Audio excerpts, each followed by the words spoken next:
APRM has been afforded a share and place in the amounts of products procured through a system, the Africa Medical Supply Platform, and also through the AVAT, and with the support of a continental bank, the Afrexim Bank. In the same line, this partnership is extending to other areas in addition to health, such as economic sectors, including tourism, including investments, including energy, and others. As I conclude these brief remarks, I would like to thank the organizers, mainly the APRM, the UNDP, and the Islamic Development Bank, for putting such a comprehensive program together and for engaging the African youth in the dialogue. As we look forward to the outcomes of this forum, it is our expectation that the recommendations will provide some guidance into our preparations for the second 10-year implementation plan of the Agenda 2063, which will be the basis for accelerated growth and development in Africa. I wish you fruitful deliberations, and thank you very much for listening to me.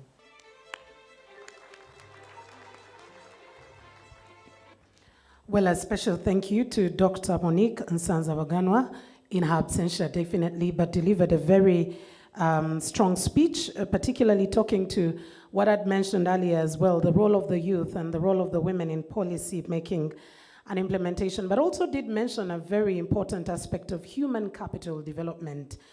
You know, if we are to realize the potential of Africa, our people are very key. Our people and how we invest in them is very, very important. And I'm glad to report, and with the minister from the Ministry of Finance and Planning very present with us, that Uganda did have, in the financial year running, have human capital development given a lion's share of the budget, coming in second after debt repayment. And I think that was very, very commendable by the government of Uganda.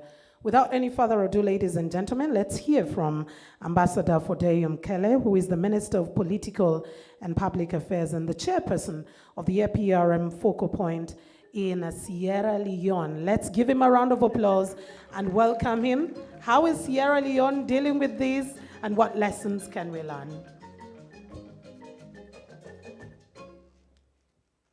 Thank you very much, Madam Moderator. I must say the prayer from your co-moderator was very inspiring.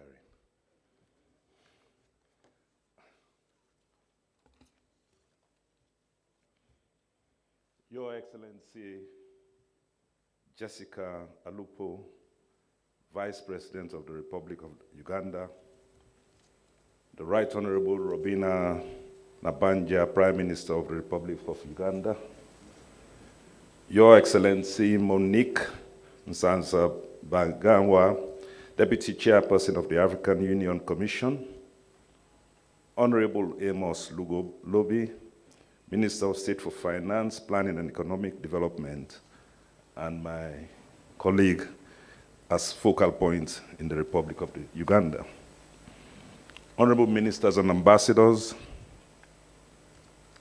Honorable Ali El Hefni, member of the APR panel of eminent persons, Madam Susan Ngongi Nambongo, UN Resident Coordinator in the Republic of Uganda, heads of national, continental, and international agencies and directorates, distinguished scholars, ladies and gentlemen.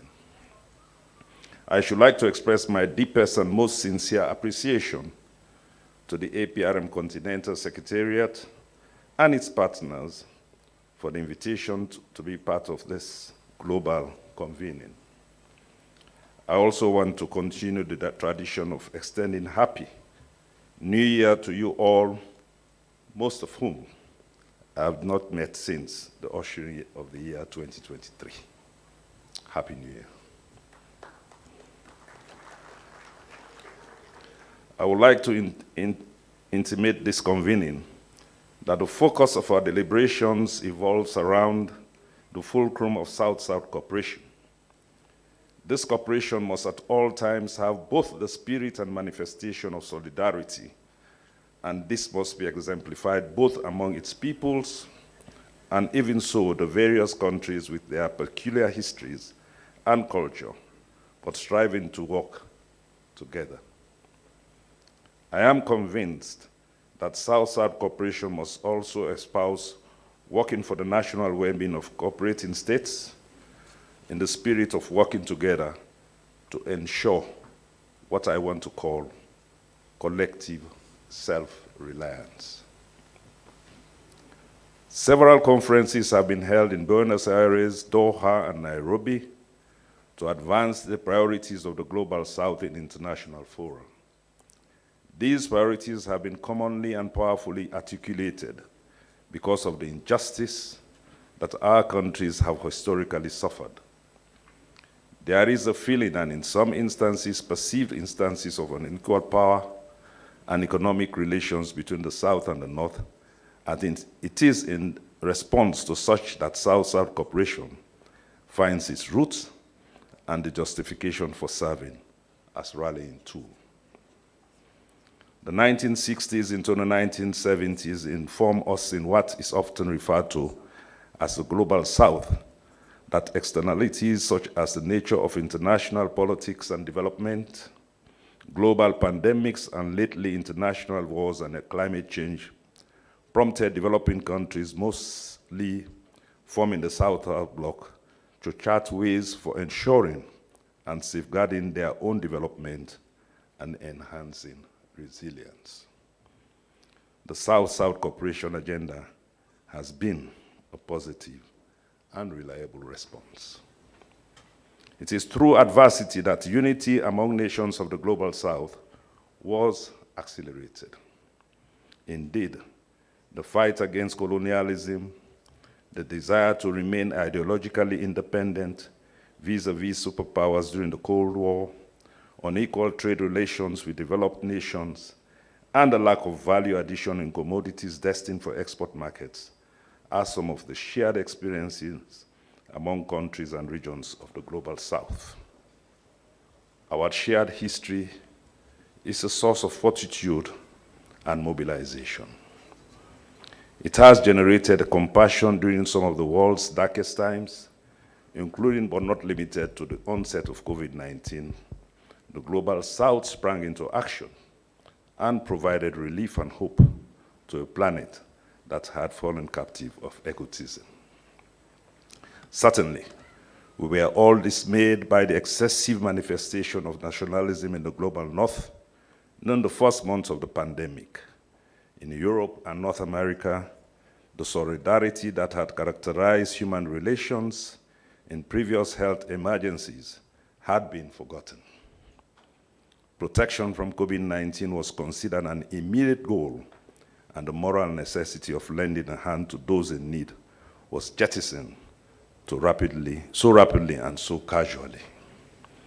In such a context, the Global South reminded us that in a globalized world, no one is safe until everyone is. Looking after one another, even when it was unwise to do so, especially when it was unwise to do so, was the surest and fastest way of recouping our moral, political, and economic capital and building the world back better. At the height of the pandemic, demonstrations of solidarity among developing nations bolstered our faith in our common humanity. For example, Cuba sent doctors to South Africa and Egypt, and Ethiopia dispatched commercial planes full of equipment to neighboring countries to fight against COVID-19. Your Excellencies, ladies and gentlemen, our world could learn many lessons from the global south. It is not just our fraternal bonds that can inspire it when the going gets tough. It is also the knowledge we produce and the policies we adopt that can positively shape the world's future. Africa must use the strength and strengthen its national, regional, and continental institutions to develop its ties with other regions of the global south. In this regard, the APRM of one Africa's intellectual gateways to the world can play a pivotal role. The APRM and its processes should be facilitated to have the capacity to enhance knowledge creation, establishing and maintaining strong national institutions, and promoting capacity building and upskilling to ensure that local and national initiatives could be harnessed to support and promote South-South cooperation. By extending its partnerships with institutions such as the Islamic Development Bank and the United Nations Office for South-South Cooperation, it can offer anyone who seeks to know more about South-South cooperation, on the one hand, the scholarly tools to assess and critique the nature of South-South cooperation, and on the other, the opportunity to contribute to deepening and expanding it.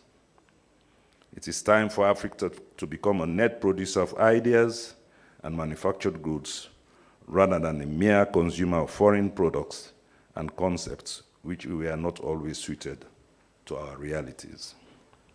Some years ago, public figures vigorously debated the solutions to Africa's underdevelopment. All were genuinely concerned about the continent's poor educational and health outcomes, among others, decades after independence was obtained. However, they differed in their assessments. Would increased trade better Africa's lot? Or would additional aid turn out to be a more effective remedy? Works such as Professor Jeffrey Sachs, The End of Poverty, and the Baroness Dambisa Moyo's rejoinder, Dead Aid, help laymen and women the world over to appreciate the merits of their arguments and form their own opinions. Your Excellencies, ladies and gentlemen, a number of African leaders have, in recent years, weighed in on this debate. I concur with their argument that instead of aid, Africa needs more trade. Trade with itself, with other parts of the global south, and the rest of the world. Trade in the usual raw materials, but also manufactured goods, which will accelerate continental industrialization, currently sitting at a mere 1.9% of global manufacturing, help diversify our economies, and reduce Africa's vulnerability to price shocks, market disruption, or information asymmetry. To be sure, trade that does not shortchange producers, fosters responsible consumption patterns, helps develop labels to protect the origin of products, and maintain standards of excellence is key to the global South's prosperity. Thankfully, Africa has got the African Continental Free Trade Area to increase its commercial activities.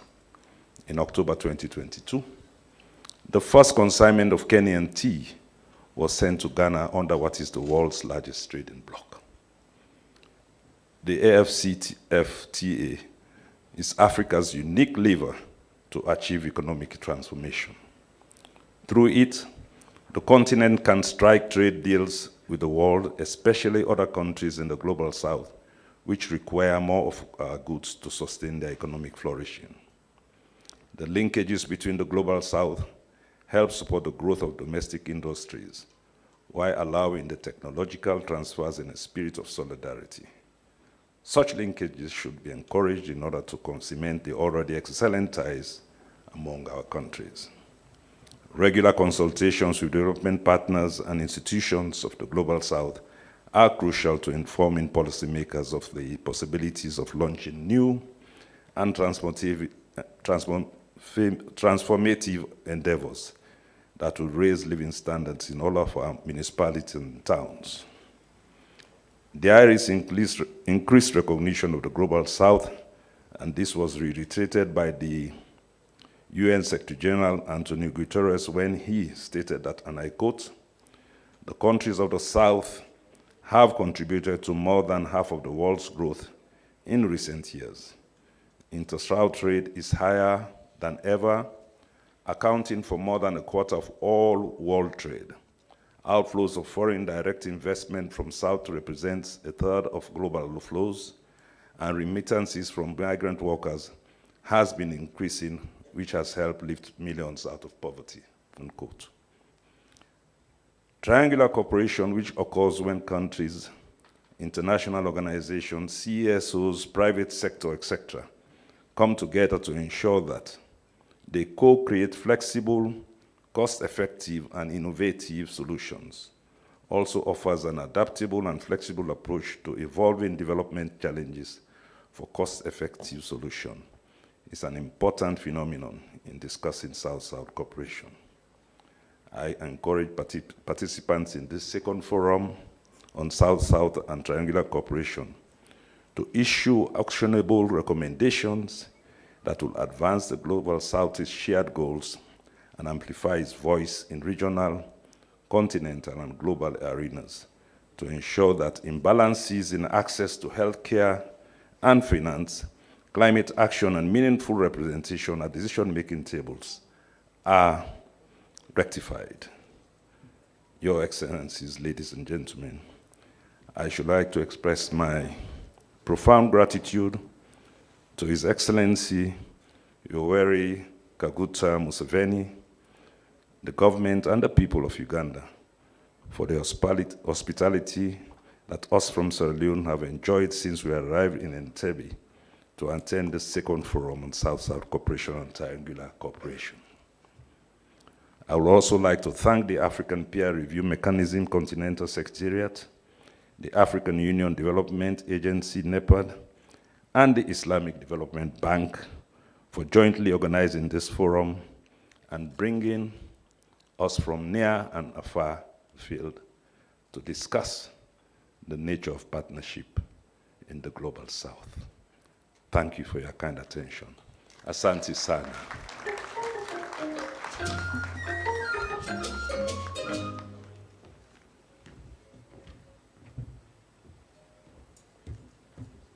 Another bigger round of applause to Ambassador Yomkele, who mentioned very critical statements. I loved when he said it is time for Africa to become a net producer of ideas and goods, and not just a consumer. And when he talks about trade, that Africa needs, no longer just needs aid, but trade.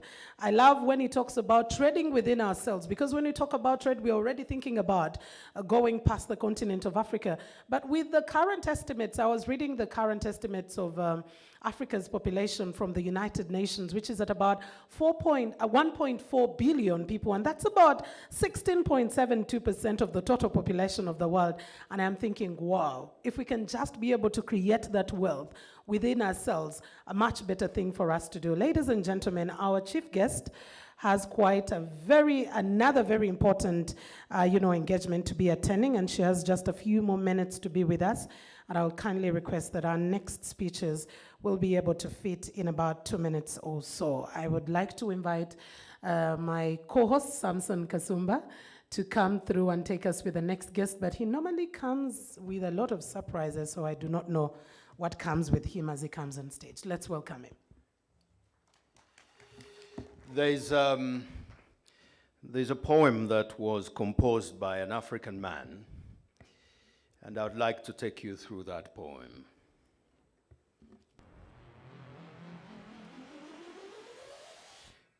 Just before our next speaker, who will be Ambassador Ali Hossam El Hefni.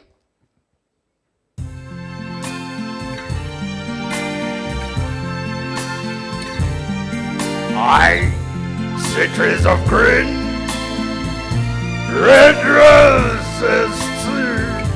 I see them blue for me and you. Well, I think to myself, What a wonderful world.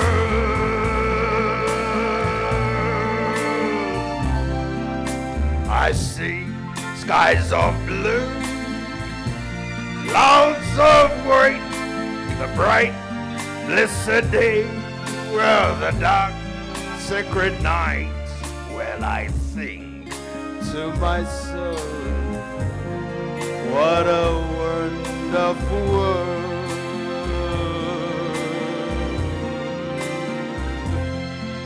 The colors of a rainbow, so pretty in the skies, are also on the faces of Africans going by.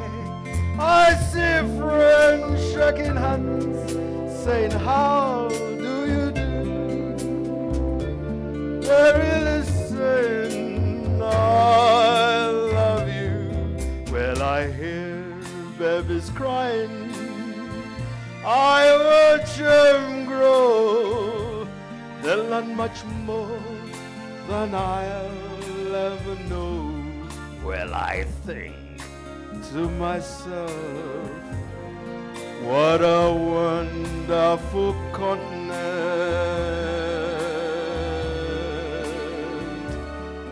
Well, I think to myself, what a wonderful Africa.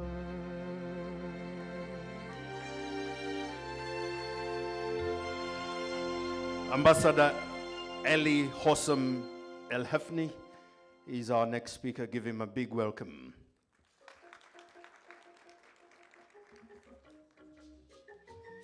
We have a very good relationship of the Nile with these brothers of ours. Thank you very much. Very welcome.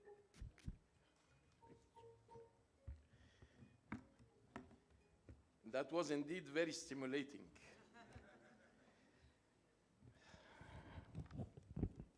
The Honorable Jessica Lupo Epel, Vice President of the Republic of Uganda, distinguished Robina Nabanja, Prime Minister of the Republic of Uganda, distinguished delegates, participants. I would like to start, and on behalf of the APRM panel of eminent persons, to express my appreciation and gratitude for the government and the great people of Uganda for their kind invitation to attend this forum, and all the facilities that we have been provided with since our arrival, and we are still. The APRM, under the expanded mandate, has been broadening its engagement with countries of the Global South besides its core mandate to promote good governance on the continents. South-South and triangular cooperation are imperative to promote African integration as encapsulated in Agenda 2063, all its aspirations. As such, the significance of the diaspora community in galvanizing necessary resources, especially human capital, is very essential to bolster the effectiveness of our collective efforts to achieve sustainable growth and development across the continent.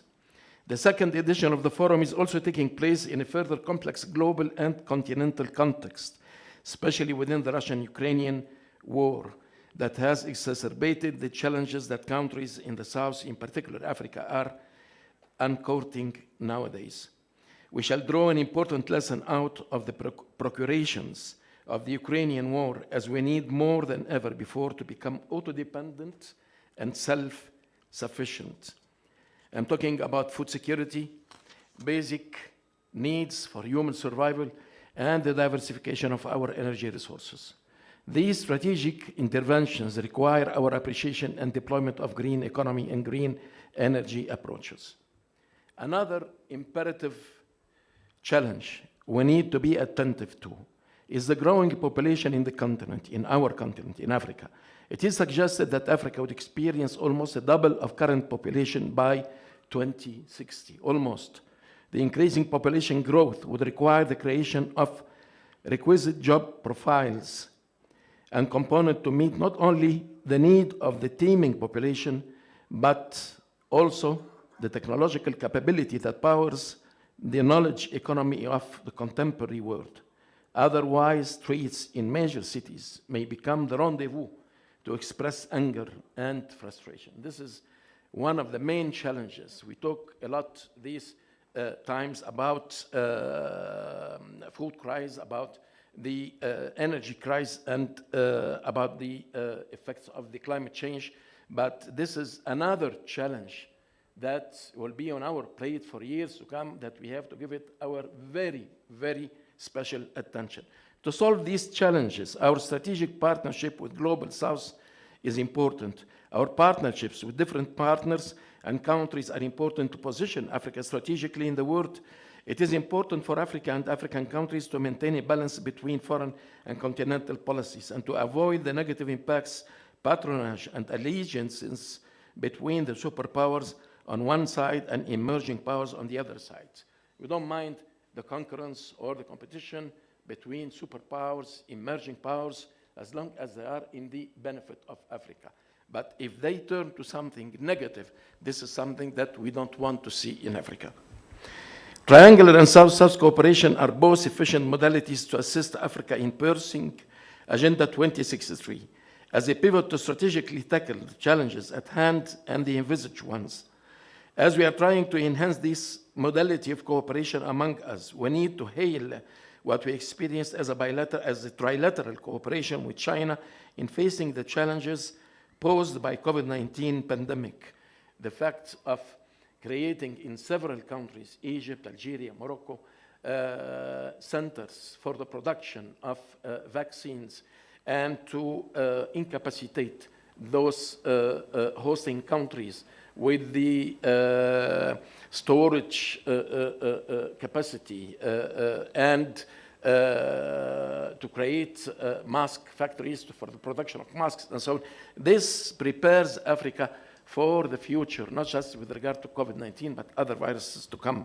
The traditional partners from the Northern Hemisphere would have to reassess their engagement on the continent to empower African countries, especially on science and technology, to bolster the continent's capacity in the production of high-tech products that are powered by science and technology. These are essential approaches to be able to tackle future health challenges. The strides achieved in tackling the pandemic include such collaboration like the triangle cooperation between Egypt, China, Sinovac, and African countries to attain vaccine sufficiency across the continent. Triangular cooperation can also be leveraged in other sectors such as education, infrastructure development, and entrepreneurship to absorb the youth purge in the continent and enhance access to market for African economies. Triangular and South-South cooperation can also be boosted amongst African countries for building human capacities and to enable public civil servants to address national challenges in a transitional context. And I would like to emphasize here on the urgency to promote such modality of training in post-conflict countries or those going through political transition. This will definitely help the continent to avoid the recurrence of violence. Other areas of support can also be addressed to the APRM National Plan of Actions and its recommendations to improve good governance practices on the continent, collaboration on national development planning for the implementation of Agenda 2063, anti-corruption practices, gender empowerment, innovation, and e-government policies are strongly encouraged to support an agile continent. The APRM, through its multi-layered structures at national and continental levels, and through the focal points and eminent persons' bodies, is always keen to mobilize national and continental efforts for promotion of those cherished values. The African Union Peace and Security Structure and relevant bodies and mechanisms, including the African Union Center for Post-Conflict Reconstruction and Development and APRM, as an early warning mechanism for conflicts prevention, shall work collectively to benefit from the SSTRC programs to contain civil unrest and incidents of violence on the continent by promoting policy dialogue and on urgent needs for a new social contract at national level to meet the expectations of African citizens. The concluded African Union Peace and Security Retreat, which took place last October in Durban, witnessed the signing of a memorandum of understanding between the APRM and the African Union panel of eminent persons to enhance cooperation between both entities. The APRM is also foreseen to support the panel with evidence-based analysis and research on the state of governance on the continent, including the flagship project of the Africa Governance Report. In this context, it is to be recalled that the African Union Extraordinary Humanitarian Summit in Malabo, based on the success of APRM since its inception, recalled member states to have universal accession to APRM structures and to require from APRM to make a further study on the root causes of unconstitutional changes of governments in African countries and to present the report in the upcoming African Union Summit.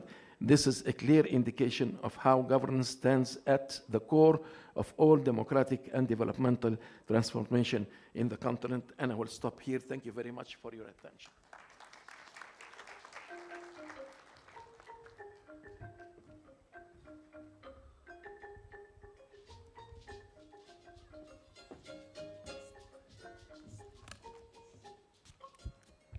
Thank you very much, Ambassador Ali. And as I earlier on had mentioned that we actually have the chief guest leaving. I know that she has to be somewhere, but I'm kindly requesting for 4 minutes for these two speakers to come through, and we will have the next speaker who will invite you, our chief guest. So just 4 minutes for these next two speakers, and without any further ado, allow me to invite Mr. Amer Bukvich, who is the Director General Global Practice and Partnerships at ISDP. Let's welcome him with a round of applause.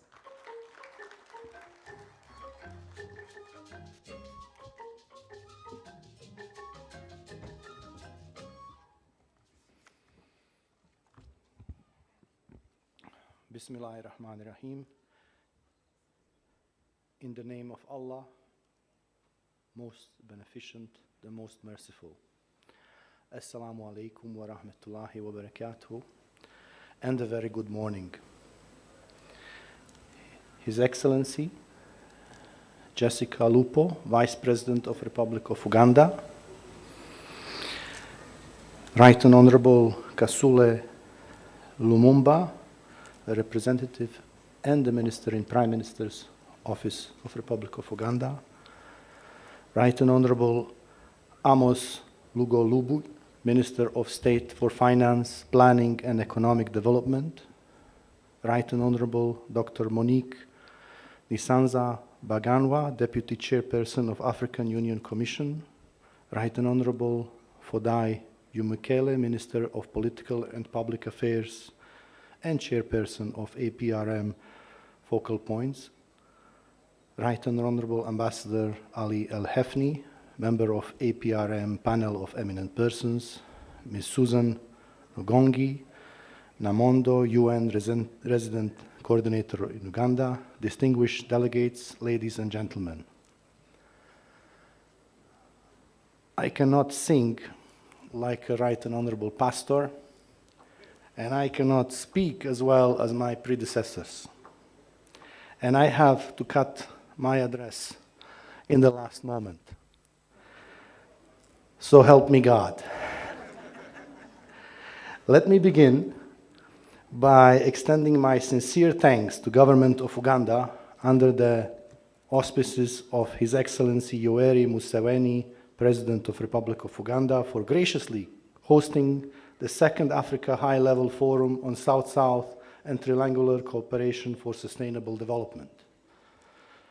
A token of appreciation go to our partners, the African Peer Review Mechanism, the African Union, and the United Nations Office for South-South Cooperation for working hand in hand with Islamic Development Bank to organize this important forum to discuss means and ways of scaling up South-South and triangular cooperation for the benefit of the African continent.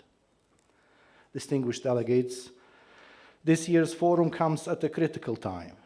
The entire world is struggling with a multitude of challenges caused by the COVID-19 pandemic, climate change, as well as recent geopolitical tensions, mainly conflict between Russia and Ukraine, and its implications on the global economy.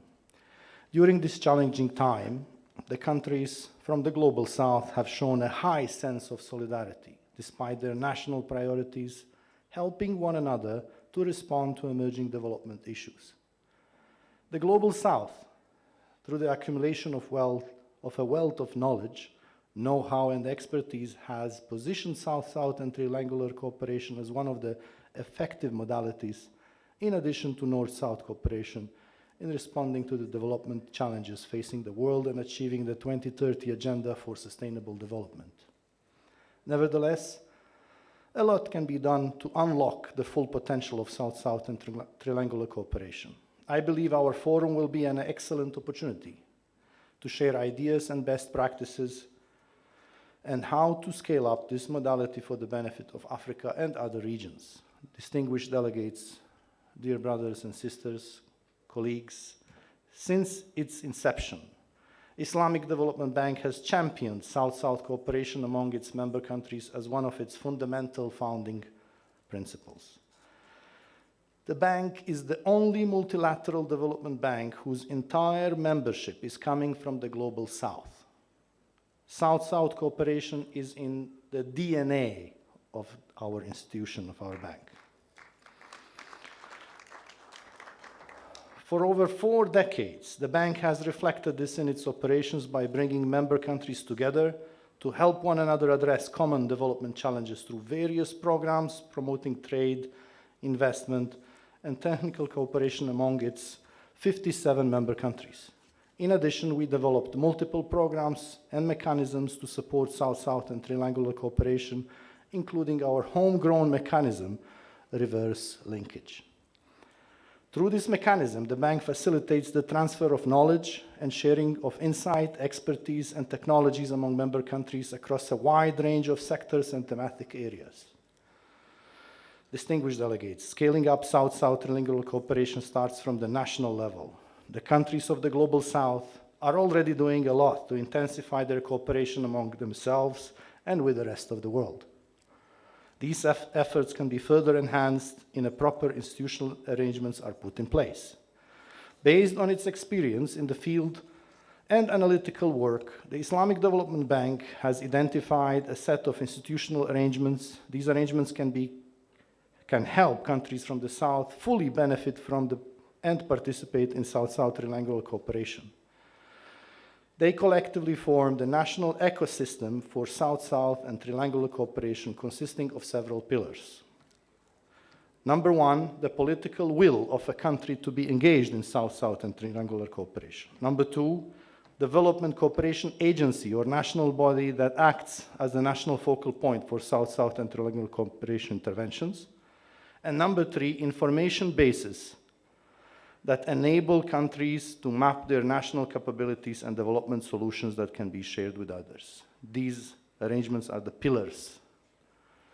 The bank also formulated the capacity development program for enhancing national ecosystems for SSTRC in ISDB member countries in order to operationalize this concept. Under this program, the bank is supporting activities for certain beneficiary countries, such as assessing the capacity gaps of the national ecosystems for South-South and triangular cooperation, designing a comprehensive capacity development plan to enhance that ecosystems, and eventually implementing the action plan with the technical partners of the program.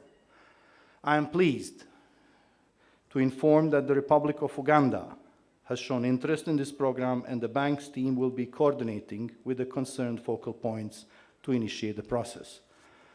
I avail this opportunity to call on the ISDB member countries in Africa to also benefit from this program.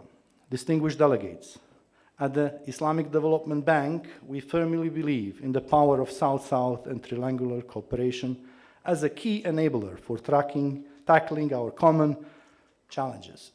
We stand ready to work with our African member countries and development partners to advance this modality further within the international development cooperation system and contribute to its success to achieve sustainable developmental goals. I look forward to listening and learning from the discussions during the forum and interacting with all of you to find synergies and collaboration opportunities under South-South and triangular cooperation in this beautiful country of Uganda with its wise and impressive leadership and beautiful and intelligent people. Thank you.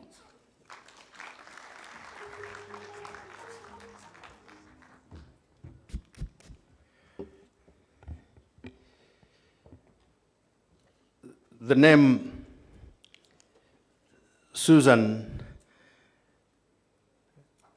Ngongi could actually be very close to Ngovi. And Namondo could as well fit either in Busoga or Mbale. So you can tell that the next two speakers, are both going to be ladies, and in any way, they also come from the East, largely because wisdom comes from that direction. So I'll call very briefly the United Nations Resident Coordinator to speak before we call upon another Easterner, wisdomer, to speak. Your Excellency.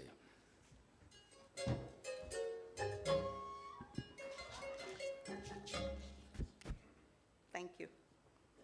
Her Excellency, the Vice President of the Republic of Uganda, the Right Honorable Minister for General Duties here representing the Prime Minister, and because we're short of time, please allow me to stand on all the other established protocols. It is an honor to address this august gathering for the second high-level forum on South-South and Triangular Cooperation for Sustainable Development.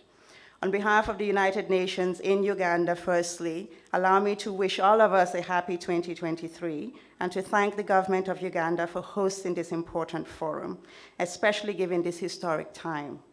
The past 3 years have accentuated the need and potential for South-South and Triangular cooperation. During this period, we have had to survive some of the biggest threats yet to our histories and to the histories of our nations and to our national development plans. As the world faces complex interlinked crises and conflicts, many countries in the global south are still recovering from COVID-19 with vaccination rates that are still very low and socioeconomic impacts that are still being acutely felt. Countries are also dealing with a declining trend in development financing and foreign direct investment. 22 countries in Africa are now either in debt distress or at high risk of debt distress. The effects of climate change are now painfully more pronounced, and the pressures, the inflationary pressures from the war in Europe are really robbing us of the gains made in sustainable development over the decades. We've heard some of these things, but I just want to repeat a few more. In Africa, we are the youngest continent, and 60% of our population is under the age of 25, which is a massive challenge. Unsurprisingly, with such a young population, we also have the highest poverty headcount and unemployment rates. We still have the lowest penetration for internet, and more than half of our population goes to sleep in darkness. So what we need really is crystal clear. We urgently need to accelerate the pace of our development results to transform the situation of those living in multi-dimensions of poverty. And especially at this time, when fiscal spaces are particularly tight, it might look like a daunting challenge. But I think it can be realistic also if we trust and tap in our individual and national collective capabilities. We have great visions and many good plans at the national, continental, and global levels. We have strategies. Generally speaking, we are making progress towards our development goals. The issue is the pace of that progress, that it is not fast enough and it is not deep enough. Crucial in our deliberations at this conference, for me, what I hope is we will focus also on the how. How do we hasten the pace? How do we, and also, since the focus is on South-South and Triangular cooperation, how do we really harness this type of cooperation to catalyze efforts across countries to really deliver transformative responses on our common challenges? As never before, we do have tremendous opportunities to co-create sustainable solutions, to innovate for the kind of impact that will allow countries to leapfrog into a space where inequalities, injustice, and insecurity could be confined to the history books. We can build on past successes, past projects, past efforts. Innovation in the global South is engineering novel tools of partnership in tackling issues such as on food security, agricultural productivity, and sustainability, health, infrastructure, disaster risk management, to name a few. And since we are short of time, I will not give you the long list of examples. As I came in, our brother from Sierra Leone was listing some of those that I also have on my list, so I will skip that.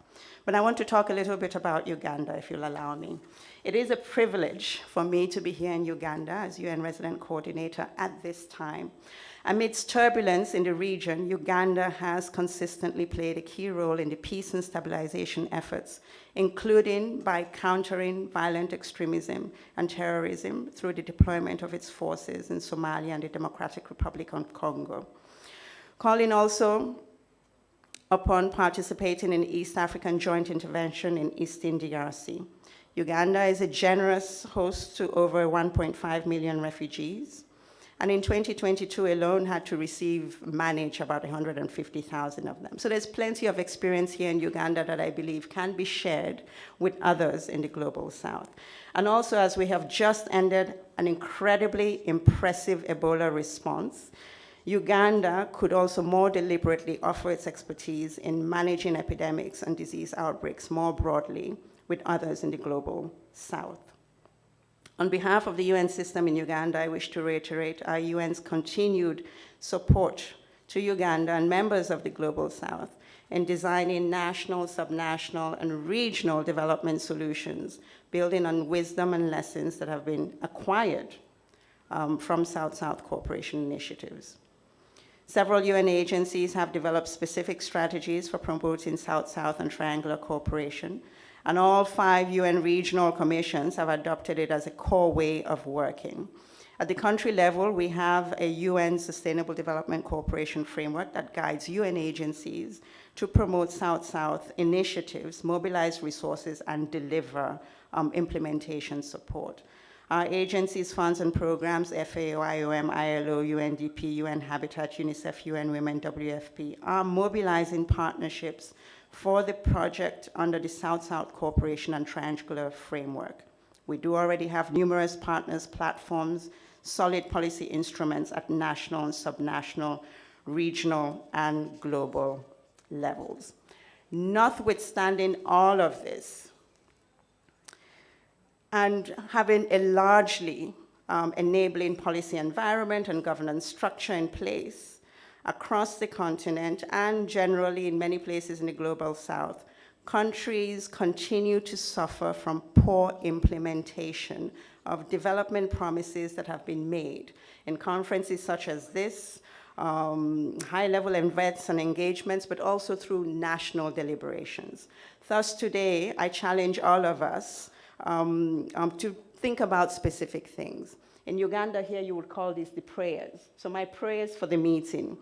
First is to explore ways in which we really make our collective implementation as robust as our collective promises. The how part, because the what of the vision and the plans are very clear. It's the how with which we struggle. If we can spend some more time on that, the how do we accelerate progress?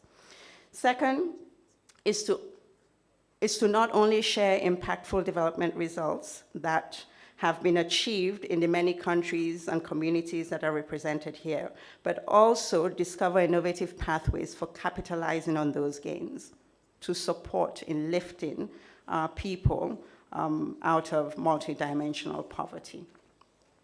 Third, to identify genuine actions in support of regional interventions aimed at stabilization of the Great Lakes region and the Horn, because if we don't have peace, we really don't have much to build upon. And fourth and final is to work on mobilizing large-scale South-South and triangular cooperation initiatives on an immediate basis. We have little projects here and there. How can we really have a large-scale engagement in terms of South-South and triangular cooperation? So thanks for listening to my prayers for this meeting on behalf of the UN family. For me, really, the key point is the how part. The what is relatively clear. How can we accelerate progress? Thank you very much.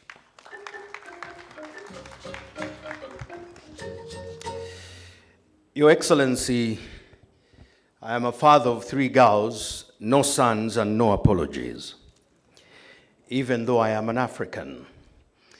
Several years ago, girls were raised for the one big achievement in life, to get married.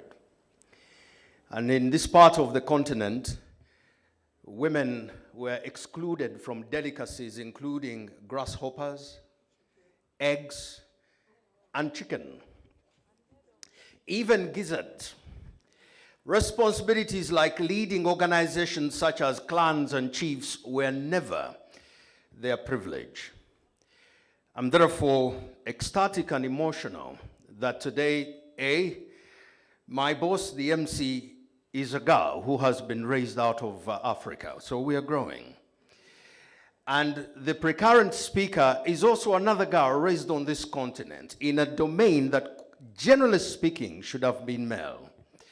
The UN resident coordinator is a lady. UNDP here is headed by another girl out of this continent. The private sector today is represented by another girl who was raised out of this continent, Olive Chigongo. She is here. And I cannot even hide my excitement that another girl raised in Busoga is going to be speaking and inviting another girl from the East who is the chief guest. Women are buzzing. So let me ask the gentleman here alone to clap for the women and their achievements. Gentlemen alone. You may sulk about it, but please clap.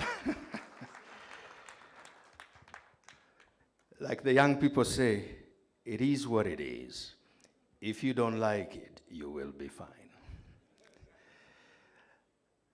From the Office of the Prime Minister, the focal person for Sustainable Development Goals, the Prime Minister Incarnate is here to speak. She is also in some circles recognized globally as a very able florist. Ladies and gentlemen, the Right Honorable, the men are clamming here, is coming to speak. Madam, please take the stage.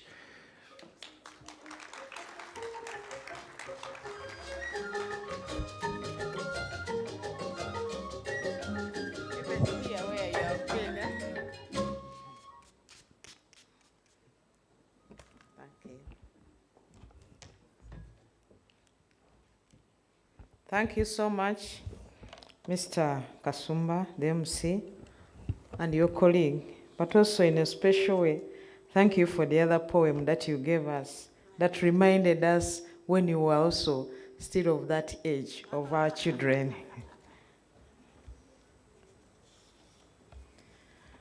Your Excellency, Jessica Alupo Rose Epere, the Vice President of the Republic of Uganda, representing the President, His Excellency Yoweri Kaguta Museveni, ministers of state, heads of diplomatic missions, representatives of development partners, members of parliament, permanent secretaries, government officials, members of the press, distinguished guests, ladies and gentlemen.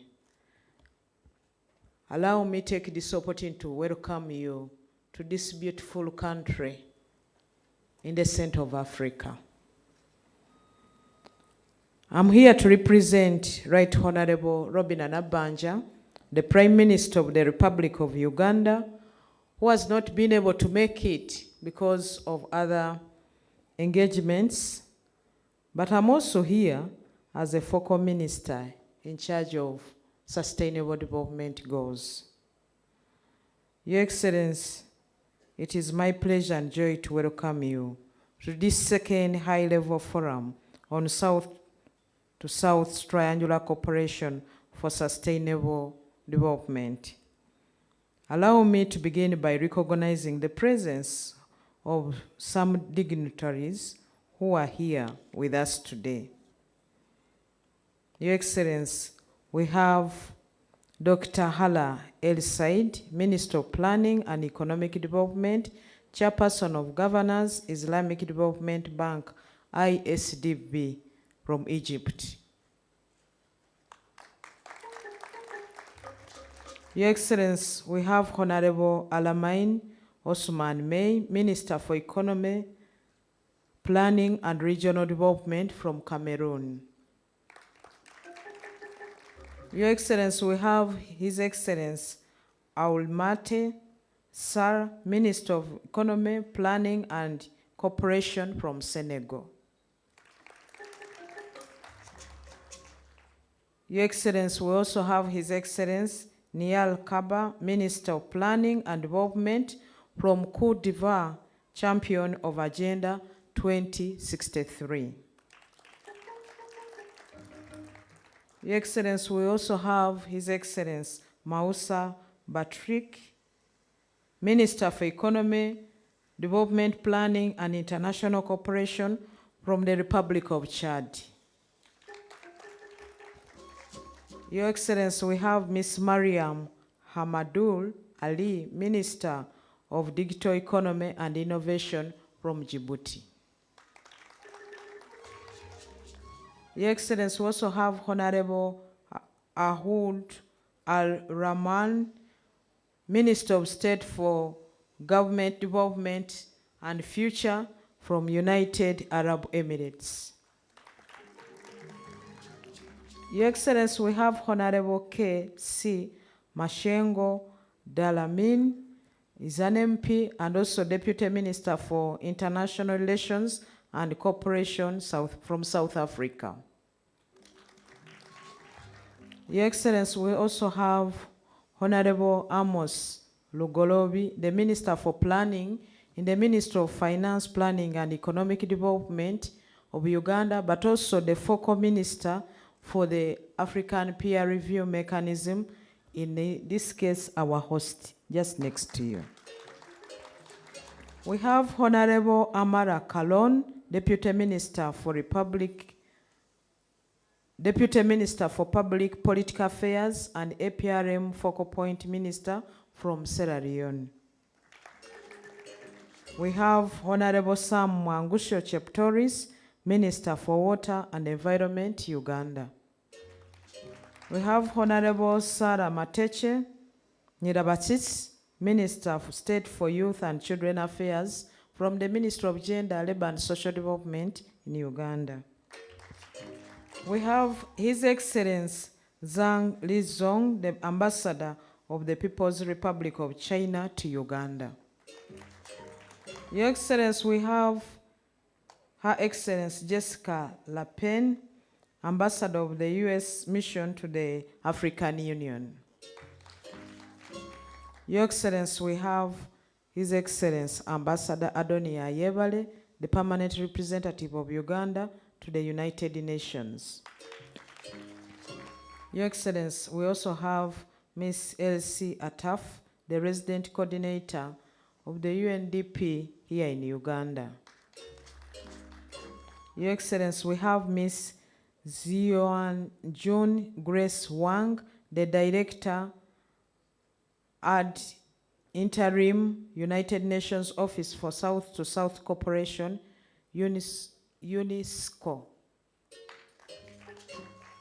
Your Excellency, we have Prince Olelope Adefulile, Senior Special Assistant to the President on SDGs from Nigeria. Your Excellency, we have Professor Eddie Maloka, the Chief Executive Officer of African Peer Review Mechanism, the Continental Secretariat and team. Before you, Your Excellency, you have Professor Pamela Mbabazi, Chairperson of the National Planning Authority. Your Excellency, you have Honorable Lydia Wanyoto Mutende, Member of the African Peer Review Mechanism Panel of Eminent Persons. Dr. Ramadan Gobi, the Permanent Secretary and Secretary to the Treasury in the Ministry of Finance, Planning and Economic Development in Uganda. Your Excellency, you have Dr. Joseph Muvaola, the Executive Director of the National Planning Authority and also in a special way the Prime Minister of the Busoga Kingdom in Eastern Uganda. Your Excellency, we have Dr. Chris Chipto, Principal Secretary, National Treasury of Kenya. Your Excellency, we also have amidst us the foreign representatives from the different institutions: Office of the President, Zambia, African Union Commission, Brazilian Cooperation Agency, Aid Corps, Nigeria, Tunisian Agency for Technical Cooperation, Rwanda Cooperation Initiative, RCI, Moroccan Agency for International Cooperation, National Agency for International Cooperation, Comoros, JICA Partnership and Collaboration, Ugandan Office, Spanish Agency for International Cooperation, Saudi Fund for Development, Saudi Arabia, African Development Bank, East Africa Regional Office, South African Development Community, Commercial Liaison Office to the African Union, Namibian Chamber of Commerce and Industry, East African Community Headquarters, Conrad Steve Tang Adenoam, Uganda National Women Council, Egypt National Government Affirmative Action Fund, Kenya Anti-Corruption Coalition, Ghana and the Ugandan National NGO Forum. Your Excellency, those are the people who are before you and the people you'll be addressing. As you may recall, this is the second event that Uganda is hosting, following your approval of the request by the African Peer Review Mechanism Continental Secretariat and the African Union. The first was the third APRM Continental Youth Conference, which was hosted here on the 4th to the 9th of July, 2022. Your Excellency, this forum builds on the outcomes of the first high-level South-to-South Triangular Cooperation Forum on the theme, Building Agile and Resilient Societies in Africa and the Global South, which was organized in Cairo on the 24th to 25th of November, 2021. The forum provides an opportunity to share experiences and best practices among the South-to-South partner states towards addressing the multiple interlinkage microeconomic, financial, climate, and development challenges. The cooperation is an important element for our countries to meet these challenges individually, but also collectively, and in the multilateral North-South dialogue and global governance. Your Excellency, at the end of this forum, the participants are expected to come up with, 1, a declaration with specific recommendations to support the implementation, monitoring, and evaluation of the outcome document of the second high-level UN Conference on South-to-South Cooperation in the 2019 in Africa, pursuant to the SDG Agenda 2030 and Africa's Agenda 2063. But as the UN resident coordinators said, we must also address the issue of the how.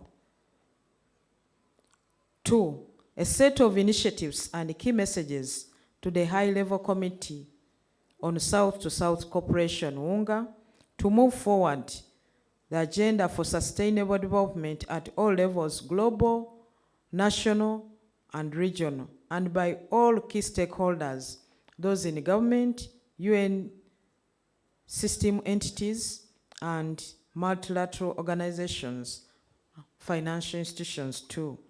3, an outcome document to highlight the state of implementation of ecosystem for SSC in Africa and the role of the African peer review mechanism in supporting this for promoting good governance on the continent.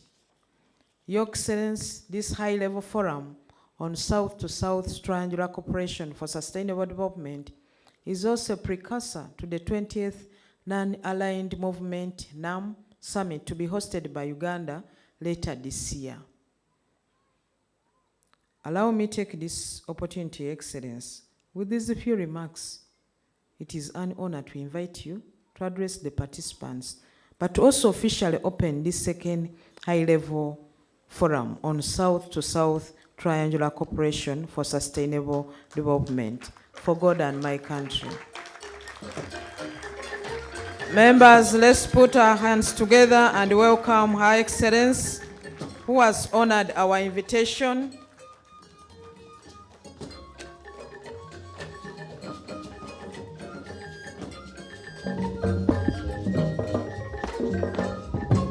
Welcome, Your Excellency.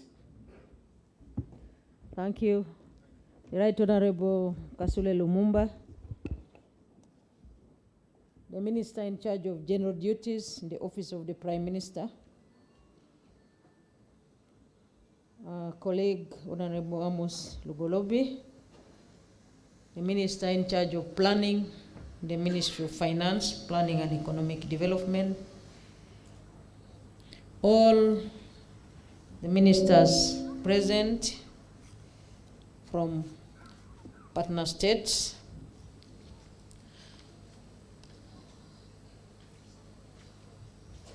the chairperson of the African Union Commission, Dr. Monique, the Minister of Political and Public Affairs, who is also the chairperson of APRM Focal Points from Sierra Leone, the member of the APR panel of eminent persons, Ambassador Ali El Hefni, and other ambassadors are present here. Mr. Ama Bukvich, the Director General of Global Practice and Partnerships, Islamic Development Bank, the coordinator of the UN family in Uganda, Madam Ngongi na Mondo, and all of you invited distinguished participants in your different capacities. Good morning. Oh, it's already good afternoon. Salam alaikum. Some say shalom.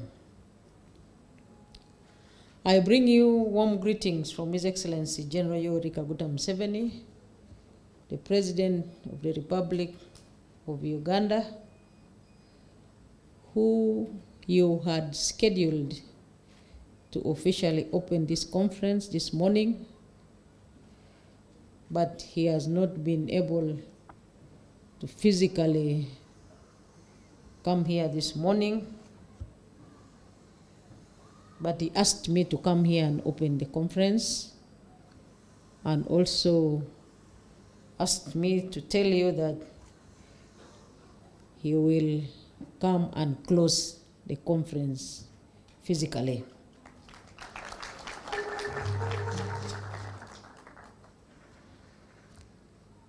I would also like to take note of the fact that the conference was supposed to have been opened around midday, but I requested the organizers of the conference to allow me to come here earlier than the scheduled time, and I would like to thank them for enabling me to come here and do the opening ceremony earlier than the scheduled time. Thank you very much. I had planned to be here the whole day with you today, but after the opening ceremony, I will be proceeding to conduct another very important assignment on behalf of His Excellency the President. So before we do the opening, I will read a few notes for you, and then I will open the conference officially. Ladies and gentlemen, I take this opportunity to welcome you all to Uganda and to the second Africa High-Level Forum of South-South and Triangular Cooperation for Sustainable Development in particular. This forum gives us an opportunity as countries of the Greater South and the developed North to deliberate on important aspects of building national capacities within our South-South cooperation, with support from our partners from the more developed countries in a triangular cooperation ecosystem which aims at forging partnerships for sustainable and resilient societies globally. As you are aware, South-South cooperation is an endeavor of the developing countries from the Southern Hemisphere to share experiences and best practices for their mutual benefit. The South-South cooperation is therefore based on our common objectives and resolve to achieve greater development of our societies.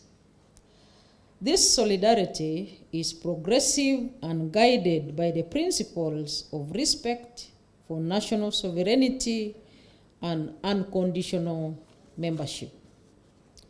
It is encouraging to note that a number of countries in the South are already undertaking projects and programs involving significant knowledge, skills, and technology exchange and transfer, sometimes with or without support from the more developed countries of the North. Some of the examples of the South-South cooperation are the infrastructural projects undertaken by the People's Republic of China in African countries, including Uganda. Various knowledge and technology exchanges are also increasingly taking place through the private sector and other non-state arrangements. The above-mentioned developments have happened out of a realization that there are technologies and knowledge opportunities among fellow southern states which may sometimes be cheaper and more appropriate for our local conditions. This was among the key objectives behind the Buenos Aires Plan of Action for promoting and implementing technical cooperation among developing countries that was endorsed by the United Nations General Assembly in 1978 Resolution 33/134.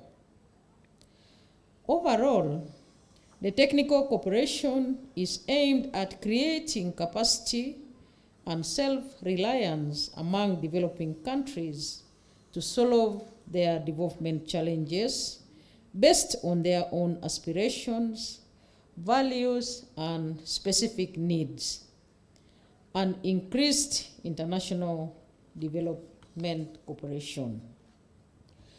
The South-South and Triangular cooperation should therefore improve communication and awareness of common problems among developing countries. By coming together as partners who face similar challenges and by emphasizing capacity development relevant to specific situations and environments, South-South and Triangular cooperation has a distinctive value in contributing to the success of the established international, regional, and national development frameworks. This includes the Global Agenda 2030, Sustainable Development Goals, the Africa Agenda 2063, the Pan-African Movement, the Non-Aligned Movement, the Organization of the Lead Emerging Economies, i.e. Brazil, Russia, India, China, and South Africa, commonly abbreviated as BRICS, and the African Peer Review Mechanism.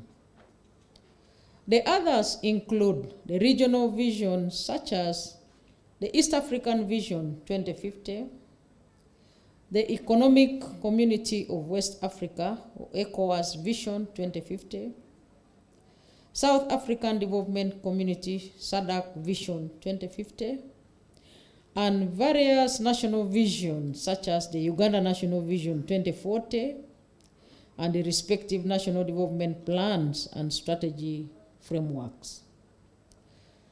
The challenges posed by the implementation of this different development agenda require the combined efforts, capacities, and resources from the wide diversity of actors as envisaged in South-South and triangular cooperation. Ladies and gentlemen, South-South and triangular cooperation should be a collaboration and partnership based on mutual benefit and long-term relations beyond our traditional position as aid recipients. In essence, the South-South and triangular cooperation offers the opportunity to replace the traditional financial aid and technical assistance and reshape the global development architecture towards a more inclusive, effective, fair, and horizontal global development agenda.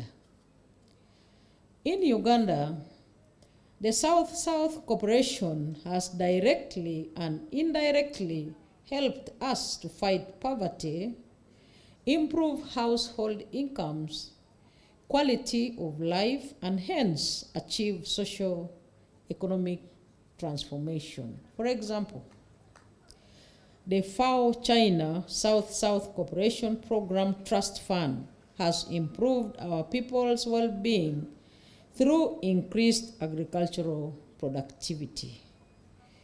In one of the project areas, for example, there was a 4-fold increase in rice production per hectare, while in other areas, daily milk production increased from 2 liters to 7 liters per indigenous cow. Also, there has been production of high quality and low cost fish feed techniques, improved technologies of foxtail millet, maize, grapes, apples, and cherry tomatoes. And in addition, animal reproduction, including goats, pigs, and sheep. Such programs are now aiming to target more female farmers to improve incomes and nutrition of households in the country. As I conclude, the success and the future of the South-South and triangular cooperation in Africa will depend on the extent to which it handles and solves the 13 strategic bottlenecks hindering Africa's development. Over the years, His Excellency General Yoweri Kaguta Museveni, President of the Republic of Uganda, has been sharing his views about these bottlenecks, which were enriched by their excellencies at the African Union and later agreed and adopted by the APRM as bottlenecks of the whole of Africa. These are ideological disorientation, interference with the private sector, underdeveloped infrastructure, weak states, fragmented markets, lack of industrialization and low value addition, underdeveloped human resources, underdeveloped agriculture, underdeveloped services sector, attacks on democracy and governance, and a non-responsive civil service. Lack of adequate domestic resource mobilization and structural inequalities in access to opportunities. As you may already have heard, South-South Triangular Cooperation has made some efforts in some of this, but it requires us to intensify and consolidate efforts against them for the success of Africa's development. Honorable Ministers, Excellencies, ladies and gentlemen, on the basis of the above, I welcome the theme of this forum, i.e. building national capacities for South-South and triangular cooperation ecosystems in Africa and forging horizontal partnerships for sustainable and resilient societies. As a way forward, therefore, there is, in addition, a need for collaborative effort from all of us to find solutions to the challenges that are facing the South-South and triangular cooperation. The solutions include defining a strategy for cooperation among South-South and triangular cooperation states, developing a special trade agreement for the South-South and triangular cooperation framework, maintaining and working towards peace and security among the South-South and triangular cooperation countries, especially in Africa. Development finance modalities for South-South and triangular cooperation states. Establishing institutional frameworks for South-South and triangular cooperation states in the different continents and countries, say in Africa, Asia, and South America. Building an institute for the already agreed South-South and triangular cooperation research and training, technology and education, strengthening frameworks for technological transfer. And finally, deepening regional integration and cooperation, among others. Colleagues, ministers, excellencies, ladies and gentlemen, I believe that once we synthesize our deliberations and determine a clear, simple roadmap, the South-South and triangular cooperation can achieve a lot for both the developing South and the developed North. Let us ensure that the commitments made are effectively interpreted and that the agreed actions are relevant to our communities for the desired socio-economic transformation to be meaningful and truly sustainable. Finally, I would like to implore you to take some time off after this forum to enjoy the pearl of Africa's scenic beauty. It has already been said that Uganda is the most beautiful country in the world. I'd like to have a look at the wildlife, River Nile, the world's longest river, the culture and the friendliness of the Ugandan people. For those of you who may have traveled, you must have heard this statement from every country. Because for me, whenever I travel, I hear the speaker of that country say, the country is the most beautiful country in the world. So it is my opportunity to say that Uganda is the most beautiful country in the world. Ladies and gentlemen, I would like at this moment to declare this second Africa High-Level South-South and Triangular Cooperation Forum open. I thank you.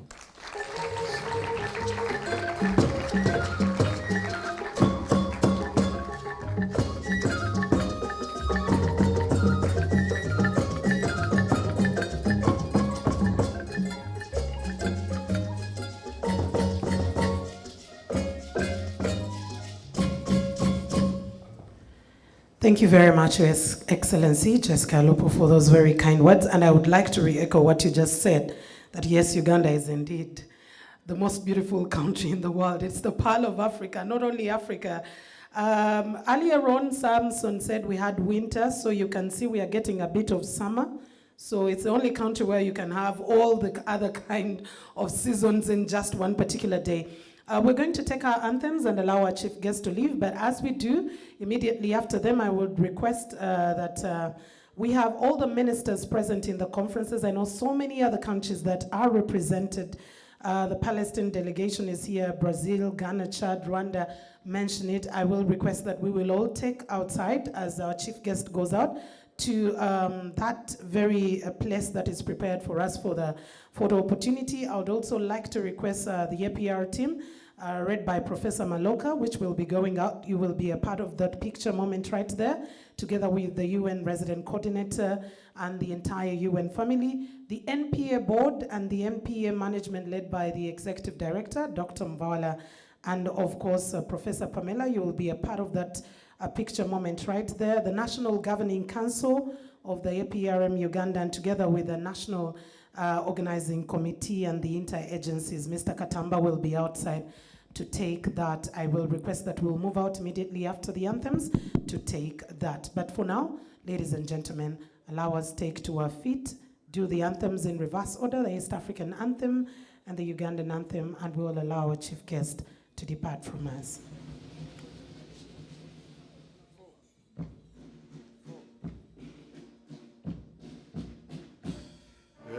Mungu twaomba uilinde Jumuiya Afrika Mashariki, tuwezeshe kuishi kwa amani, tutimize na malengo yetu.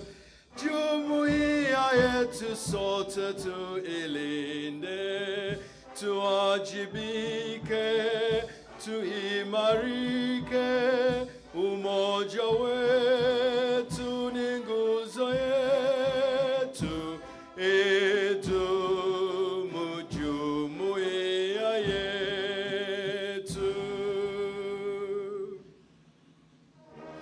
Uganda, may God uphold thee with a future in thy hands, united, free for liberty, together we'll always stand.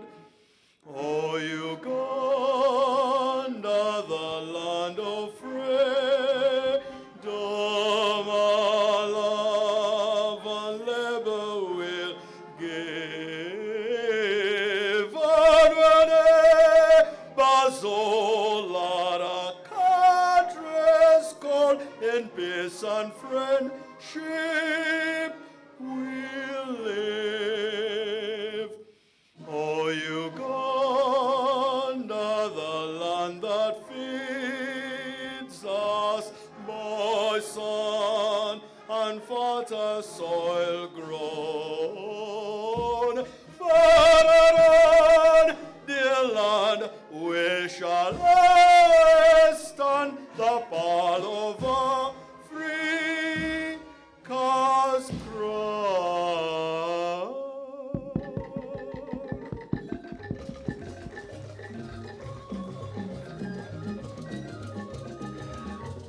The pictures will happen outside.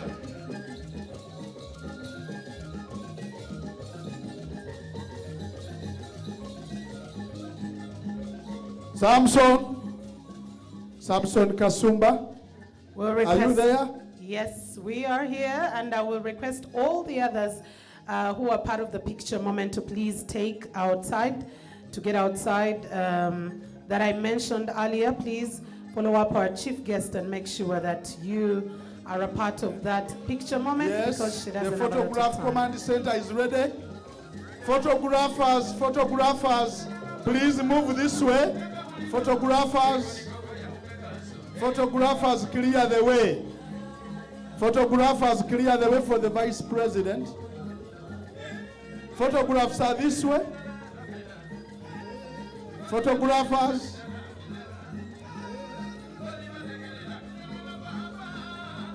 Can we have a pause?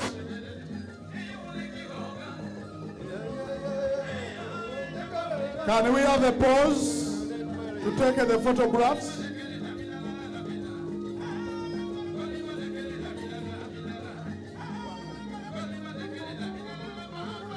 May I request the other members to come this side? Can we take a pause? The first photograph, can we take a pause, ladies and gentlemen? The first photograph, we shall have the Vice President, And the minister. the representative of the Prime Minister, and the ministers that have been in this conference. That is quite big. Ladies and gentlemen, We will have can we please, photographers, that is the general photograph, but I want to follow this order. May I request, ladies and gentlemen who are in the photos, please, the photo. The first photograph, we are having the Vice President, the representative of the Prime Minister, and the only ministers that have been in the conference. So may I simply request the others to first excuse yourselves, then I call you one by one. I'm saying the Vice President, the representative of the Prime Minister, and all the ministers that have been in this conference. That is photograph number one, and I'm very serious on it. So I'm going to call the other people. Only ministers first. Can I have the way? Can I have the way?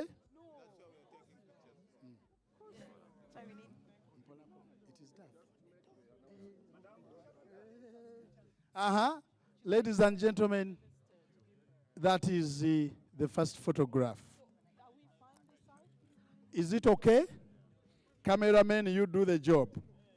The next photograph, I request the Vice President to remain there, and I will request the next group to come in. The ministers also remain. UN Res Rep, get in there, and all the speakers that have spoken today. Those who have spoken, please, get there. Professor Ed Maloka, you've spoken. That photograph is finished. So may I now again call, the Vice President remains there. Can I have the NPA board led by Professor Pamela Mbabas? NPA board, the board members.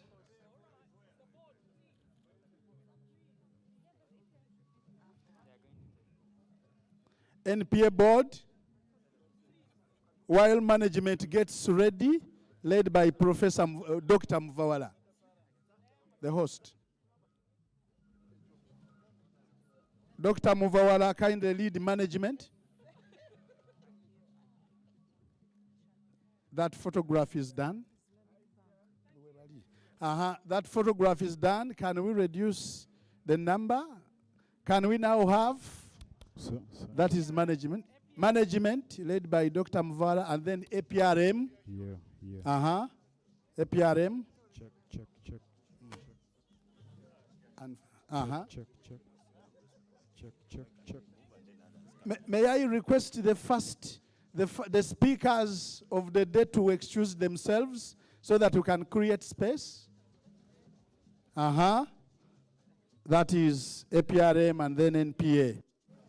Now, can we have, after that photograph, the Islamic Bank delegation, please? Islamic Bank, if you are there, the president is here, yes. And the last photograph is going to be the photograph of NOC, the National Organizing Committee. Your Excellency, the Vice President, NOCO members are members from the Interagency Committee. We have OPM, Office of the President, Minister of Finance, and the others, and that is the last photo. So can we have the others excuse themselves as the NOCO members we move into the picture? And I'm also in NOC.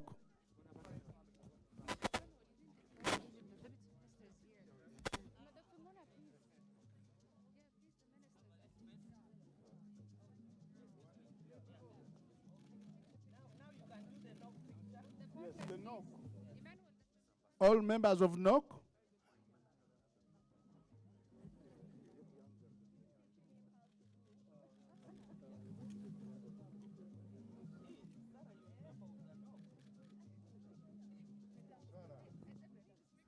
The very last picture when Noko leaves is Egyptian delegation, the ministers here. Okay.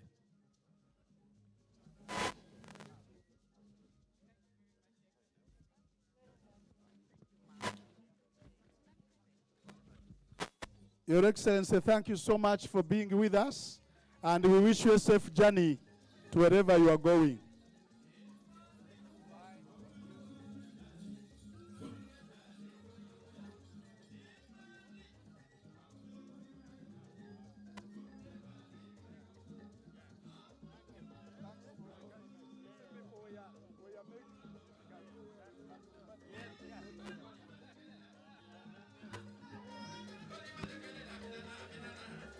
Thank you, Your Excellency, for sparing time with us. Thank you so much.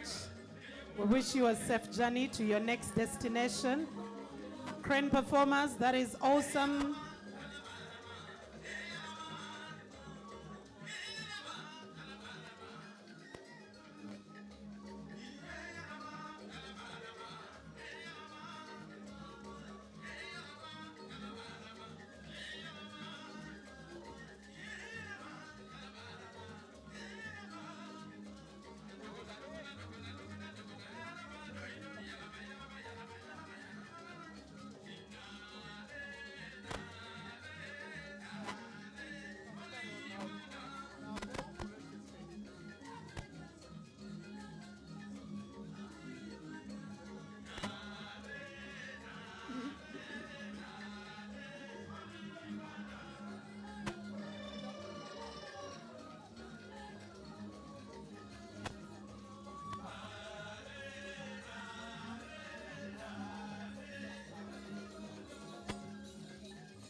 Thank you. Thank you very much, Crane performers.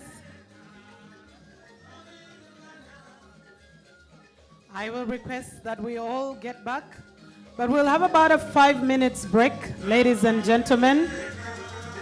And Crane performers, thank you so much. Thank you so much.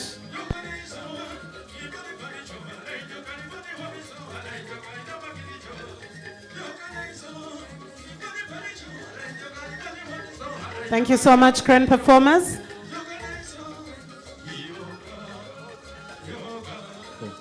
So. Yeah. Yeah. Yeah. Yeah.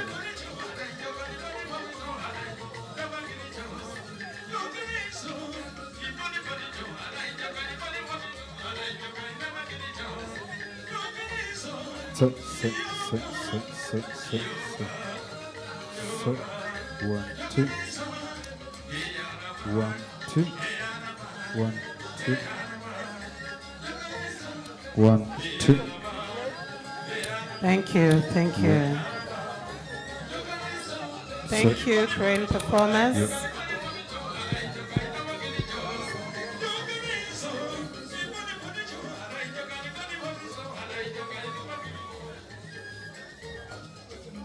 Thank you very much, Crane performers. That is energetic. I will request that towards the end, I am going to invite that you will get in here and have everyone stand up and dance. But that is at a later stage. Crane performers, thank you so much. I'm going to request each and every one of us, to distinguished delegates, to please come back for us to finish the first session before we can take our lunch break. But as we get on with the second session, we'll have a working tea. There is a tent that is on our right. That will be your right. That is my left.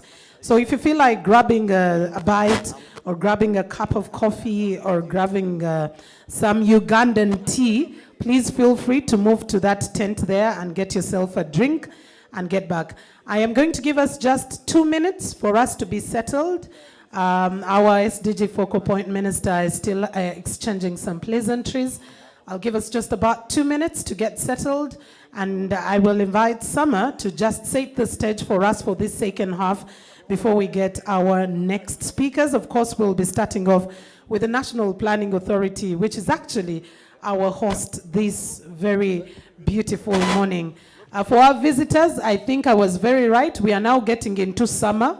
We are out of winter and autumn. So summer is coming in. That is how beautiful Uganda is. And at a later stage, as you were having lunch, please remember to enjoy the beauty of Lake Victoria, one of the biggest freshwater lakes. I'm kindly requesting that we all sit and settle, ladies and gentlemen. We are going to have working tea, so for anyone who would like to grab a cup of coffee, Ugandan coffee, this is one of the best that you can smell and taste in Africa. I kid you not. At least I have the microphone, so there is no one else to defend themselves.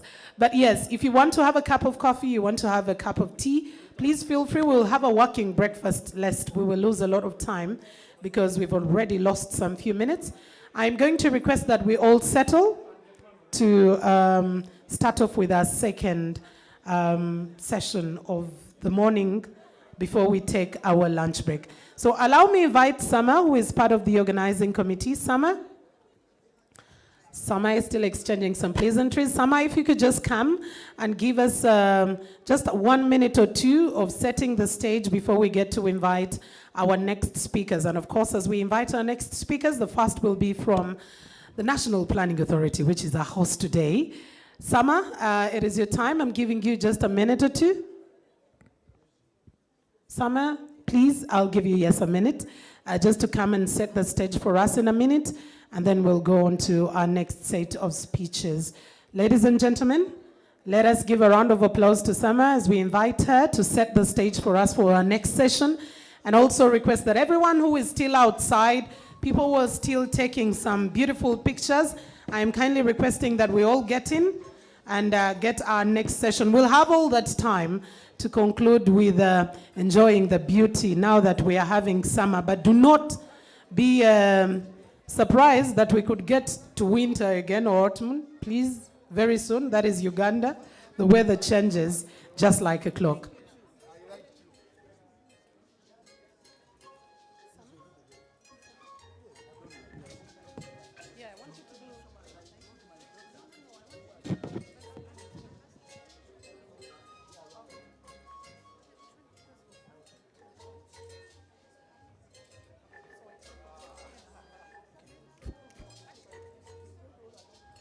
All right, thank you so much. I'm going to request protocol to just allow me and help me out, get all our guests back in. So to our ushers, wherever you are, I'm kindly requesting that you ask our guests to get back. Please usher them back in and have them seated. All right, thank you very much, ladies and gentlemen. Like I said, once again, if you feel like grabbing a bite, having coffee or tea, please, you'll use the next tent because we want to have a working breakfast. On our next stage will be Professor Pamela Mbabazi, who is the chairperson of the National Planning Authority, which also happens to be our hosts this beautiful morning and afternoon. We started with winter and autumn. We are now in summer, so we can get our jackets off. If you see so many people getting their jackets off, you remember Samson clearly told you it can really get hot sometimes, so we'll need to have our jackets off. Ladies and gentlemen, with a round of applause, let's welcome Professor Pamela Mbabazi to speak to us.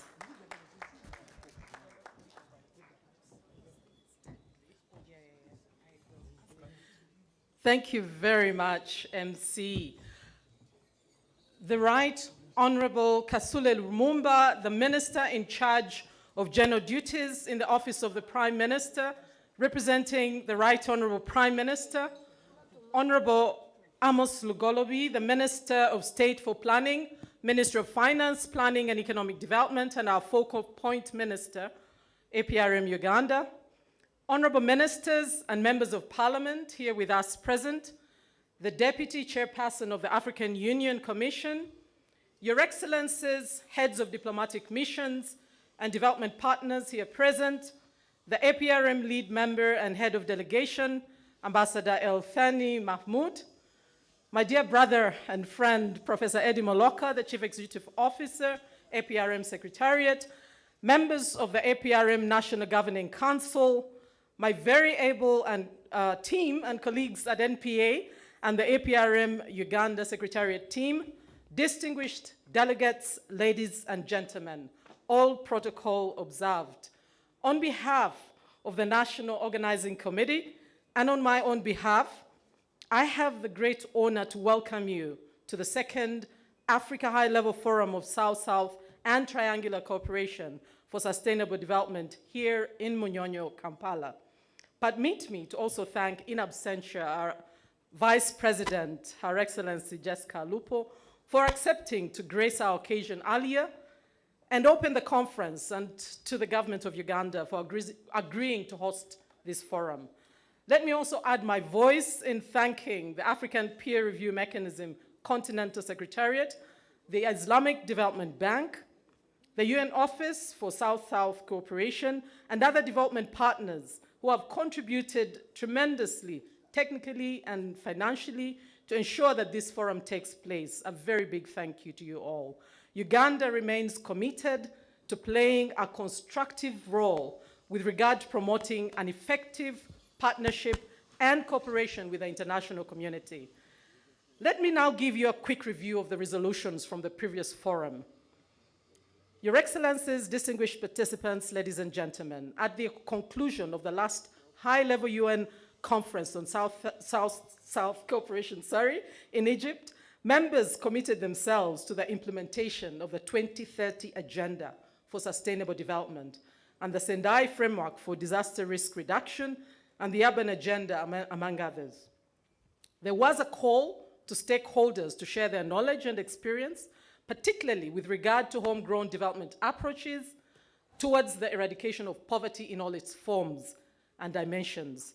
There was also a call to promote the economic, social, and environmental dimensions of sustainability to ensure a more holistic and coherent approach to sustainable development. Furthermore, multilateral, regional, and bilateral financial and development institutions were called upon to consider increasing financial resources to support this cooperation. Member states were also encouraged to enact or strengthen national policies that promote South-South cooperation and enhance capacities at all levels to improve policy coordination, knowledge sharing, and the adaptation of good practices, including through the voluntary exchange of experience and expertise. In line with the recommendations made at the last conference in Egypt, Uganda has mainstreamed Agenda 2063 and the SDGs into our national planning frameworks, including in the second and third national development plans, as well as in our review frameworks. Let me now briefly set the scene for this year's forum. The theme of this year's forum, as mentioned by the previous speakers, is building national capacities for South-South and triangular cooperation ecosystem in Africa and forging horizontal partnerships for sustainable and resilient societies. We hold this second Africa High-Level Forum in the midst of major global political, epidemiological, and environmental crises. Some of these include the climate change crisis, the COVID-19 pandemic, and the Russia-Ukraine war. While the world was dealing with climate change and its impact amid a reducing commitment to multilateralism, COVID-19 happened, followed in short order by the outbreak of the Russia-Ukraine war. The COVID-19 pandemic sent shockwaves throughout the world economy and triggered the largest global economic crisis in more than a century, leading to loss of employment and a decline in real per capita income in 2020. Countries dependent on trade and tourism, as many of our members are, were affected more severely as compared to countries with large agriculture and mining sectors, prompting our President, His Excellency Yoweri Kaguta Museveni, to advise against placing too much emphasis on development of the virtual economy while neglecting the real economy. The Russia-Ukraine war, on the other hand, triggered food shortages, particularly in the global south, and an energy crisis which had already started during the COVID-19 pandemic. The effects of COVID-19 and the Russia-Ukraine war further compounded the effects of climate change, which the world had for some time been dealing with half-heartedly. As a consequence, the effects of climate change, COVID-19, and the Russia-Ukraine war all combined to orchestrate a rise in inflation, debt, and income inequality that have constrained recovery globally and at the same time narrowed the policy choices that policymakers have in addressing them. According to the IMF, most developing and emerging economies are projected to experience a decline in average rate of economic growth, of course, starting from 2020, reflected in tightening global financial conditions and falling global trade and commodity prices. But they also predicted that it would recover to grow at a rate of 6% and up to about 3.6% in 2022. In the same vein, the World Bank has projected that the growth will drop from 63% in 2021 to 4.6% in 2022 and to 4.4% in 2023, below its pre-pandemic level. Hence, much as there has been a rebound in our global economy, particularly in the countries of the global south, it has been weak and uneven.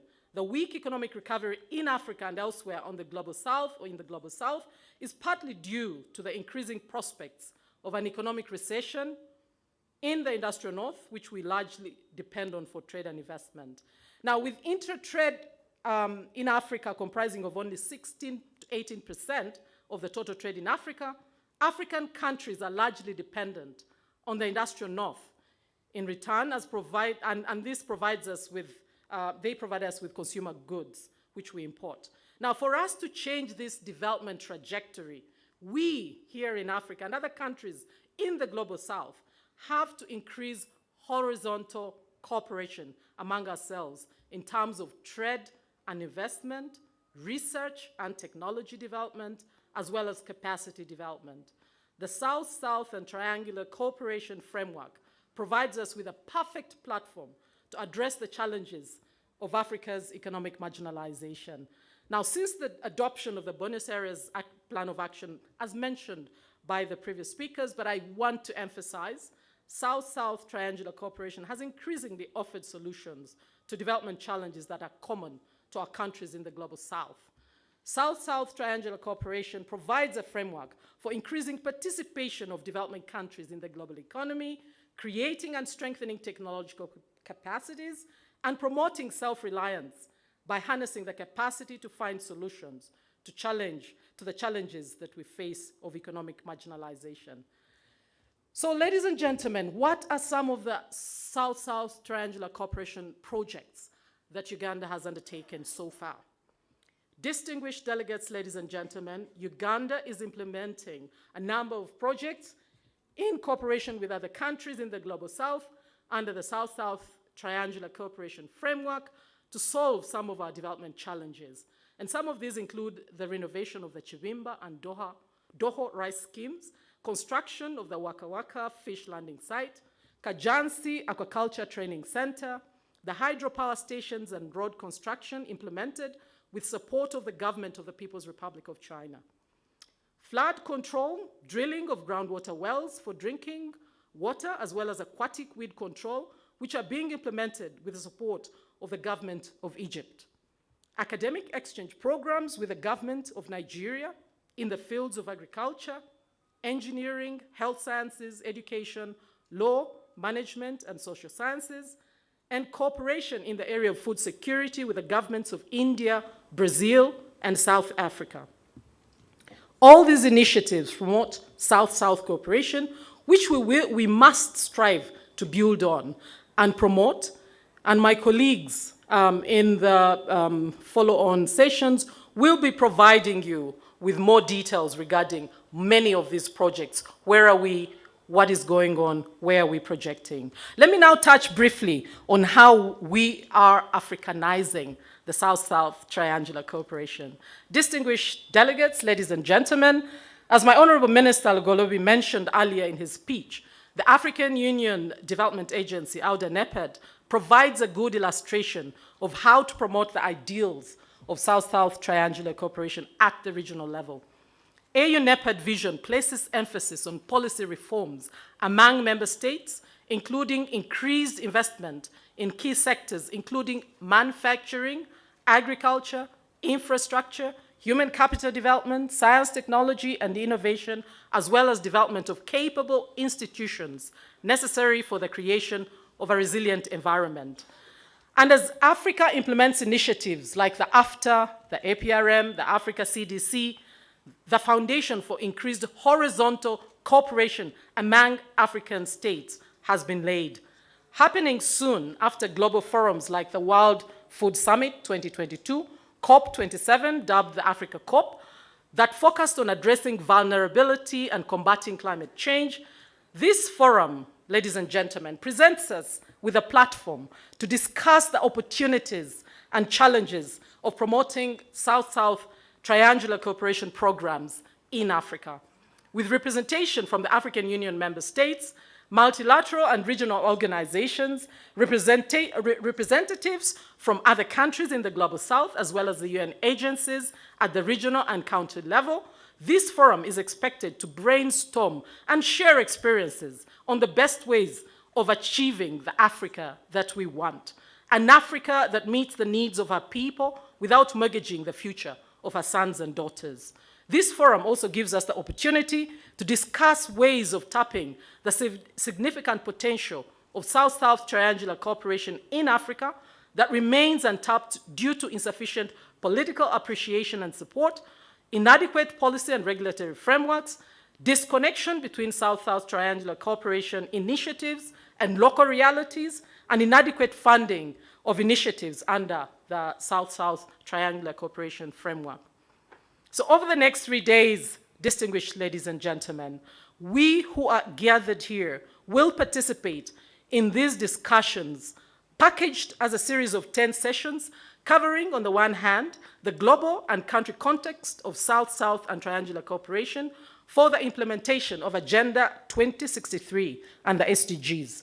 During this session, we will, among others, need to discuss how to effectively use the South-South Triangular Cooperation Framework to support Africa's economic recovery in the midst of the changing global dynamics and a new multipolar world. Building national ecosystems for South-South Triangular Cooperation in Africa is another thematic area, and the key question here should be whether the policy and institutional frameworks in our countries are adequate for maximizing the use of opportunities presented by the South-South Triangular Cooperation.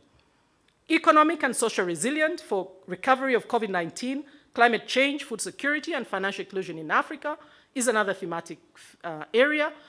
And here, you will agree with me, ladies and gentlemen, that Africa has been disproportionately affected by the impact of climate change, COVID-19, and the Russia-Ukraine war. However, our voice is not sufficiently reflected in the decisions made in dealing with these issues. The question we should therefore ask ourselves is how to strategically make our voices heard at the table where decisions on dealing with these issues are being made.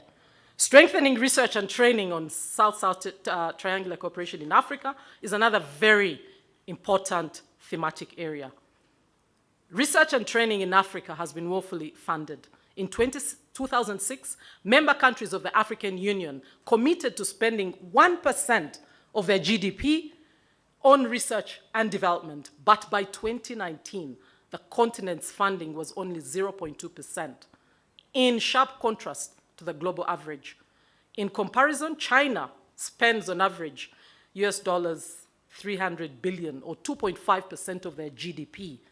So the question we ought to address is, how do we raise the level of funding, both public and private, for research and training in Africa? What are our options? Strengthening private sector participation in promoting South-South triangular cooperation in Africa is another very critical theme that will be interrogating, discussing, sharing experiences. It's now generally agreed that government is a bad businessman or bad businesswoman. We in Uganda have agreed that government should only play a catalytic role in the economy, removing barriers of entry and generally maintaining a conducive environment for private sector participation in the economy. So the question we need to ask ourselves is, how are we positioning the private sector at the forefront of promoting South-South triangular cooperation? Because our economies are private sector-led. Without having the private sector play a lead role in South-South triangular cooperation, many of the initiatives under this framework, I'm afraid, will not succeed.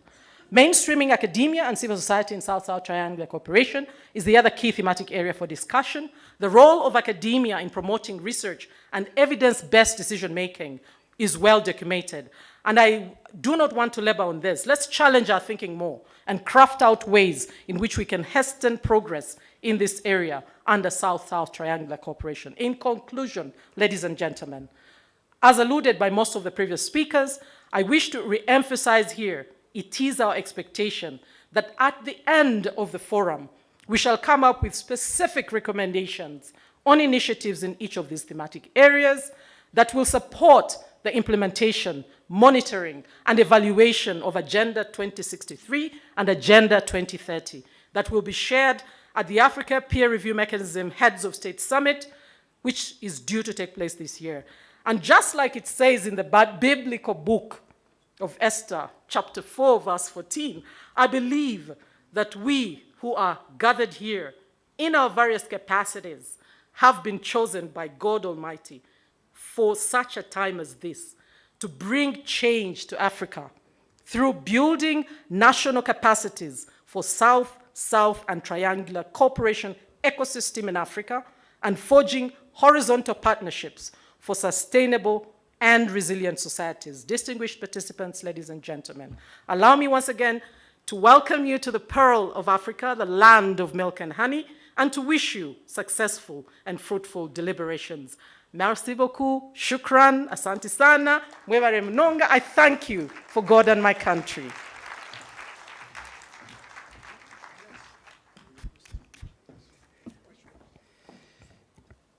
I studied biblical theology, which was in many ways housed in the Persian Gulf and the Middle East. And when you look at the description of heaven in most of the holy books, they are talking about Uganda. They're talking about of a land that is green,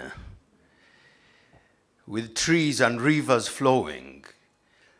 So for us in Uganda, the only thing that we are waiting for heaven to be complete is eternal life. The rest we have. So the only thing we want from God is that. Now going forward, research has been made that generally speaking, after a starch-filled breakfast and quite a sizable amount of heat, the attention span of adults drops significantly, even when water is being consumed. The Bible says, let he or she who has ears listen to what the MC says to the audience. Use that information as you may wish while here. Ambassador Adonia Ayebare.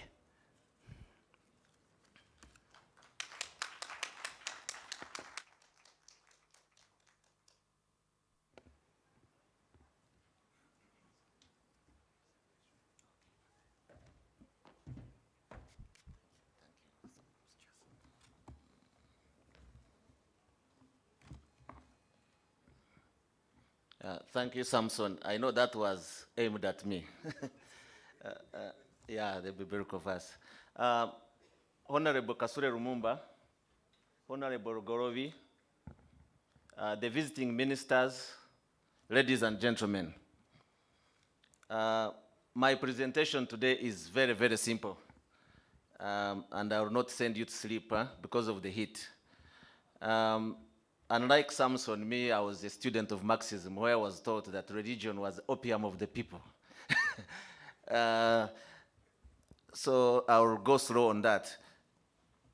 My sister, Professor Pamela, thank you very much for really setting the scene. My speech will focus on where it all began. And I'm going to thank APRM and Professor Eddie Maroc in a special way. Because we are all gathered in Cairo and here, but it's important to remind all of you where it all began. I've been introduced. I have been fortunate enough to take a lead at the global level on South-South cooperation and triangular cooperation. As the permanent representative of Uganda at the UN, for 2 years, I was the president of the high-level committee on South-South cooperation, which is a subsidiary of the UN General Assembly. And also, I was fortunate enough to be a co-facilitator of the BAPA plus 40 outcome document. As I was doing that, of course, I'm from Africa. I challenged myself. Which African institutions can take a lead on South-South and triangular cooperation? I looked around the continent. I must declare, for transparency, that Ed has been my friend for a long time. I didn't choose him because he was my friend. I chose APRM as an institution that could champion South-South cooperation and triangular cooperation on the continent. Because these global processes are very difficult to break them down from New York. Because in New York, sometimes we tend to believe that everything stops there. To bring them back to the continent, Africa, Asia, Latin America, Middle East, is very difficult. And you need institutions that work like APRM. When we were planning for BAPA plus 40 in Argentina, I asked APRM to really take a lead on the pre-conference deliberations to bring African governments, policymakers, academics together so that Africa can have an input in the BAPA process. And they did it in Johannesburg, I remember. And they were also present in Argentina. So, and they also promised that after the BAPA plus 40 document is adopted, they will follow up and make sure that it is implemented in Africa and involve all of you. That's why they really organized the first meeting in Cairo, the high-level forum, and now in Kampala. And I had nothing to do with bringing it to Kampala. It was Eddie. So really thank you very much.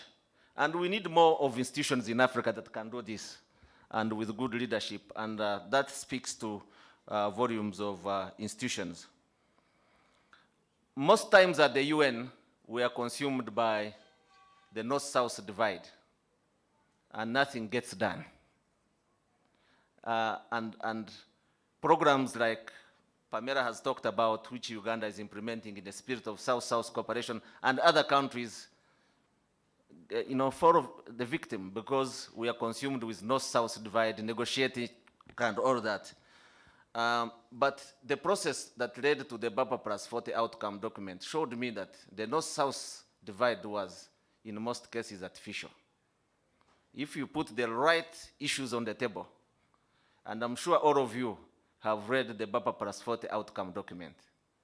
It's the guiding document that was adopted by all member states at the UN to guide South-South cooperation for the next 40 years. Use it the way you want, break it down, regionalize it, nationalize it. But that process taught me. And with my colleague from Lithuania, the ambassador of Lithuania, we sat down, we said, how are we going to make sure there is an outcome document? We did the first draft, and we sent it to member states. And this is very interesting. I was assured by all the regional groups at the UN that it will never see the day. All of them, they said, forget about the outcome document. These issues are heavy. Her Excellency, the Vice President, and Minister Gorobi and Eddie, everybody talked about the 1978 outcome document. That was 40 years ago. And here was a document that had revolutionary issues, the issues Pamela talks to, about technological transfer, digitalization, and member states don't like those words in New York.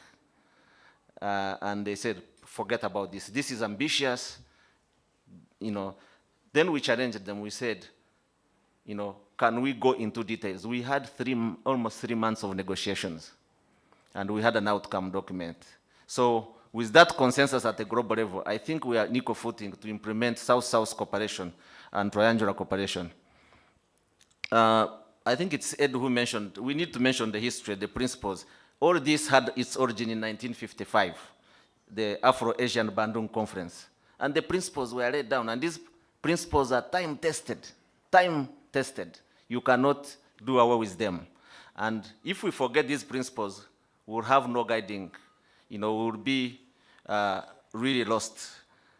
Issues of respect for fundamental human rights, respecting the UN Charter, respect for sovereignty, territorial integrity, recognition of equality of all races, and all these principles really, we have to keep them in mind as we implement South-South cooperation. The BAPA outcome document really goes beyond technical cooperation. It goes into other areas of infrastructure, you know, digitalization, trade, finance, investment, and others. And we can break them down and implement them. I'm really happy with institutions like the Islamic Development Bank to come in and work with countries of the South to implement the BAPA plus 40 outcome document. We need to really make sure that as we implement the BAPA outcome document, we really institutionalization, technical cooperation at the country level. And I'm happy that different technical agencies from the South are here, Brazil, Tunisia, Morocco. And because technical cooperation is both a political process and a technical process. And without agencies to implement it, it will not be possible. As I conclude, I want to flag the following issues as you deliberate this week that need agreement on and being refreshed. Advocacy is one of them. By definition, developing countries still have serious domestic challenges, and they tend to possess limited resources to support other countries. In this context, it is difficult for leaders of those countries to justify providing for others, either financially or technically. Consequently, much of the expansion of South-South cooperation in the last few years has come from a limited number of countries. In addition, some of this collaboration is one way only through which those countries want to share their success with others. Building on this variable collaboration, further efforts are necessary to expand the scope of actors that engage in South-South cooperation, including countries that are less developed, and also to expand the two-way flow of this collaboration, so all actors benefit from this interaction. So we need to have advocacy to really convince our government that South-South cooperation is to the benefit of our countries, you know, despite lack of resources. Another one is stronger institutional arrangements at the national level. Most of the institutions that I mentioned that manage cooperation in developing countries are designed to receive flows from traditional donors. As a result, they tend to lack the capacity to organize demand and supply for cooperation with other developing countries, including legal mechanisms and funding structures. Several cooperation agencies are already evolving to establish that capacity, and I mentioned them. And it should be an important component of assistance from other developing countries and from partners, including traditional donors, particularly UN organizations. And I'm happy to note that the cooperation frameworks with UN agencies at the country level now include South-South cooperation and triangular cooperation. And that is important. And in the BAPA outcome document, I really fought hard with member states to make sure that the country teams are involved. And I'm glad Susan is here, and her colleagues across the developing South really are the champions if the UN system is to be engaged. Of course, the Office of UN South-South Cooperation in New York is important. As a resource, they do research, and they also deal with, they provide a valuable tool to, in this area. Also, the role of South-led development banks. I mentioned the Islamic Development Bank, the New Bank, and the Asia Infrastructure Development Bank represent spaces to channel financial and technical resources from within the global South. At the global level, there should be a stronger commitment of regional and sub-regional organizations to promote and facilitate cooperation. I'm glad that in Africa, the AU through APRM is really engaged. And Agenda 2063 will not only rely on the traditional development partners, but on sources from the developing South. Also at the global level, there is a need for a better coordinated engagement of developing countries in governing structures of the United Nations in order to achieve even deeper engagement of the UN system in support of South-South cooperation. In this regard, it's critical to revitalize the role of the Group of 77 plus China, specifically providing thought leadership and proposals to advance the agenda beyond already agreed principles and practices. Again, my colleagues in the G77 in New York and NAM, and Uganda is going to be taking a lead in these bodies that really determined a lot when it comes to South-South cooperation. NAM, group of G77, I think Uganda is the first country to chair both NAM and G77 at the same time. And we'll work with you, we'll work with APRM, African institutions, and the UN to really give political coverage and the capacity to implement South-South cooperation. And finally, I will touch on the issue of reporting that became controversial and in the BAPA plus 40 outcome document. There is criticism, and sometimes it's founded criticism, and we need to be open-minded about it as countries of the South, from traditional donors, that there is no adequate information on flows from South-South cooperation. And in this context, there was pressure from these partners to join the OECD reporting methodologies and mechanisms. On this matter, there is resistance from developing countries to utilize this approach, as South-South cooperation adapts many forms that are not well captured by these modalities. South-South cooperation is mostly, how do you measure solidarity? And it's also politically sensitive because most of these countries I've mentioned lack resources. How will you explain your citizens that I assisted a developing country when my people don't have resources? So there are political reasons for not reporting and measuring South-South cooperation. At the same time, it would be particularly useful for countries of the South to report more systematically on their cooperation, for which more advances are needed in development of these methodologies. Many developing agencies from the South, among them the Brazilian Cooperation Agency, have already established these reporting tools, including through the measurement of non-monetary contributions. More work, though, is needed in this area, and organizations as the UN Office of South-South Cooperation would become a repository and a disseminator of these practices. Related to the above, it is very important to have information on the results achieved by South-South cooperation. On this issue, there is also pressure from traditional donors that want to promote their evaluation frameworks. I think we need to discuss this in a candid way so that we don't get derailed. Another issue is the corollary issue on the further expansion and success of South-South cooperation will represent a great contribution to multilateralism. My colleagues, Pamela and others, talked about the impact of COVID-19 and the geopolitical war that is going on. You see, I'm careful not to mention countries that are fighting. The resources from the South are really important. Let's make it, you look at the figures, ODA is going down. So we should look at resources from the South as really complementing the global agenda and multilateralism. So it's the interest of everybody that South-South cooperation really succeeds. Of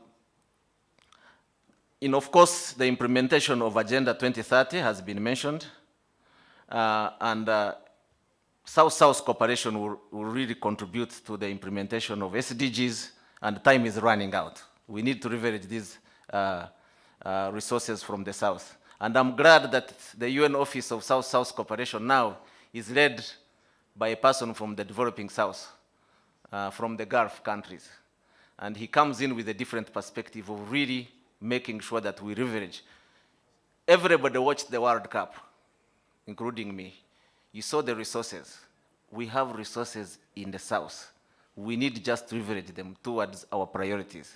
And African institutions can really, South-South cooperation institutions, including at the UN level, especially the UN Office for South-South Cooperation, will come in. I will end my presentation. I will quote Pope Francis, who said, "It is our duty to rethink the future of our common home and our common project." Thank you very much.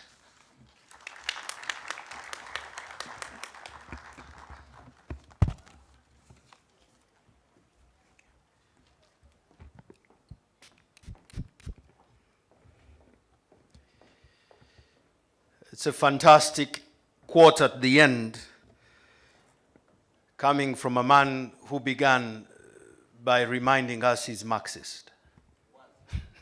Was Marxist. Then that was a very big coup to pull you from Marxism. There used to be a saying that there was a big nation in this world that was struck by hunger, and the president of that nation, even when they didn't believe in God, when they were told how bad the situation was, they said, "Oh my God." I will not mention nations, but I will invite the next speaker according to the program, who is going to speak, and then after that we will have a panel session. Do you know the next speaker? Then I'll give you an exercise. Let's turn to our programs. Or let's just stand up and breathe in. Let's just stand up and breathe in. Just stand up with me, stand up with me. Let's make sure that we still have all our limbs, okay? Okay, that's good. Some take longer than others, which is all right, Okay, is everybody finally up? Okay. So breathe in deeply, very, very deeply. Out. So when you breathe in, you just hold it there. Let's try that. Breathe in.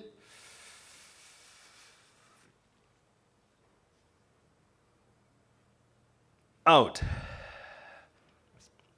Now, we want to see who is prepared for the next bout of COVID, how big your lungs are. Let's try that once more time. Let's breathe in. Hold it. You want to breathe out like a tire going through a puncture. Take your seat.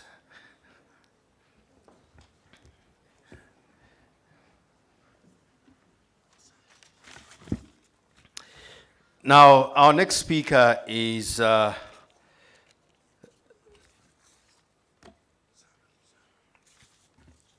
going to be sure I have the right glasses and not Mildred's. Our next speaker is Lady Sarah Hamuda, who is the coordinator for the Forum for the Africa Peer Review Mechanism Continental Secretariat. She will be here in a few. Give her a big hand clap. If for no other reason, for the fact that she came with the broadest smile I've seen this morning. Thank you very much. Thank you very much. Good morning, Excellencies, Honorable Kasole Lumumba, Honorable Lugolobi. All protocols are observed for the sake of time. First of all, I would like to express my sincere appreciation to the government and people of Uganda for hosting the second high-level forum of South-South and Triangular Cooperation for Sustainable Development. I have to say that this portfolio in general is very close to my heart, because when I started at the African Peer Review Mechanism 4 years ago, this was the first assignment Professor Edimeluka designated to me to work on. So I'm very humbled to be here, and I'm very, very humbled to see how the forum is growing every year, how this even year we were able to mobilize more partners, friends of Africa, and sisters and brothers from the African continent to join us. Last year in Cairo, we were still struggling with the COVID-19 crisis and consequent impact on the continent. We couldn't bring all our partners here. So this year, I'm happy that we have the Saudi Development, the Saudi Fund for Development, the Islamic Development Bank, the ABC Brazil, the delegation from Palestine, led by His Excellency Imad Al-Zuhairi. And also, we brought different African countries, even more than the last year in Cairo. I think Professor Pamela already covered what we are trying to discuss today until the end of the forum. But also, I would like to add that we are having a very nice exhibition on the other tent, where we are presenting stories from Africa. Very brilliant, smart African youth, females, and also entrepreneurs who are trying to showcase of their work at local level, including even young students who are trying to highlight the work they do for silencing the guns, gender equality, food security, climate change, enhancing education, digitalization through education, also in Africa. So please have a look at the exhibition and give them the support, because the presence of you all together here also has a purpose to support them and show them that they can do something in the future for the continent. I think Prof. Pamela also and His Excellency Ambassador Adonia Ibari highlighted the challenges we have, and one of the very distinctive differences we have this year compared to last year also in Cairo, that we are having this strong partnership with the Islamic Development Bank, and they would like to also showcase of the ecosystem of national South-South cooperation in Africa. And I think this ecosystem is quite comprehensive and broad, and they will share with us more about how African countries can establish a comprehensive system of South-South cooperation, starting from the mechanism, the strategy, the plan, and the engagement of the different actors. I don't think I need to speak more, because I would like really to kick off the first session of the forum. So thank you very much for being with us. And Asante sana, shukran, merci beaucoup. See you during the 3 days. Thanks.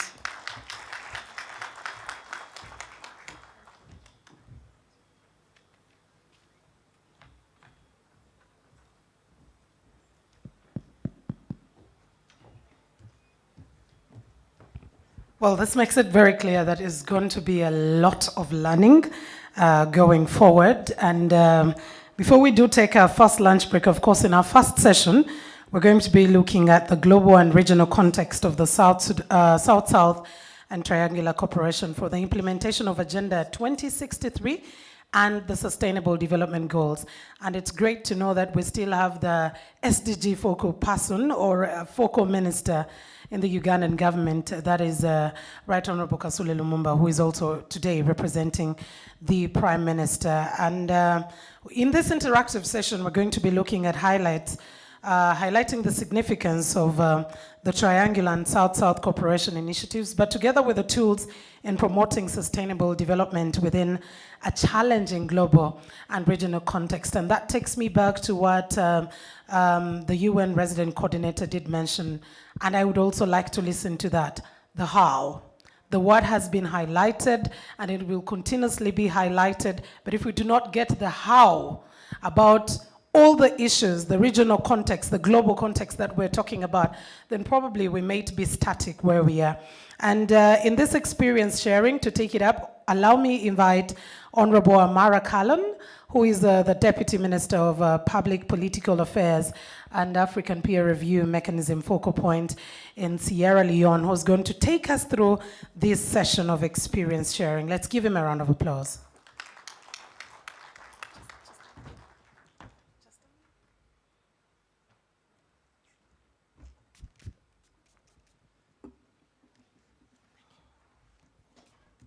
Thank you very much, Madam Moderator.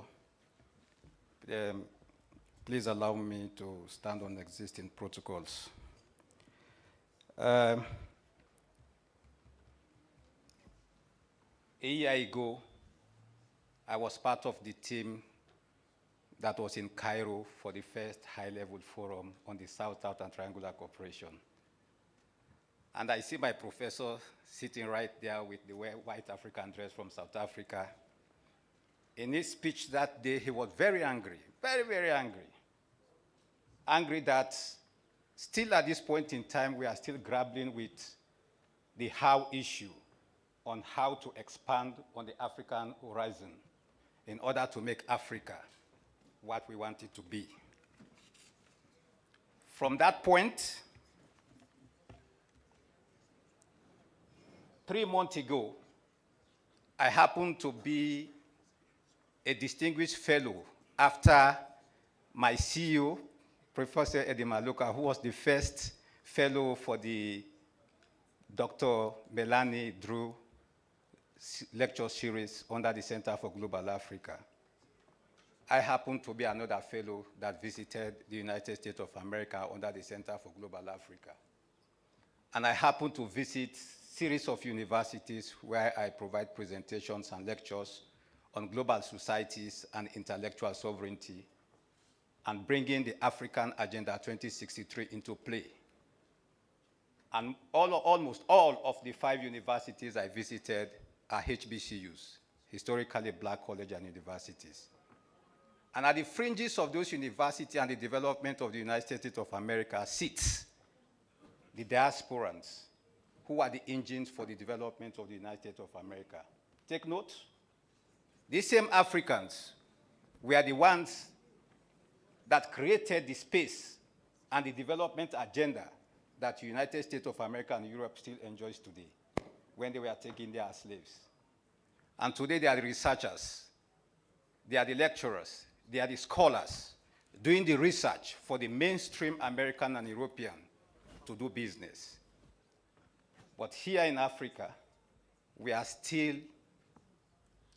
still have the gap as to how we can get those intellectual support to Africa. They sit there. And let me also take you to the US-African Summit that was just held in December in the United States of America, where my president was also part of it. A very good meeting where all the presidents of Africa were there to meet with the federal government of America. But interestingly, the space was not created for the diasporans in America to meet with their presidents, to understand the Africa we want, the aspirations under the Africa Agenda 2063. And so they still sit there waiting for the information, Mr. Professor. What can we do to make sure that the 6th region of Africa is embedded into what we want to do? In Nairobi, a few weeks ago, I was also with Sarah discussing around the draft report on the SDG 16 and Aspiration 3 of the Africa we want. And one key things we took from that discussion was, and I know Sarah discussed it with my minister yesterday, that the policymakers in our African countries who discuss the bills, transform them into policies, are still not attuned to the content of the Agenda 2063. So how do we expect the policies, the bills, the acts, the strategies being developed in those countries by those policymakers, how do we expect them to be attuned with the African Agenda 2063, wherein the SDG is fully and full-blown understood by all of them? These are assignments. And today we are in Uganda again to discuss how do we move forward on the South-South and Triangular Cooperation for sustainable development in Africa. So, the session we are about to participate in is an interactive session that highlights the significance of triangular and South-South cooperation initiatives and tools in promoting sustainable development within a challenging global and regional context. An emphasis is put on the involvement of Africa's position towards the South-South and Triangular Cooperation, including the adoption of BAPA 40 outcomes document in Buenos Aires in March 2019, which is to achieve SDGs and Agenda 2063. The BAPA 40 outcome document recognizes that developing countries tend to share common views on national development strategies and priorities when faced with similar development challenges. The proximity of experience is therefore a key catalyst in promoting capacity development in developing countries, and in this regard, it accentuates the principles of South-South cooperation. It is important to enhance South-South cooperation to fulfill its full development potential, and this is under Article 13, unquote.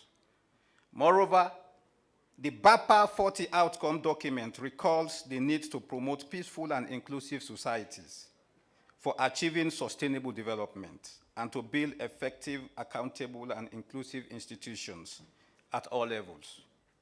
Good governance, rule of law, human rights, fundamental freedoms, equal access to fair justice systems, and measures to combat corruption and curb illicit financial flows will be integral to our efforts. So, ladies and gentlemen, Session 1 has introduced the global and regional context of South-South and Triangular Cooperation for the implementation of Agenda 2063 and SDGs. Will have the following people to share their experience. I now have the honor to introduce our Honorable Justice Kasule Lumumba, Minister of General Duties in the Office of the Prime Minister and the focal point for SDGs in Uganda, to be one of the panelists for this discussion. You are welcome, ma'am. Can we have cheers, please? Put your hand together for Honorable, please. You know, the last time I was in Uganda, you know, she made my visit very, very comfortable while I enjoyed the real pearl of Africa. Yes. Can we have the cheers, please? Or do we want to declare that this issue we are discussing is serious, that it's time for Africa to stand and discuss its issues? Because it seems as if when we sit, we become very comfortable. Yeah. But it's time now we stand as Pan-Africans to discuss African issues with our partners.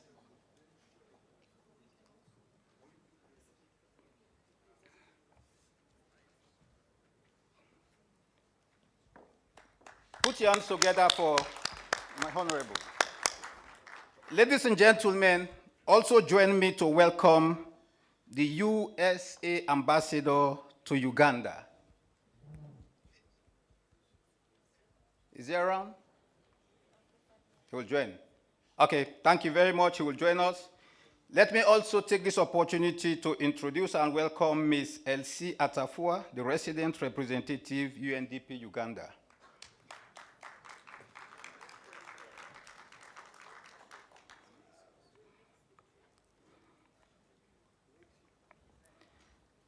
Also join me, invite Engineer Azam Al-Barak, Director of East and South African Operations, Saudi Fund for Development.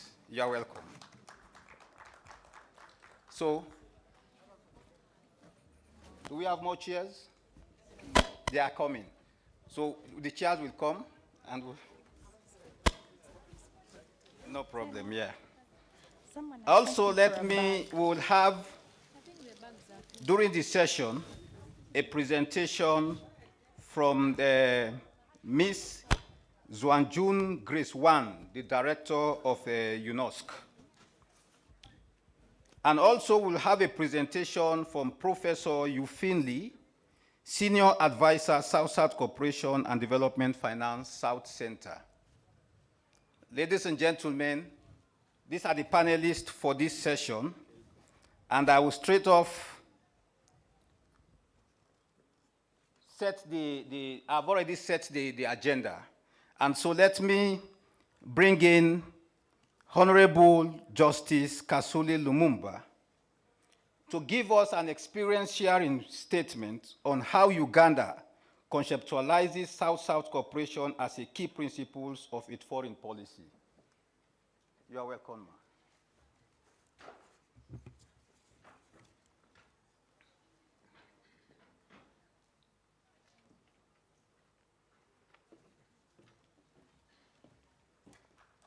Put your hands together, please.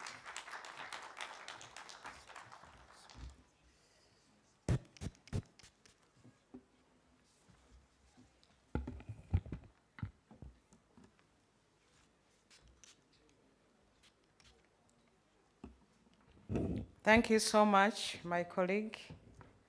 And I want to thank you for loving Uganda and loving Africa. I'm standing in for the Minister for Foreign Affairs, Honorable General Jejo Dong, who has not been able to make it here today. Allow Your Excellencies, Chairperson of the African Union, ministers present, fellow participants, ladies and gentlemen, we are here to demonstrate our continued commitment to South-to-South cooperation and how it will strengthen contribution, most especially to the southern part of Africa and the world.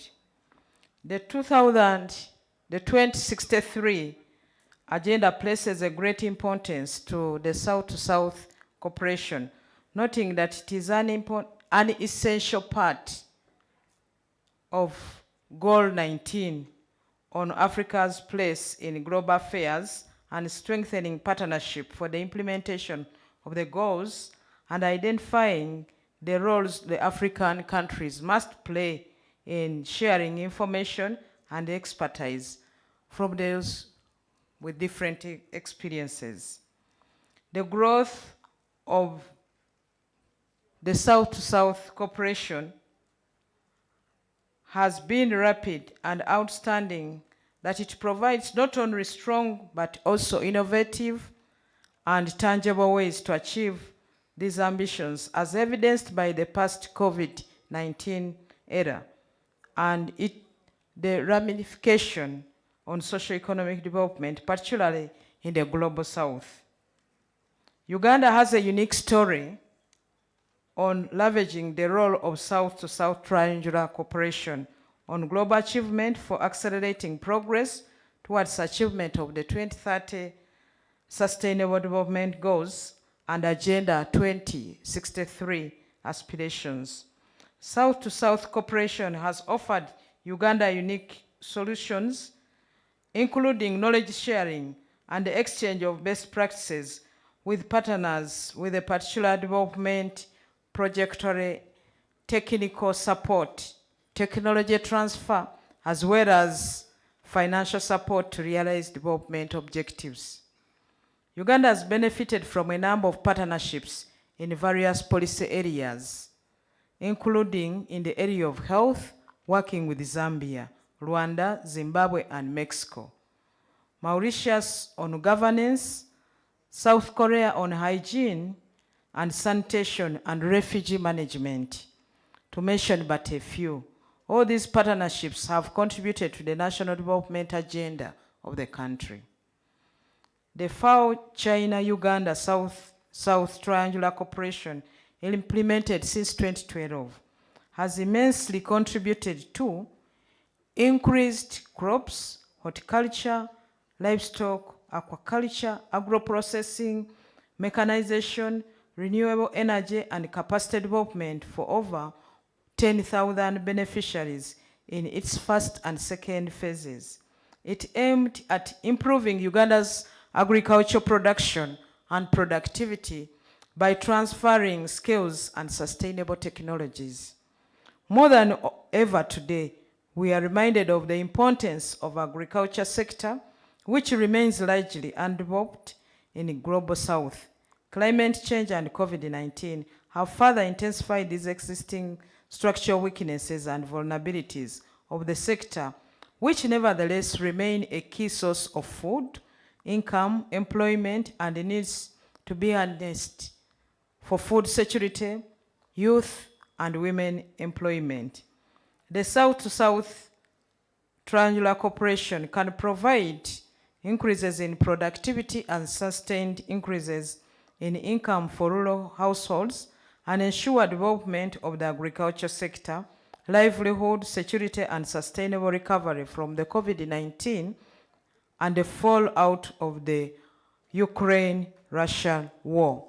If you remember when the Vice President in her keynote address, she was able to tell us how it has helped us to improve on issues to do with the productivity, especially the relationship with the different countries. And many of them have come in, but here we are putting in efforts also on issues to develop the vaccine. Secondly, institutionalizing South-to-South and triangular cooperation is important for effective coordination. It is proposed that at least one ministry in each country be appointed to promote the use of the South-to-South triangular cooperation. This will ensure that planned South-to-South cooperation activities are adopted to the local context. In Uganda, this is done through the Ministry of Finance and Ministry of Trade. Office of the Prime Minister plays the role of coordination, especially on issues of SDGs and refugee management, and the APRM country office, with the Ministry of Foreign Affairs providing oversight and guidance when it comes to issues of diplomacy. Thirdly, while knowledge sharing is a critical aspect of the South-to-South and triangular cooperation, it requires adequate guidelines to contribute meaningfully to development solutions. There is a need for continuous learning and involving implementers and end users to sustain impact. In this regard, support by development partners to support long-term engagements with participating countries in the South-to-South and triangular cooperation is vital, including on global issues like climate change, refugee management, global pandemic management, food security, to mention but a few. As I conclude, Uganda looks forward to continued and strong cooperation under the South-to-South cooperation to develop capacity that will accelerate socio-economic transformation in Africa.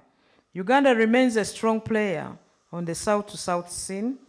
The hosting of this second high-level forum on South-to-South triangular cooperation in Kampala is a strong reflection on Uganda's commitment.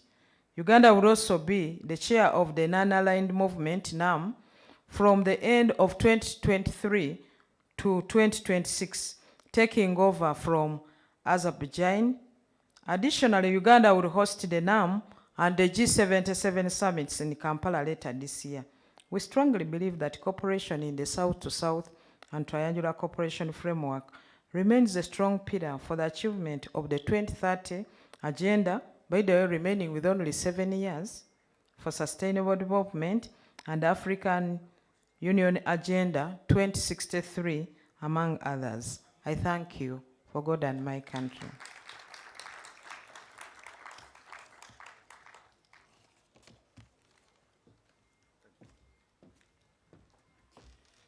Another round of applause for Honorable Justice Kasule Lumumba. Thank you, ma'am, for setting the stage for the experience sharing on session 1. I am sure we have learned a bit from the Ugandan experience in their participation and dealing with the South-South and triangular cooperation.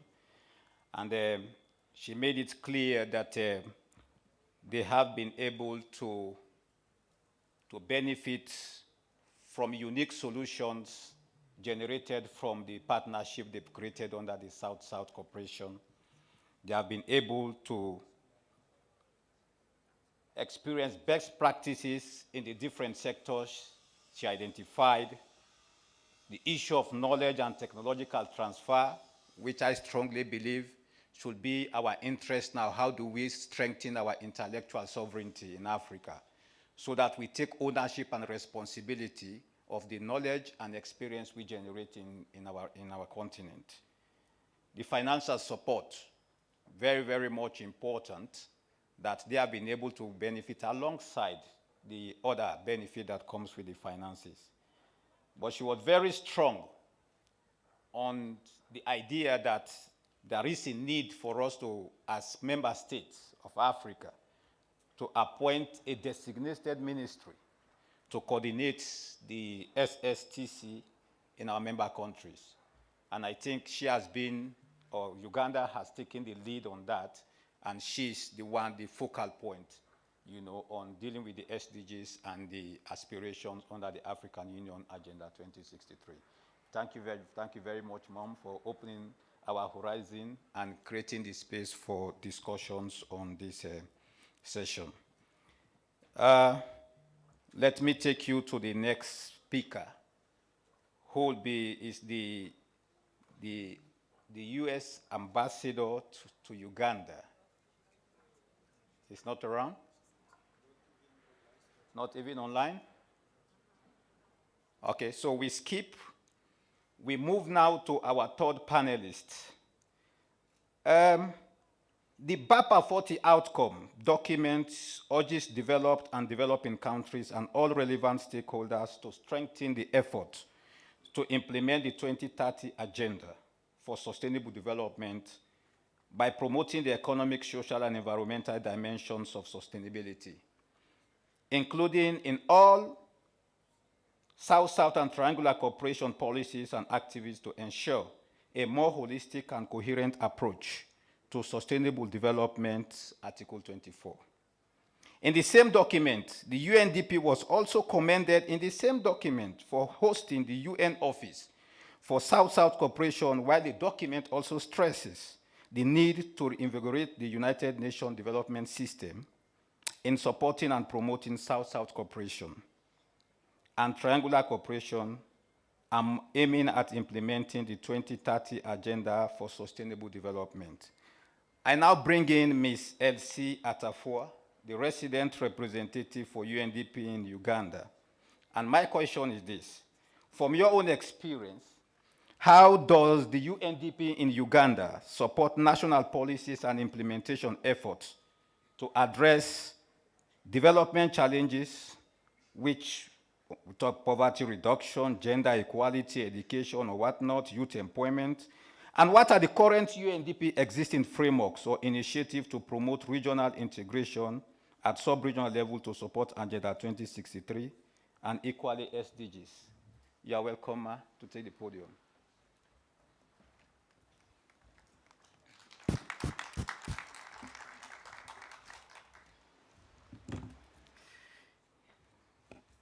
Good afternoon, everyone. First of all, let me recognize Right Honorable Kasule, Honorable Lugolobi, Excellencies, senior government officials, our UN resident coordinator, UN colleagues, UN women, UNDP, and others who are here, and all friends. Once again, thank you very much. And let me also take the opportunity to thank the government of Uganda for hosting this beautiful forum in this beautiful country, the Pearl of Africa. Indeed, Uganda is a Pearl of Africa. I thought you'd give a round of applause to that.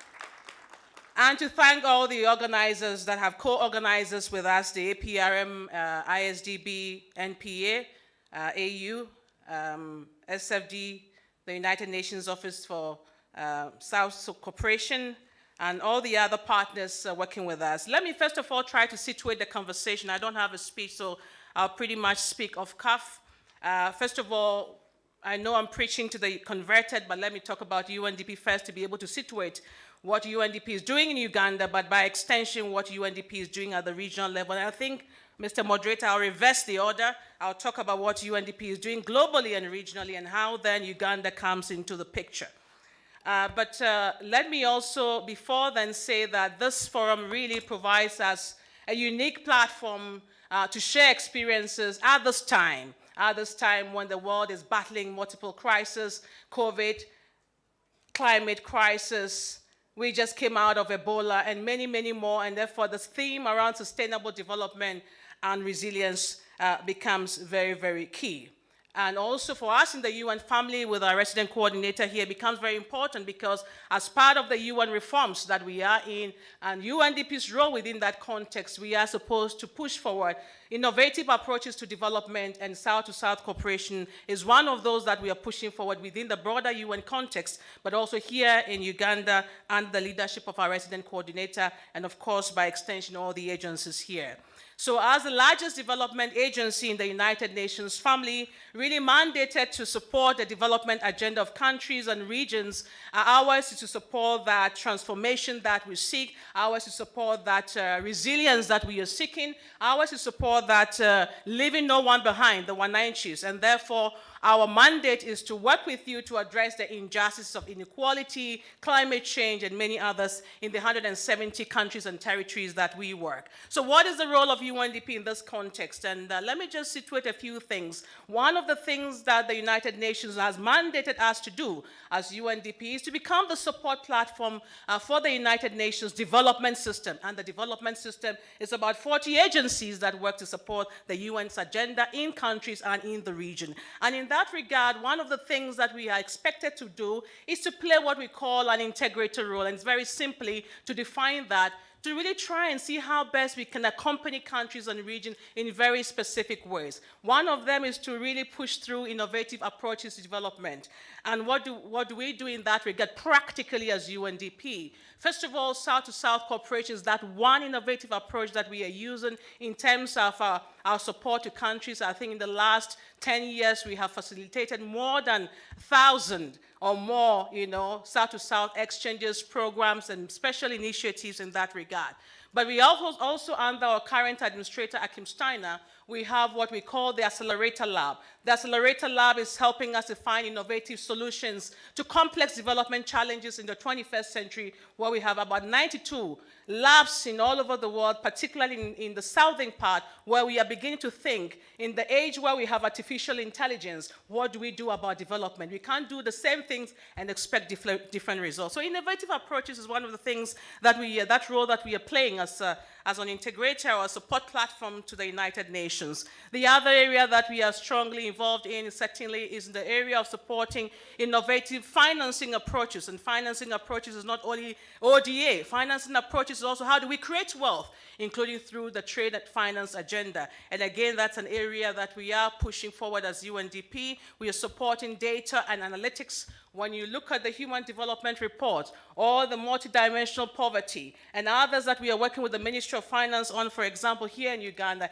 again, that evidence helps us to shape the conversations around development. And I can go on and on and on in terms of what we are doing. But what I wanted to say is that ultimately in every country and in every region, we need to be able to find or co-create together with government, civil society, private sector, what are the relevant development pathways, whether through energy, whether through climate change, whether through gender. These are things that we are doing. So what are some of the regional things or global things that we are doing, Mr. Moderator, before I situate what we are doing here in Uganda from a South-to-South cooperation point of view and triangular partnership? First of all is our role as a thought leader, or the thought leadership role that is UNDP is mandated to promote the global policy agenda and the regional policy agenda and the regional policy dialogues. One of the things that we are promoting. I think this came through the speeches of Excellency Ayebari and others, that in 1978, talking about our support to global conversations around South-to-South cooperation, we led the United Nations Development System in organizing the global meeting that happened in Buenos Aires that led to the Buenos Aires Plan of Action, BAPA, that has been quoted now. In 2009, again, we led the United Nations Development System in a high-level meeting that was also mentioned in Nairobi. 2019, we worked with the UN Office on South-to-South cooperation, again, holding a meeting in Buenos Aires, which is popularly known as the BAPA Plus 40. And so that global policy space where we put our energies behind conversations like this, and this is why you see our logo here as well, as part of the co-organizers, making sure that we can crystallize some of these conversations and move it forward. So these are some of the things that we are doing from a policy conversation point of view.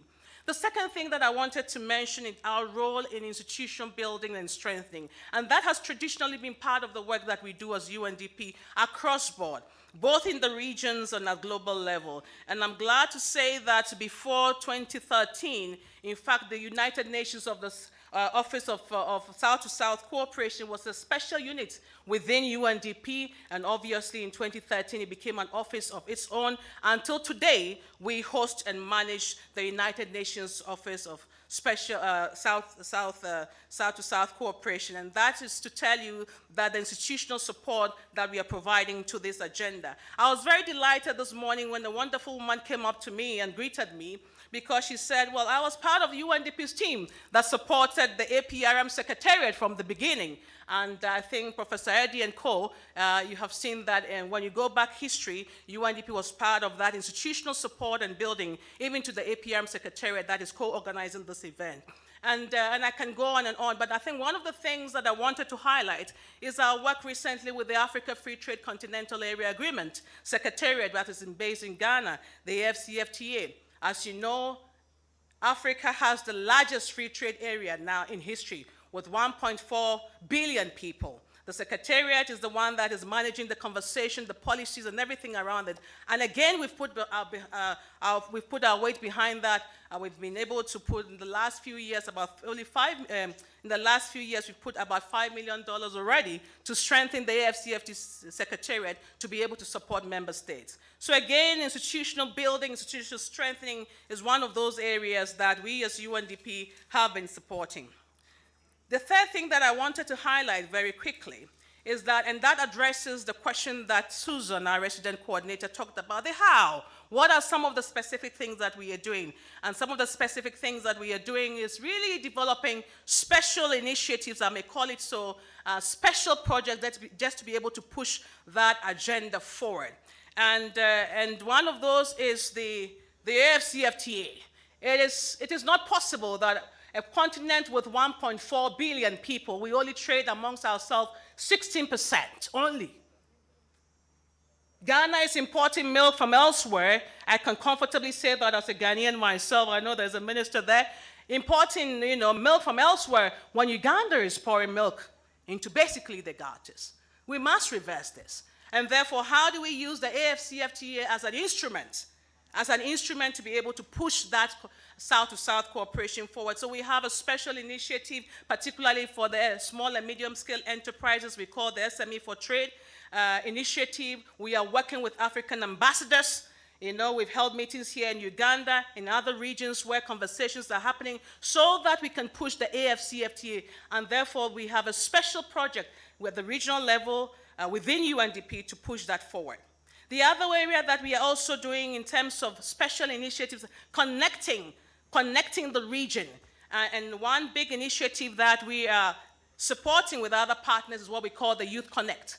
Last year, it was held in Kigali, over 10,000 young people, and we made sure that here in Uganda we had some of the young people. I think we were the second biggest delegation after the Rwandese there, to make sure that we connect. Youth Connect becomes very important in that conversation, where we are bringing African youth to connect amongst themselves, to dream big, to share knowledge, to share experiences, because a continent that is the youngest in the world, we cannot afford but to support our young people. So such special initiatives of connection becomes very important in that regard. The other thing that we are also facilitating is in the space of governance, because governance of things becomes very important when we are talking about development. And one of the spaces that we are very much interested in is particularly in the area of the judiciary and administration of justice. And I know that I think Mauritius was talked about between Uganda and Mauritius. But only recently we had a delegation in Ghana, a 14-member delegation from Uganda go to Ghana. Now we know the Ghanaians are also coming here in 2 weeks' time. And these are some of the connections, again, that we are facilitating. But two quick things in terms of what we are doing at the regional level as well is that we have established regional hubs across the continent. And in Addis Ababa, we have our biggest regional hub. the Regional Service Center for Africa. We have a hub in Nairobi that focuses on resilience building. We have a hub in Pretoria that focuses on the African Finance Hub, where we are looking at development finance sources, instruments, mechanisms, including on climate change, to connect the African countries. And therefore, those special initiatives and windows to help African countries connect are things that we are doing. And then, and finally, I just wanted to dwell a bit on some of the issue around financing, because I know Honorable Bugolobi and others are very interested in that as well. We just came from Sharm el-Sheikh, and I was telling the former Egyptian ambassador, we launched collectively a loss and damage fund. How do we support African countries? This is no longer big English.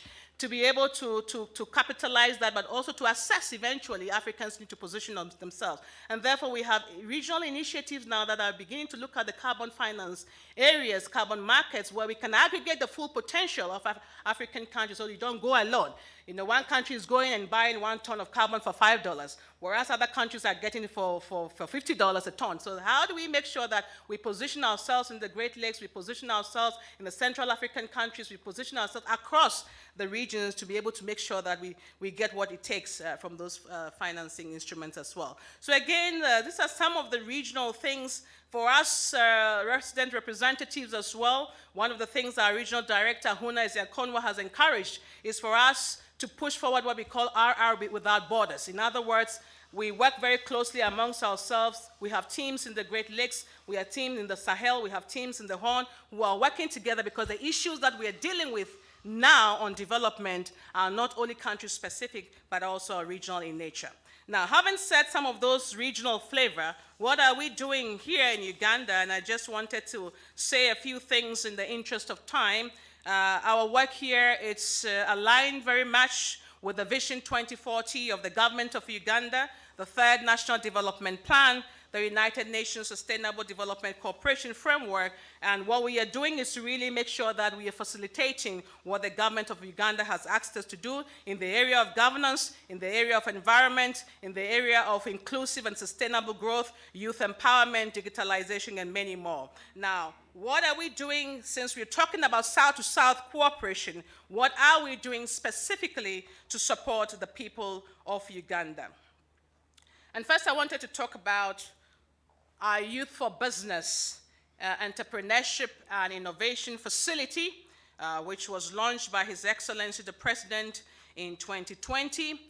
This is an initiative that is bringing Ugandan young people together. We provide them with grants, but also we facilitate them to be able to get very good interest rates when they partner with governments, link them to venture capitalists, and many more. But the point I wanted to raise is how we've used that facility to connect Ugandan young people. And I'm really encouraging you to go to the exhibition area, because you see some of them who have been able to connect with African countries as a result of that. We took a couple of young people from Uganda to Ghana. We said, go and shine your eyes. Go and see what your brothers and sisters are doing in Ghana. And it was very interesting, very sad also in many ways. As we got to Ghana, most of the Ghanaians, my brothers and sisters, did not know that Uganda produces some of the finest coffee on earth. And yet, they were importing coffee from elsewhere. They did not know they would get leather products from here. In fact, a woman told us that, I didn't know, we've been looking for ghee. Those of you who know ghee, okay? And because of that connection, we have seen young people now strike deals. And they are beginning to export to each other within the context of trade, but hopefully preparing them also for the Africa Free Trade Continental Area Agreement. So we've seen that within this framework of this Youth for Business, we've been able to support now these young people, not only in Ghana, they are connecting to their brothers and sisters in South Sudan. We've sent a group there as well. We've sent a group to DRC, which is 80 million market size. We've sent a group of people as well to Kenya, and that connection is helping. So the how is that we must facilitate young people. We must provide facilities that give them incentives to be able to connect, give them incentives to be able to trade, give them incentives to be able to provide what it takes to develop a country. And so that's one of the things that I wanted to talk about. The second thing that I also wanted to talk about, and I'm sure, Olive, maybe in your presentation later on you will talk about that, is to facilitate young businesses. This is the future. I think if COVID has taught us anything, it has also taught us that our young people can innovate in many areas, including the area of trade. And therefore, we have a program that is supporting them to understand what the Africa Free Trade Continental Area Agreement is, what is the strategy, a trade facility to help them to be ready to export. Again, exporting to other countries in the region is wealth creation, it is poverty eradication, because when you work back the value chain, if you're exporting maize or you're exporting cocoa or you're exporting coffee to another country, you have to work back, the farmer is producing, value addition is being added, and on and on and on. But I think the other area that I think we have been able to connect without going physically is the area of digitalization. I think, again, COVID thrust us into the fourth industrial revolution like never before, where you can sit here and be able to see what product is out there in other neighboring countries. And I think that is an area where we are building systems around market intelligence, building systems that, young people, young men, young women, and others can connect again and be able to share experiences, but also trade. So digitalization is one of those areas. But most recently, within the context, that's the fourth thing here in Uganda, within the context of the India, Brazil, South African Fund, IPSA Fund, we have, unfortunately, Ambassador Lulu is not here, the South African High Commissioner. We have been working with the South African High Commission where, within the context of South-to-South cooperation, they will be providing financial resources, Ambassador Ayabari, Excellency Ayabari, they will be providing financial resources to Uganda on a very interesting project in the Karamoja region, which is going to focus on large-scale production by women in the Karamoja area. And again, that's a very important role we have played in terms of UNDP helping to bring the two countries together in terms of the project design, development, and others. Now, let me try to conclude, because I know the other panelists to say what do we see moving forward? What's the vision moving forward? What are we learning from the South-to-South cooperation work, whether within the region or within Uganda as a whole? What we are learning is that it works. It works. We just have to do more of that. Whether in the area of trade, whether in the area of governance, digitalization, even tourism, where we are connecting countries in the region to come to Uganda. Again, they're spending millions of dollars going elsewhere, but for Africa, why not? We need to show that it works, and we are seeing those results in terms of lessons. What we need to do more of is to be able to provide the right enabling conditions, the right incentives, the right support to the people. So again, I would say from where we sit as UNDP is that there is need for us to strengthen that area of work. And in a space where we are seeing that development is being defunded, that's the reality.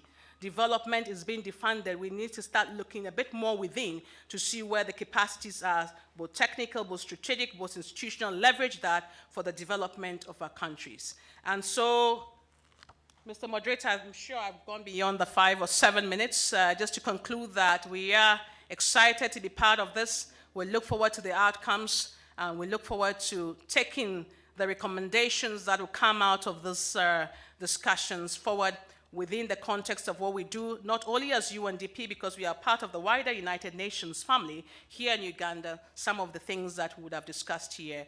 And so thank you very much for the opportunity to discuss a few things, and looking forward to some great conversations later on in the week. Thank you. Allow the applause, please. Allow the applause.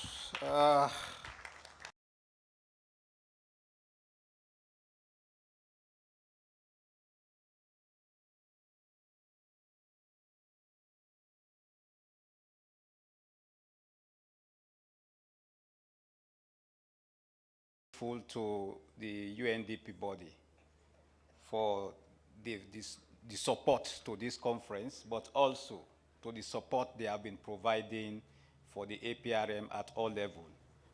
Madam, we are very grateful. We, the APRM, we are very grateful. And please extend our appreciation to the UNDP office, please. Thank you so much. For Sierra Leone, we are also very much grateful to the UNDP. I think when you started your presentation, you made mention of a keyword in the SDG 16 and the aspiration 3 of the Africa we want, that is, leave no one behind. And I think UNDP has been very supportive to us in establishing vital statistics in Sierra Leone. And we are one of the leading countries, if not the country, that's now linked our vital statistics to a national biometric identity card for both nationals, foreign nationals, and ECOWAS member countries. And that's as a result of the support we have got. We are having a huge support from UNDP on transforming our youth space. Sierra Leone has a population which is about 62% who are young people. And take note of this, almost 98% of them were born within the period of the war in Sierra Leone. So just imagine the young people we are talking about here as at present, very volatile. They were looking at exotic values. They want quick wins, and they want things to happen now. But the UNDP has been very supportive, to us.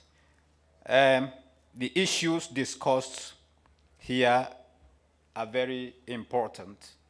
She discussed about the South-to-South exchange program, which was very key, taking member countries to other countries to see what they are doing, exchanging those programs. The innovative approach to development challenges is very key. For example, for Sierra Leone, we are seeing how we are using different innovative approaches to bring, change to the platform we want to create in the digital space. The issue of innovative finances is very key. Data and analytics is very key.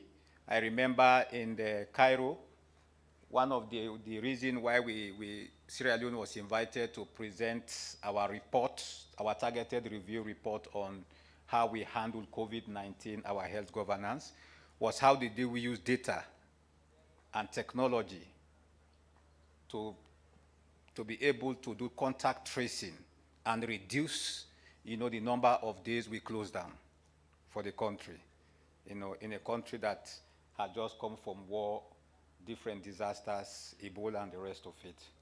So that's very good. The meetings at Buenos Aires, they are very good because these are very good supports. But very key from her presentation on how do we use the African Free Trade Zone, to strengthen trade in Africa. And that was iterated by my minister in his statement, that unless and until, as Africans, we see ourselves solidifying around our own trade, it will be difficult for us to have the necessary resources within to push our development agenda. Because once you import, all foreign exchange go out of the country. But when you trade within, it flows within the continent and stays within the continent. And we are very much also appreciative for the Youth for Business. Sierra Leone is it's a very good it's an interesting one that you are doing for Uganda. And for us, we started establishing incubation hubs, in Africa, in Sierra Leone, in order to have the young people, looking at what activities can inspire them in different sectors and building them around those inspirations. Before I move further, let me also thank Professor Adonia. Is he here? The architect of this South-South cooperation. Sarah, okay, you are there. Thank you very much, sir.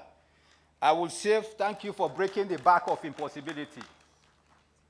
Yes. Thank you for breaking the back of impossibility. Always people feel that it's not possible in Africa. I'm a Muslim. My wife is a Christian, a born-again Christian. And every morning, I used to hear the word, what God cannot do does not exist. I think we have people here who are connected to that prayer point. Do we have them? Can you lift your hand, those that are connected to those prayer points? Pastor Ezi. All right, okay. So I do hear her talking about that. So that's exactly what you have done, Professor. Thank you very much for bringing this forum to our doorstep. We move further. Let's take this opportunity to welcome the U.S. Ambassador to Uganda. Thank you, Mom. Welcome. And I think I will take you head on. as the next panelist.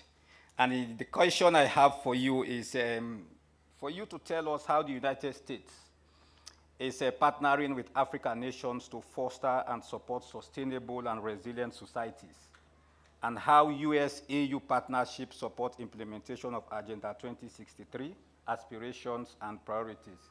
And maybe you can just link it to the meeting that just concluded in the United States in the African AU Summit. So maybe you can draw some experience from that. You're welcome.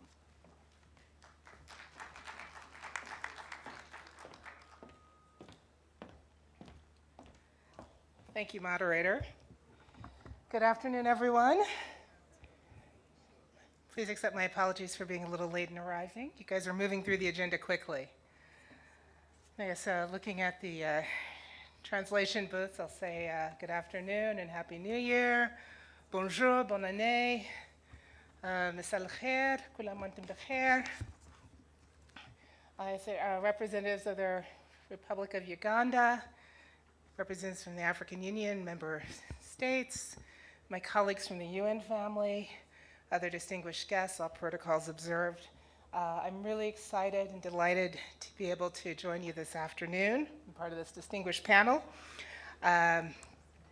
First, just because under the auspices of the African Union, some of you, I think my colleagues here in Uganda may know, but my second diplomatic assignment was in Addis Ababa, and one of my portfolios included the then Organization for African Unity. So these continent-wide initiatives have always had a special place in my heart.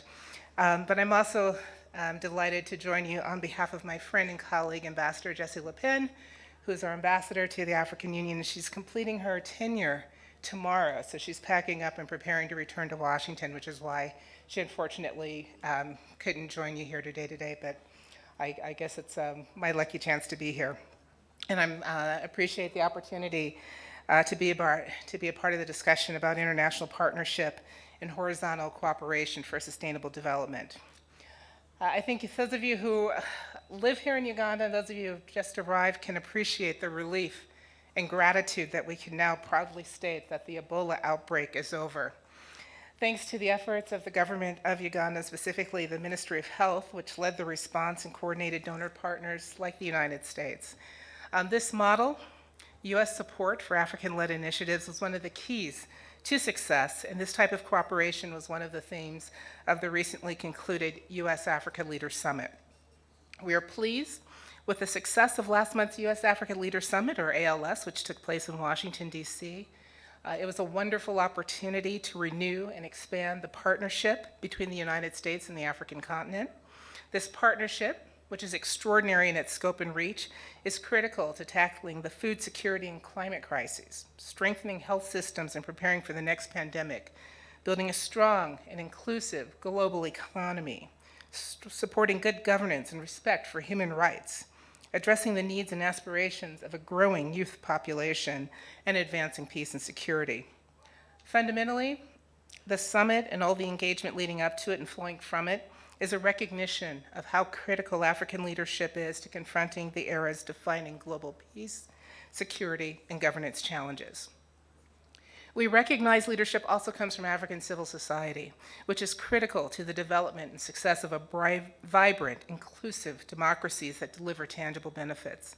The United States seeks to collaborate with a diverse range of African partners on shared priorities, focusing on the strong linkages between inclusive and accountable governance and sustainable and resilient societies and economies.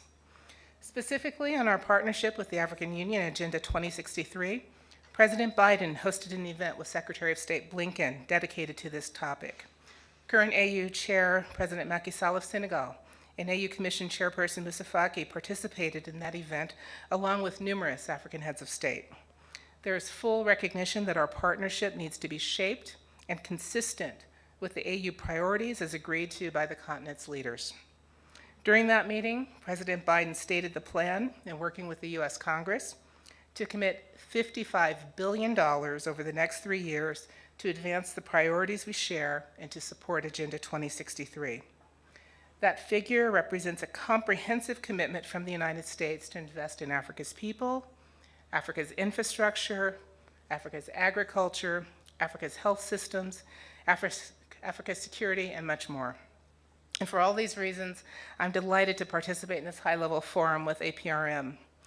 Our role as a steadfast international partner to African nations and the AU is also to delve more deeply into shared values and that common agenda, whether in bilateral or multilateral arenas, and to ensure that we're moving forward for a broad and robust 21st century partnership. Given the recent health crisis in Uganda, I must underscore the U.S. role in health partnership on the continent. I was honored, along with my colleague Susan and Elsie, to be a part of last Wednesday's ceremony in Mubende, declaring an official end to the Ebola outbreak, and I was so pleased to see so many other partners there, including from the Africa CDC and East African community. Their presence at the ceremony and engagement throughout the crisis response reinforce how an event in one country has the potential to affect many others, and the importance of strong communication and collaboration. The United States is proud to be the world's largest donor for global health. We are committed to working with countries in Africa and across the world, alongside regional and global partners, including Africa CDC and the World Health Organization, and with a diverse range of public, private, and civil society partners to achieve our goals for continued improvements in global health and global health security. Closing critical gaps in African countries' pandemic preparedness and response capacities is pivotal to achieve these goals. Strong and resilient health systems are the foundation upon which pandemic preparedness must be built. In turn, healthy citizens will be the foundation for resilient societies, which again, as I mentioned, is the heart of our partnership. Lastly, I want to thank the organizers of this forum once again. My colleagues in Addis Ababa have been working with APRM to support this African-led and African-owned mechanism in recognition of that common agenda and desire to support the policies, standards, practices to which AU member states have all agreed. As we move forward in our partnership, we're working together to engage more on the national levels via our bilateral missions. And here in Kampala, we are proud to be part of that continental effort and look forward to working with you all. So thank you again, and I wish you a successful meeting.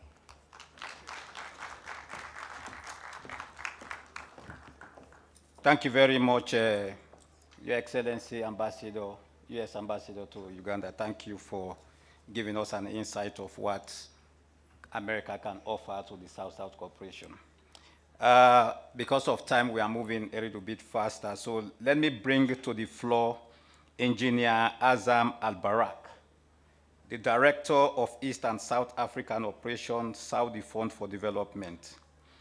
The SD Fund is one of the emerging government organizations that provides soft loans and grants to finance development projects and programs in developing countries.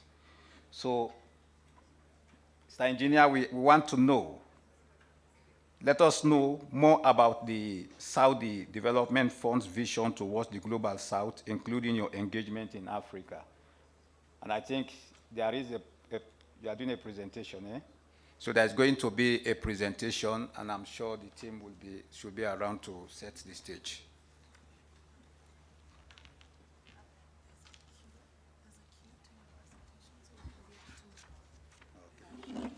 This one? This is forward, this is backward, this is the pointers. Okay, thank you very much. Excellency, distinguished guests, ladies and gentlemen, Assalamu alaikum wa rahmatullahi wa barakatuh, and good afternoon. On behalf of the Saudi Fund for Development, I would like to thank you for inviting me to participate in this important event. I will make sure it's very brief. In my presentation, I'm going to brief you on three main points. First of all, we're going to talk about the Saudi Fund for Development and its activity worldwide. Then we're going to focus on SFD's activity and on African region and our success story that represent our activity and our cooperation with other organizations and institutes. So, does it work? For you specifically, next is backwards. Okay.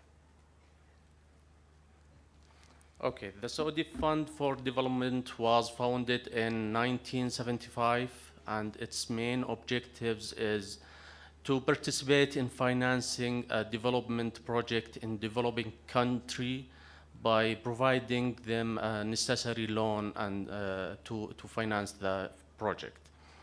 SFD has provided development funding for more than 690 projects worldwide in 84 countries, which worth more than 18 billion USD. Our work has improved the life of millions of people around the world. SFD has championed impactful projects that have led the foundation and helped to build a vital infrastructure for successful communities, creating long-term prosperity and social progress. SFD support countries to build hospitals, dams, roads, and etc., and gives also people access to the facility services that they need. SFD support over than 400 projects in Africa, which represent around 60% of SFD's portfolio.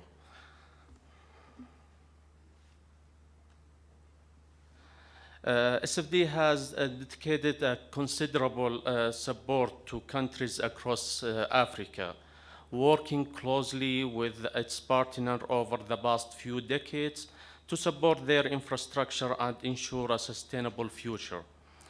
SFD has contributed to finance and support development projects in 46 African countries. As I mentioned, more than 400 projects, which worth more than 10 billion USD across a variety of critical sectors, including transport, health sector, education, and etc. And one of our successful story that represent our effort in Africa, and it shows even the triangular cooperation with our partner and organization around the world. It's the Saudi program for drilling wheels. As you know, climate change is affecting many African people, causing a hardship and drought for many people. To address this crisis, the Kingdom of Saudi Arabia has designed a special program called the Saudi Program for Drilling Wheel and Rural Development to ensure achieving water and food security. This program was launched in 1982 with a value of more than 300 million USD. This program has drilled and equipped over 6,000 water facility and benefit more than 4.5 million people in 13 African countries. Also, one of our ongoing example that show our activity and partnership with other organizations is called the One Wash National Program in Ethiopia. We are working closely with Ethiopian government and other development fund and organizations to implement this significant program, which valued around 500 million USD. This program aims to improve the population health and rural and urban area by increasing the sustainable water supply and enhancing sanitation and good health. More than 4 million people will benefit from this program in rural area and towns, including school, health centers that will have a full wash packages. This program is aligned with the UN SDGs.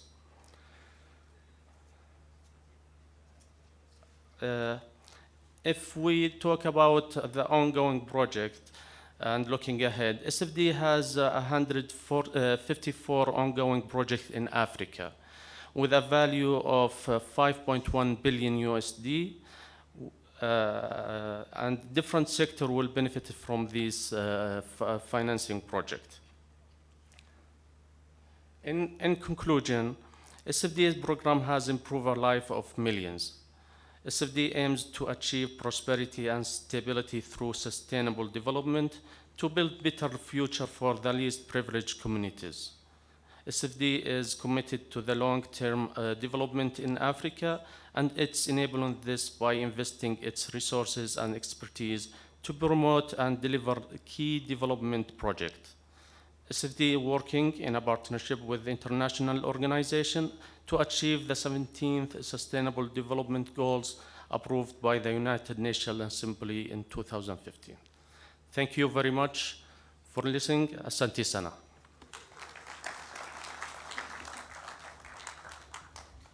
Thank you very much, engineer. He did speak like an engineer, you know, and thank you for your support to the African continent. And all of you have heard, so it's an opportunity for you after the sessions to meet with them. They have the exhibition there, so you can join them and discuss further on what are the potential there for us. We have two more interventions that will be on presentation. So first of all, bring Professor Yufin Lee, Senior Advisor, South-South Cooperation and Development Finance.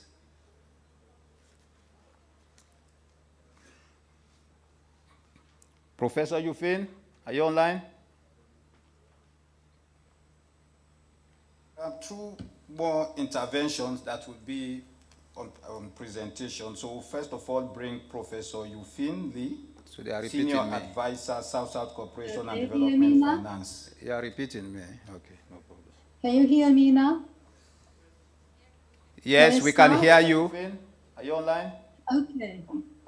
Thank you, Honorable Minister. Merci à vous, honorable. Excellencies and friends, first of all,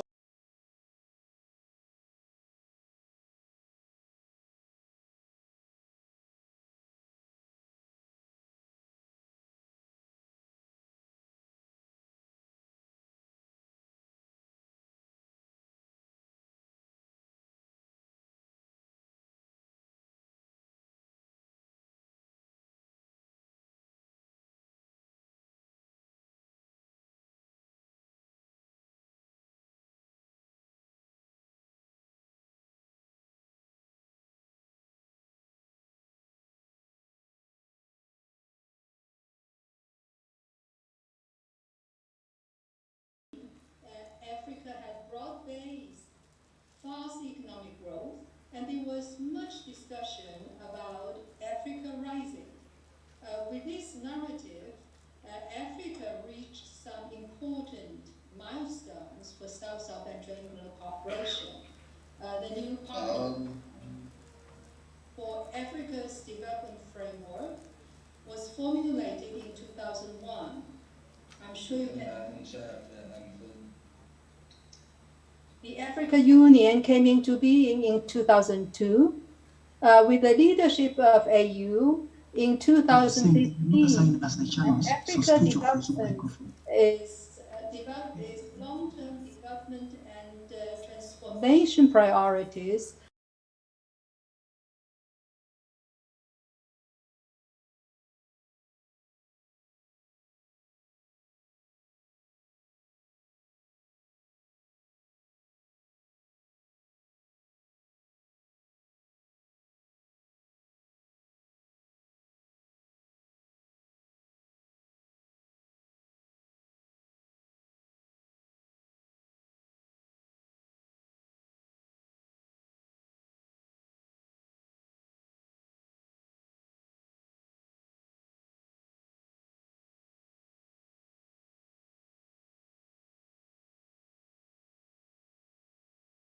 Such as Egypt, Morocco, Tunisia, and some others have established national SSTRC agencies. Currently, some new ones have been in the process of formulation. So on the whole, at the African continental level, the past 2 decades have seen the formulation of institutional leadership structure and also grand strategies for economic, political, sectoral, and for SSDRC development. Consequently, the economic integration of Africa has been promoted and strengthened. From 2015 up to now, the world has gone through multiple overlapping shocks and crises, which was mentioned by previous dignitaries. I will not go into that. With the leadership of AU, Africa has been praised for its proactive responses to the COVID-19 pandemic, its lobbying for vaccine access and debt relief. African countries have also been helping each other and exchanging experiences to contain the pandemic and also promote economic recovery. The second part of the question posed to me is about the way forward. We know that the world economic prospects are very gloomy for 2023 and also the next year. Africa has been suffering from the negative externalities. Africa, as the IMF said, is living on the edge. So African Union and countries have to deal with some imminent major challenges, forge common strategies, seek international and multilateral support, and strengthen national SSTRC capacities. Firstly, extreme poverty. We know that about 60% of the world's extreme poor is concentrated in sub-Saharan Africa. In 2020 alone, more than 30 million Africans fell into extreme poverty. Secondly, debt vulnerabilities. The pandemic and also the tightening of global financial conditions have aggravated debt vulnerabilities significantly in Africa. Currently, 60% of low-income countries are either in debt distress or at high risks of it. Most of these countries are in Africa. Thirdly, given Africa's increasing vulnerabilities to global warming, it has suffered enormously from climate change-induced extreme weather. Africa is said to have contributed only 1% of historic carbon emissions and currently generates only 4% of global emissions. Africa has not yet been industrialized.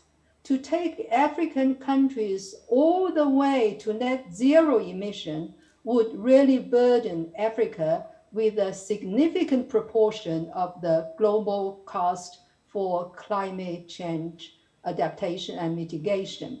To implement Africa continental and national priorities, it will be of great importance for the AU to engage countries to address these challenges and reach common positions which suit the actual conditions and interests of the continent and its countries and get financial and technical support at the international level. Countries living on the edge cannot solve the problems without international support. SSTRC is very important for addressing these urgent problems also, especially when there is a global economic downturn and the global supply and demand will also be facing difficulties. At national level, it will be essential to strengthen national capacity, especially institutional framework for SSTRC. Last year, the ISDB and the South Center helped to prepare the setting up of a national SSTR agency in one country. The ISDB and the South Center also published the paper on the national ecosystem for SSTRC in 2019 and other papers. So many African countries we know still need to work more to improve their national SSTRC capacity.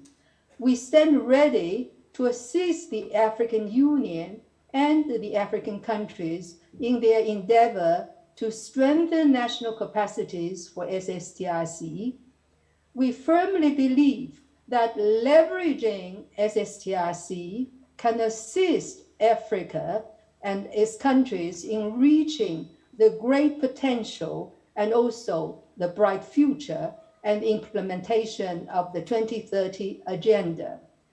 Thank you for your attention. Wish you a successful conference.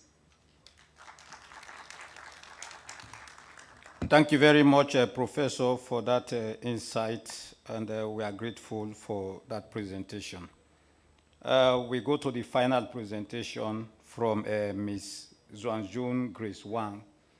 Unfortunately, is bereaved, and we are going to play a recorded message from him. Can we have it, please?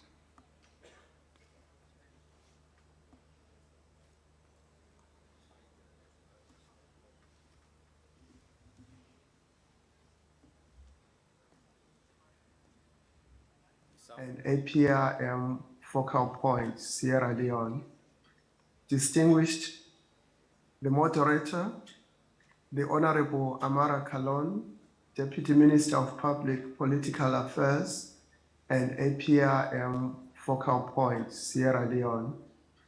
Distinguished fellow panelists, on behalf of my colleague Grace Wang, who should have participated on behalf of the UN Office for South-South Cooperation, it is my pleasure to participate in the Africa High-Level Forum on South-South and Triangular Cooperation for Sustainable Development 2023, and in particular to participate in the session 1 entitled The Global and Regional Context of South-South and Triangular Cooperation for the Implementation of Agenda 2063 and SDGs. Let me at the outset thank the African Peer Review Mechanism for the kind invitation for me to contribute to this discussion. The Africa High-Level Forum on South-South and Triangular Cooperation for Sustainable Development 23 objective of offering a regional platform for African countries to discuss opportunities and challenges of South-South and Triangular Cooperation programs in the Global South closely aligns with the focus of the Secretary General's report on the state of South-South Cooperation 2022. It also resonates well with one of UNOSC's current strategic framework outcomes on strengthening UN South-South and Triangular Cooperation support to member states. Allow me to expound on the 2022 Secretary General's report on the state of South-South Cooperation. It focused on, among other things, on the major trends and opportunities of South-South and Triangular Cooperation, with a special focus on the long-term impact of the pandemic on the Global South. It noted that despite the disruptions caused by COVID-19, there was a reinforced significance of South-South and Triangular Cooperation and the need for more solidarity and cooperation. The report noted that the pandemic also led to an acceleration of the digital transition from on-site to online collaborative platforms, and thus facilitated the increasing outreach of South-South and Triangular Cooperation. The Secretary General's report further highlighted the fact that developing countries continued to support one another in engaging increasingly on a multilateral basis through South-South and Triangular Cooperation, and highlighting that South-South and Triangular Cooperation can be vehicles to build forward better and turn the transfer of knowledge, technology, and policy into mutually beneficial learning experiences for all participating countries. Even as we saw the positive trends of South-South and Triangular Cooperation, some challenges that need to be collaboratively addressed include the large digital imbalances and divide observed during the pandemic, the continuing shortfalls in financing for sustainable development faced by developing countries is another present challenge. The report noted the need to improve access to development finance on concessional terms and further scale up external financing for developing countries. This is despite the increase in FDI to the Global South. At the second United Nations High-Level Conference on South-South Cooperation, the country delegates and other development partners emphasized the role of South-South and triangular cooperation in the attainment of the 2030 Agenda and indeed Agenda 2063 for Africa. The UN Office for South-South Cooperation is committed to the provision of advisory support and training on integrating South-South and triangular cooperation into development cooperation frameworks at regional and country levels. The support is intended to strengthen institutional capacities to plan, manage, and implement South-South and triangular cooperation initiatives. In this regard, we have prepared guidelines for deploying South-South and triangular cooperation at national and regional levels. The guidelines have been prepared with support from the United Nations system at large. Additionally, the UN Office for South-South Cooperation will continue its work on the identification, mapping, publication, and sharing of development best practices from the Global South through various fora such as the South-South Galaxy. This will be done in collaboration with different key stakeholders. The UN Office for South-South Cooperation will also continue to facilitate the brokering of South-South partnerships for the sharing of knowledge and experience. The African region is a priority for the UN Office for South-South Cooperation, as it is indeed a priority for development cooperation in general. The whole continent consists of countries that are part of the Global South. For the UN Office for South-South Cooperation to effectively lend its support to the continent, we have to work closely with regional institutions such as the African Union Commission and its agencies, including the African Peer Review Mechanism. We are honored to be part of this great initiative. As we endeavor to work with the African institutions, I should inform you that the UN Office for South-South Cooperation is transitioning, during which we need to deeply reflect on how best to serve you. As a result of these changes, and in particular, we no longer have regional offices. The regional function is now carried out from our headquarters. Now more than ever, we recognize the importance of deeper and more strategic partnerships with key stakeholders in Africa and the rest of the Global South for the realization of our mandate of promoting, coordinating, and supporting South-South and triangular cooperation globally and within the United Nations system.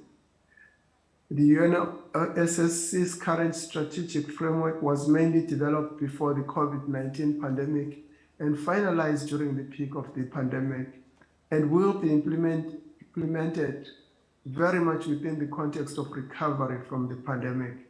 Its focus is on the implementation of the Sustainable Development Goals in the decade of action and the delivery of sustainable development, both in responding to the COVID-19 pandemic and in building resilience for the future. Thus, the UN Office for South-South Cooperation will deepen its catalytic role in fostering South-South knowledge exchanges, capacity development, and technology transfer facilitation, and addressing structural development challenges towards resilience and the achievement of the SDGs. We look forward to continue working with you and to remain a facilitating and enabling partner towards your endeavors. I thank you.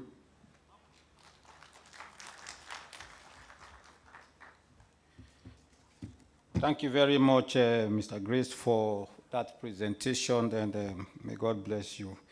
So, ladies and gentlemen, and we have closed down on the experience sharing from the panelists. And because of time, we're going to limit our interventions or contribution to 4 contributors, and then we'll have the panelists responding to the contribution coming from all of us here. So I open the floor for interventions, contributions, recommendations, questions, comments. First person.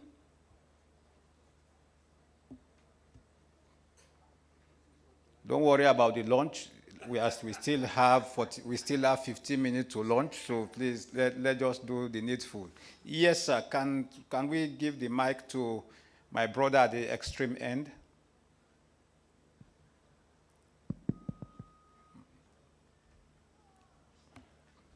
Praise the Lord. Yes. I wish I know to answer this one. Okay, carry on. I wish my I'm wife by the is here. names Katsime Justus, and I'm here basically to represent an organization called Upakalan. It's a civil society. And we are fast-tracking the SDGs. So it's our humble request that would be accorded an opportunity to participate in this agenda. So the current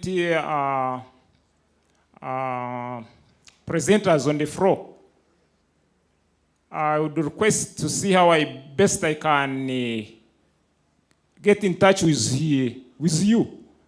I have my business cards, so I request the guest steward, the MC, to help me on that. Thank you. Thank you very much. I think this is straight and direct.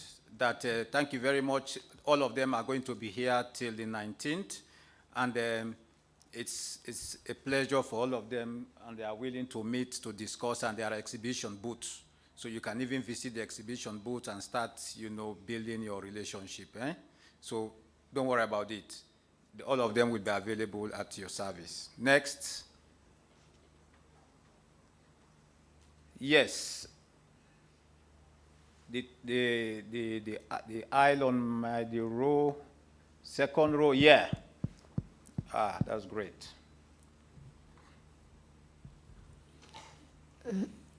Bonjour, merci beaucoup, monsieur le modérateur, pour nous avoir donné cette opportunité. J'ai une question pour l'Ouganda, l'intervention qui a été faite pour nous partager le modèle de coopération sud-sud qui se passe ici. Donc on a bien suivi avec beaucoup d'intention, mais j'ai quelque chose qu'on n'a pas entendu. L'Ouganda a bénéficié beaucoup de cette coopération, mais on aimerait savoir un peu comment cette coopération a été financée. Just hold on a bit. Please, you can put on your translation, system, so that you can have the translation as to what she's saying. Carry on, sorry, please. Yeah. Ok. Ma question est de savoir comment cette coopération sud-sud, qui a été très bénéfique et qui continue, parce que la représentante a bien montré, elle a parlé du Mexique, elle a parlé je pense, de l'île Maurice. Mais ce qu'on n'a pas entendu, c'est comment cette coopération se faisait. Est-ce que c'était un financement des deux pays, donc qui était bilatéral, ou est-ce qu'il y avait un bailleur de fonds qui intervenait pour que ces projets ou ces actions se réalisaient? La deuxième chose est une appréciation. J'ai beaucoup suivi aussi la représentante du PNUD en Ouganda. J'ai beaucoup apprécié son engagement et tout ce qu'elles font ici. Et j'espère que ses collègues au niveau continental, et en tout cas chez nous, le PNUD nous soutient, mais j'ai noté beaucoup d'engagement et beaucoup d'actions au niveau du PNUD Ouganda sur la promotion de la coopération sud-sud. Merci. Thank you very much. I am sure somebody will be here to help us with that translation for the panelists, because we don't have a translator equipment for the panelists.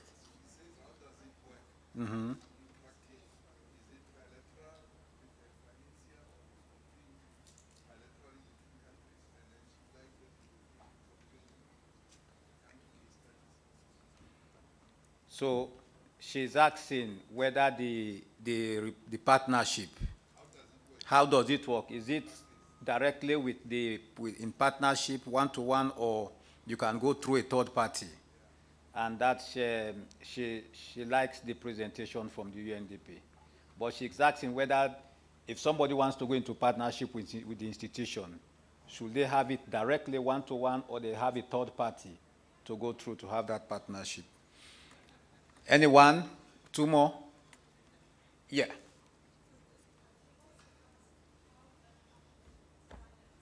Okay, so she's also saying, how does, if there is a fund for that partnership, how is that partnership financed? So maybe all of us can, in our own submission, mostly the donor-funded project or international body can explain how they can, have access to finances for your project. Yes. I just wanted to add again to the translation. Now we're all translators. Yeah. I think the two parts of the question, the first one was on the modality that Uganda has been tapping on to undertake this South-South cooperation. Is it bilaterally funded? Is it trilaterally funded? How does it work? And I think that went to the Right Honorable. And then in noting that UNDP has showed that it's doing a lot in terms of supporting countries on South-South cooperation and and I think making a link to the other UNDP res reps in other countries and the support that they can provide. But since I have the mic, can I also ask a question? Yeah, you can be the third in a row. Third in a row. Yeah. One is, my specific plea is on the how. There's progress happening, South-South cooperation is happening, development progress is being realized, but our issue is how can we hasten it? How can we make it faster? How can we make sure that it's more broadly felt? So I'll challenge Elsie, who is my UN colleague, and we have these discussions all the time, but I would like her to bring some of that to the conversation. UNDP is doing a lot, but that a lot is not sufficient. How can we broaden that? What more can be done to go to scale, so to speak? And to anybody else on the panel, in terms of how do we hasten progress, development results, and specifically what role can South-South cooperation play in this hastening of progress, ideas that we can take back and try and implement would be welcome. Thank you. Thank you. One more and we close. We have the somebody there. Yes. Thank you.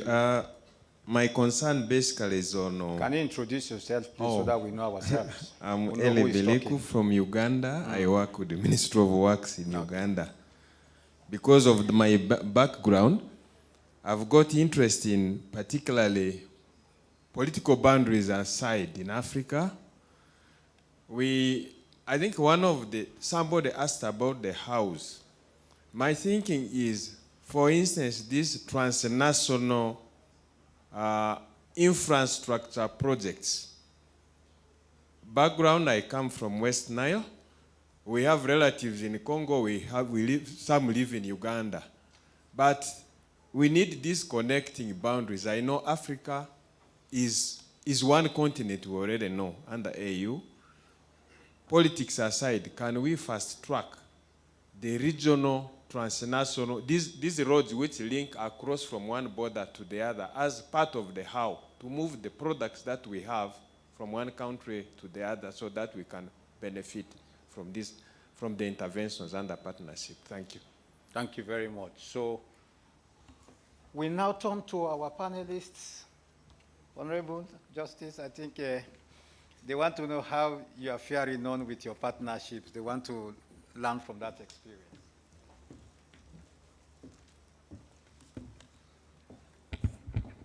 Thank you so much, fellow panelists, and I also want to thank our moderator and the participants. One, my French is so little, but I understood the translation of the bit, and I also want to thank those who have made it possible for me to understand what she was asking. What is in our own way, the first step is knowledge sharing. I talked about that. Because when you observe, different countries we have different skills depending on our education system, but how do we share knowledge, especially issues to do with the uplifting each other in terms of technology? Because we are not at the same level. When you look at West Africa, North Africa, Central, and South Africa, we are different levels. So we also look at it as Africa, as Uganda, who is better than us in this area.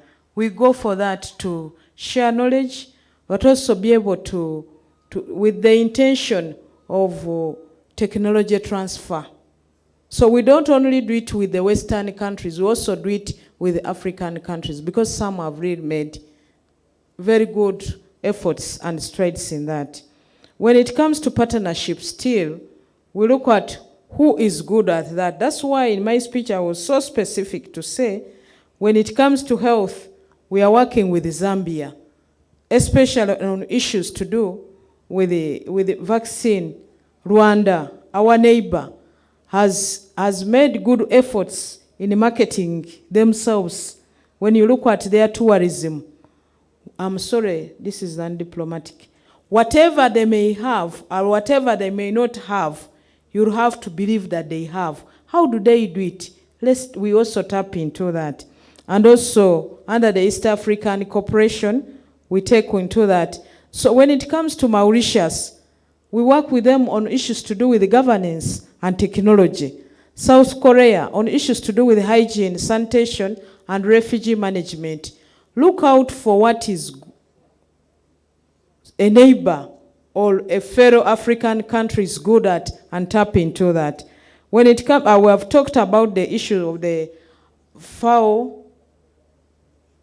China and Uganda, South-to-South Triangular Cooperation. This we have put efforts on issues to do with agriculture, productivity, on areas to do with livestock, issues to do with horticulture, aquaculture. When the chairperson of the National Planning Authority was explaining how far we've gone, she went into the level of explaining what we have done, where, on issues to do with the irrigation schemes in Idoho,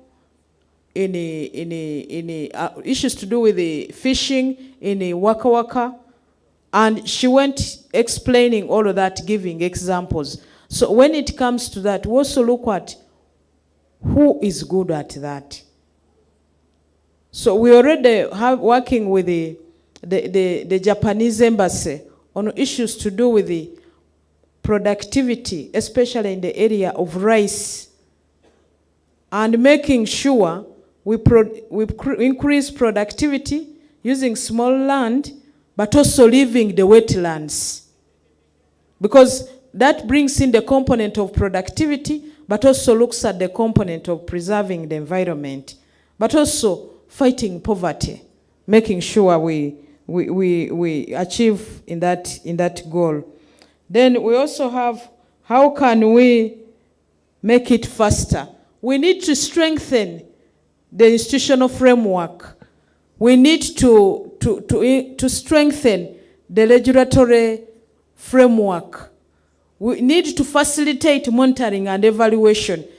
Make internal evaluation. Be able to allocate resources where you've seen gaps. This we must do ourselves before we look out for others. And whoever wants to support, or whoever we approach to support, we will have simplified, because we are able to point to where the need is.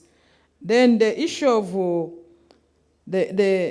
how do we still harness or fasten the process?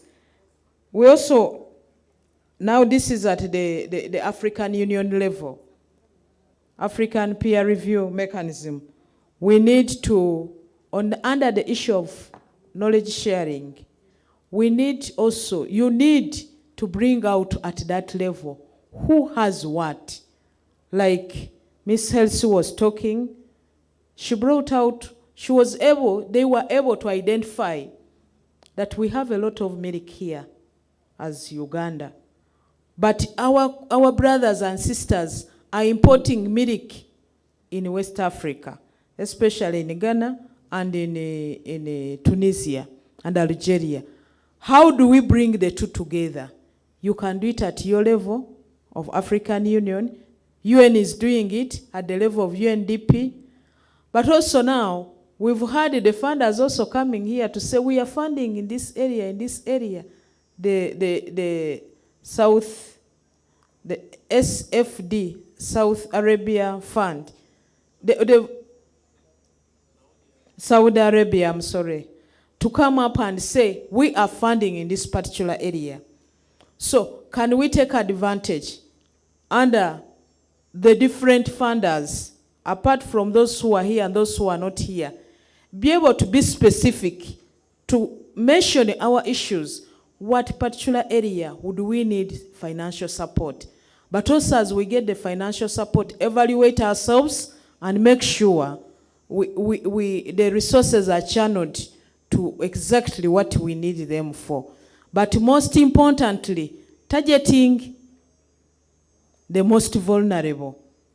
Because those most vulnerable, the poor, are the ones who keep pulling us back. So when we work on that, we'll be able to move with them.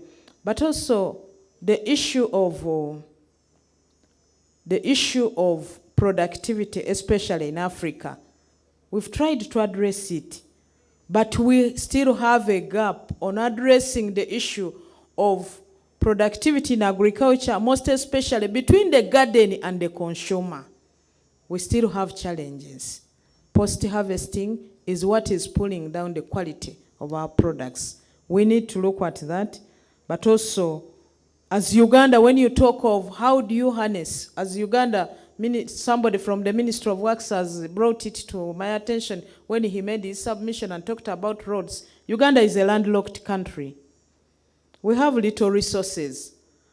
But for us to succeed in opening up Uganda, we had to make sure we open up all the roads that lead us to the neighbors. Before we even work on our internal roads, we had the policy work on all the roads that connect you to Congo, that big market, the road that connects us to Rwanda, the road that connects us to Burundi, the road that connects us to South Sudan, the road that connects us to Kenya, and the road that connects us to even countries beyond that. So when we do our part and we connect with the neighbor, we talk to the neighbor to connect us to the next neighbor. That is the way we have managed to fight our issues of landlockedness. I thank you. So talk to your neighbor, to talk to the other neighbor, to talk to the neighbor so that we can connect Africa. I think that's a very good one, Honorable. Yeah, so from the UN,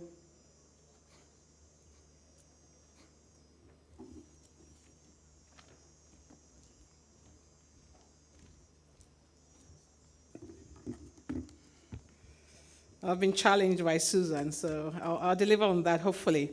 But first of all, let me thank you, Excellencies, once again for the opportunity to have a rejoinder on the conversation. And perhaps let me speak to 3 points. And if I may, Right Honorable Kasule, just to dwell a bit on the point on what is the modality question that Uganda uses. And let me use the example of Ebola that recently was concluded and the response to it to show the modality.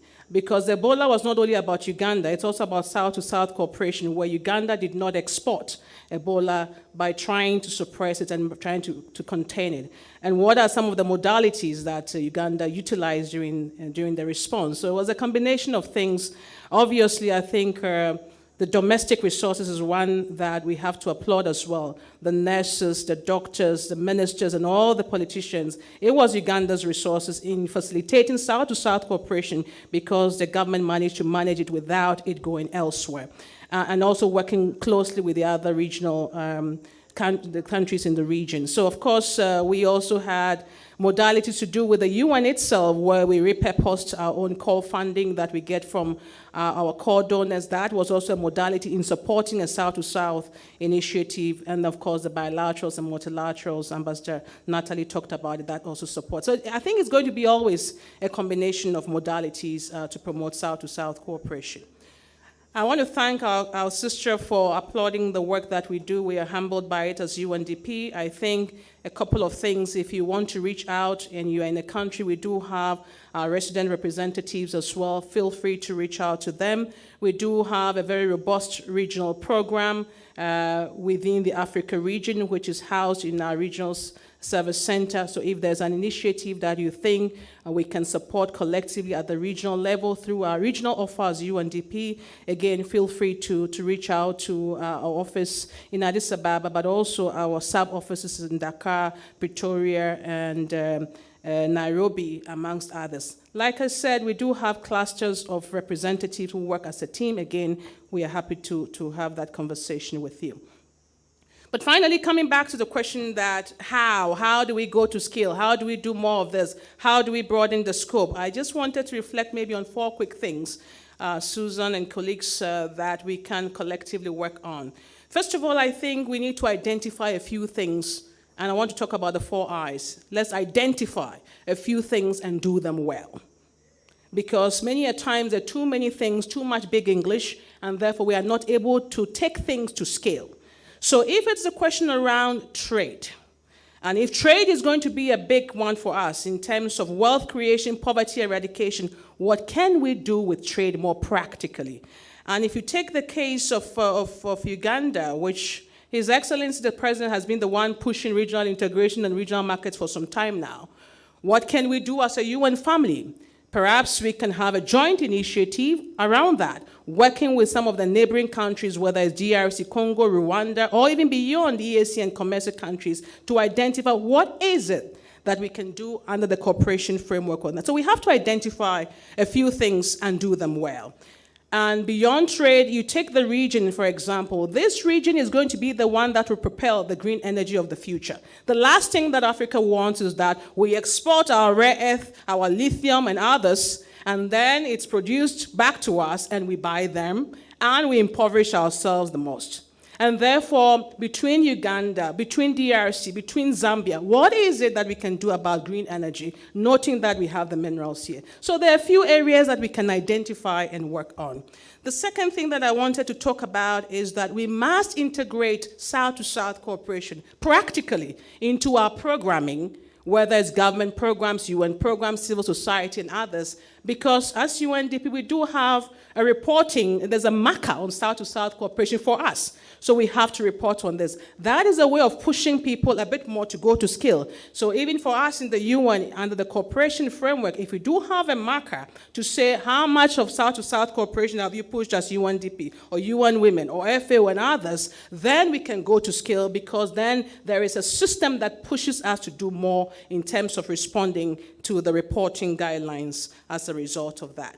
The third thing that I wanted to say very quickly is that we must provide incentives.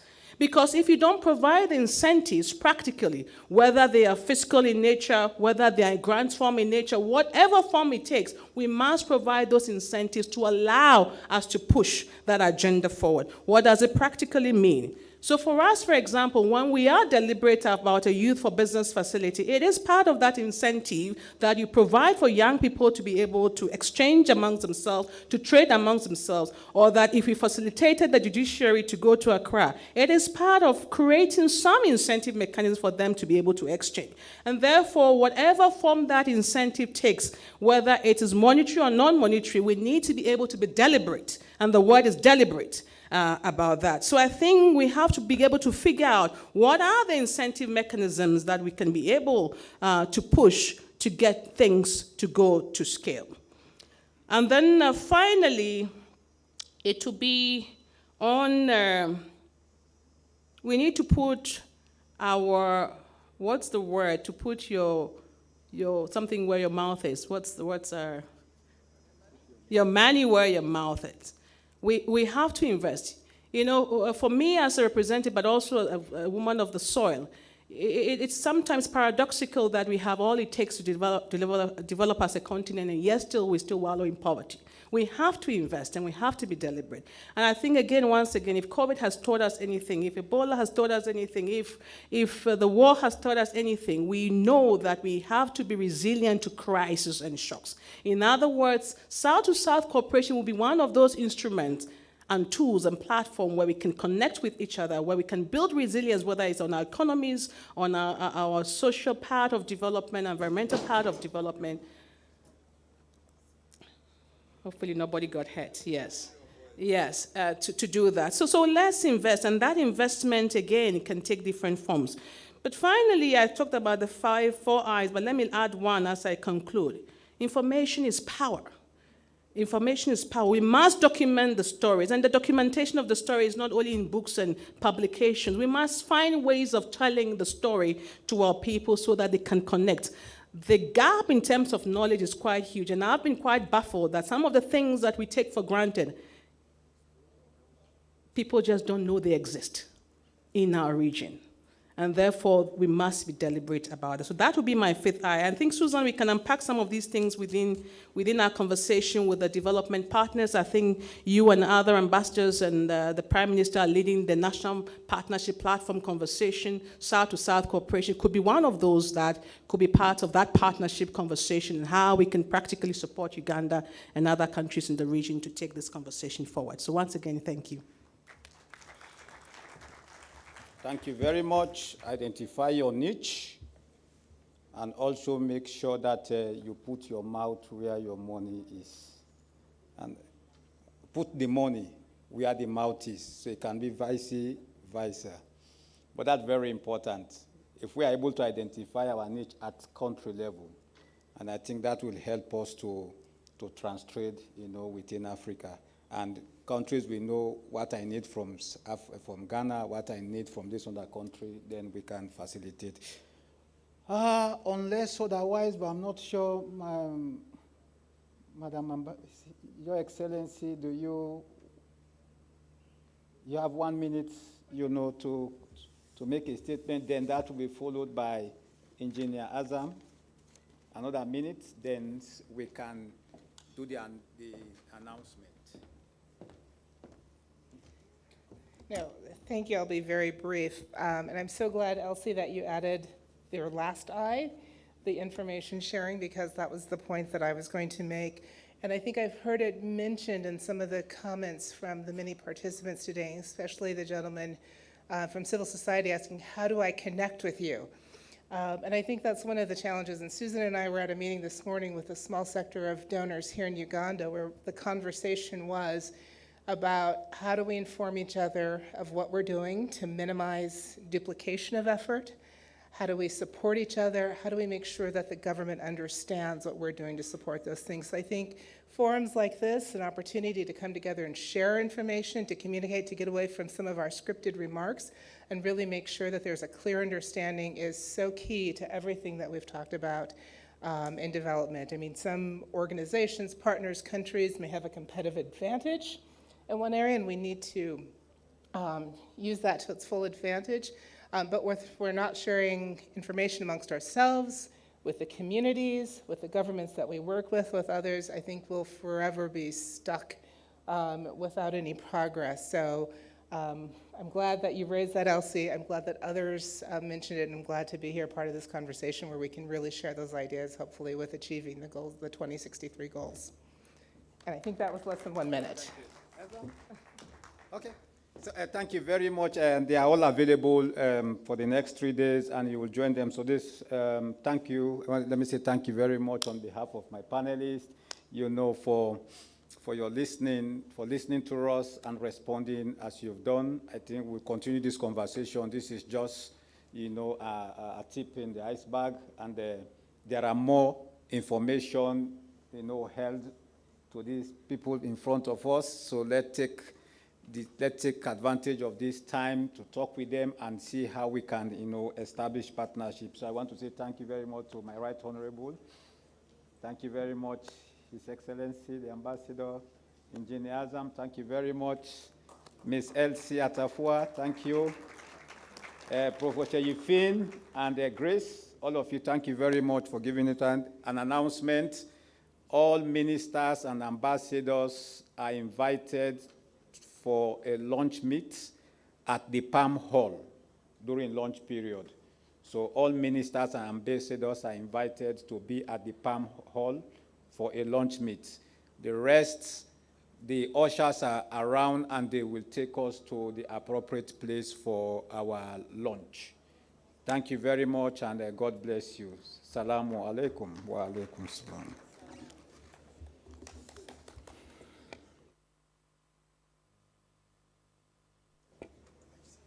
Just before you leave, a big round of applause for Honorable Amara Kalung for that brilliant moderation and the beautiful deliberations that did come through. Very key that we need to work together. I beg that we remain seated for just a few minutes. We will definitely be going out of here. I have a few announcements to make. As you get, I know I'm standing in between yourself and your lunch, but this won't be long, so I do not get any enemies in here. I have a key right here. I hope that no copy is made as yet, but if this key does belong to you, please, I request that you can be able to come and pick it from myself or Samson. I have a key right here. If this belongs to you, please. And I also have a phone, a SIMI phone, a feature phone, SIMI phone. If this also does belong to you, please make sure that you come and pick this. But also, as we do take our lunch, we know well that His Excellency Yoweri Kaguta Museveni will be closing off this meeting on Thursday. So as you know, when we say that, there is a bit of change of protocol that will be needed. And I'm going to ask Mr. Katumba to come and communicate to us that. But as we go for lunch, please, that tent right there has beautiful, beautiful exhibitors. There is a lot of artwork to pay attention to and a lot of services that you will be able to get from that. So please remember during your lunch break to go and visit the stalls. Let me ask Mr. Katumba to communicate to us about our COVID tests, but also about how best we're going to take our lunch. It's strictly 1 hour, so at exactly 3, we'll be right back here for our 2 panels to end of this day. Mr. Katumba, please. Mildred and Samson, that round of applause you hear from the background is yours. You've done us smart, you've done us nice. You are really beloved. Thank you so much. And please keep us in that mood. Eh? We are here for another 3 days. We are not expecting any less of today's performance. Ladies and gentlemen, we are going for lunch. May I request that my usher, Fifi, where are you? You should be standing to take the first line.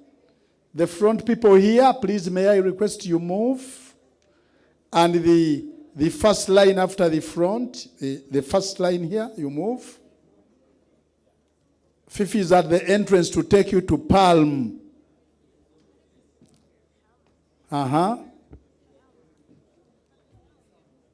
The first line after the sofas, please, I'm on that line. And also the other side. Can we move so that we don't lose direction of the place? The VIPs who are seated in the sofas, please, I request you move politely. And then the first line of the white table. Kindly move. The person taking you is at the entrance. Asha, can you lead that delegation to Palm area? The rest of us, I'm planting somebody who is going to take us. And as you go, take your lunch either before the afternoon sessions or after them. We shall go for the COVID test. In the hotel down, the room is called Kalangala. So note it. Kalangala room is where we shall take the COVID test from. Now the first delegation is finished. The second, wait a bit. I don't want you to get lost because we've put people to direct you where. My usher, can you stand in the way there so that I can see you visibly? All right, she's more than ready to take the rest of us to where we are going. Can we follow her? She's at the doorway. Remain there for a minute so that people can see you to go. Can you now lead them? That young lady is leading us to where we shall have our lunch. And please ensure you don't get lost. And you don't follow the first group because you may reach there and you have no password. The password is in the other girl. I want to request you to do it a little more fast.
all of Africa.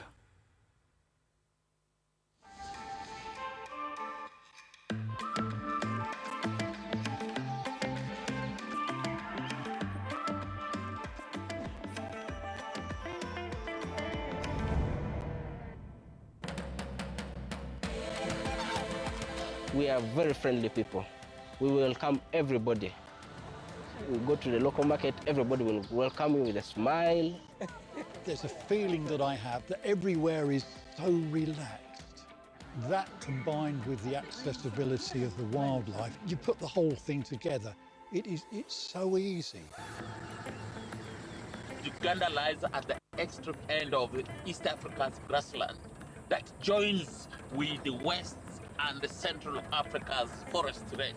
And therefore we have a mosaic of habitat that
colors and views are ever-changing. This UNESCO-protected national park contains unique biodiversity and breathtaking sceneries such as the bamboo zones, mossy heather zone, numerous waterfalls, tropical rainforest, mountain lakes, and eternal snow. Culminating at an altitude of 5,109 meters, the Margarita Peak is the highest point in Uganda and the third highest peak of the whole African continent after Kilimanjaro and Mount Kenya.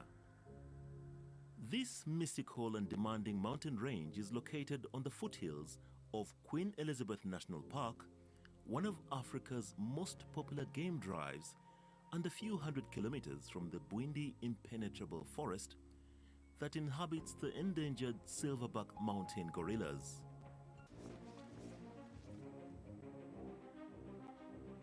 Rwenzori Mountains offers trails for all levels of hikers, which range from 1-day to 10-day trips.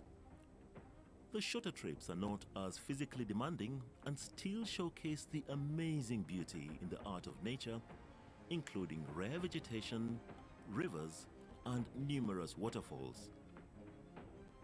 This unique biosphere is a true gem that needs to be preserved not only for the many endemic species it contains, but also for the local community which directly benefits and lives from the mountain's gifts.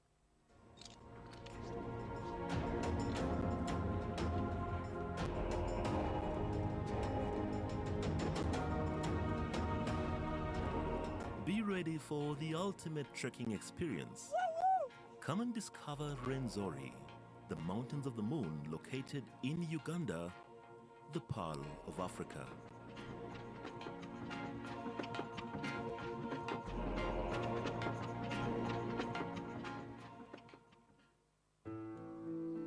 Every waking day is a reminder just how beautiful this, our land, truly is. The kind of beauty that you can only find here. In the lush green all around us and the wondrous sights within. It's what you feel in the gentle caress of tropical wind from the mountaintops. And the glow in your heart from a warm neighborly invite.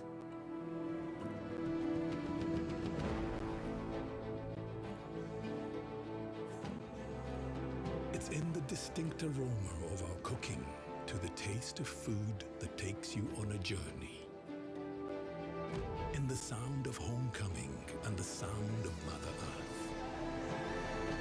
In the magnificence we find on our travels and the exciting moments we experience. Ours is the kind of beauty that comes in all things big and small. All we have to do is awaken our senses and truly enjoy what's uniquely ours.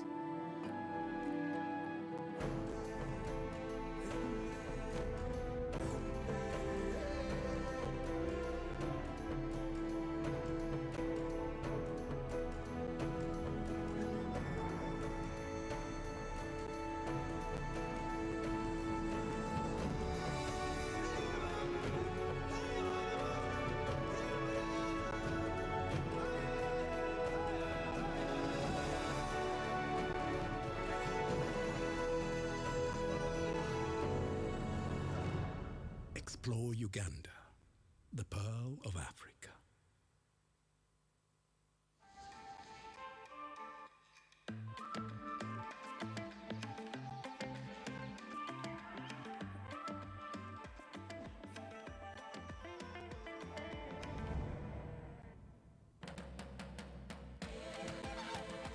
We are very friendly people. We welcome everybody. We go to the local market, everybody will welcome you with a smile. There's a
credimiamen, cenzadite,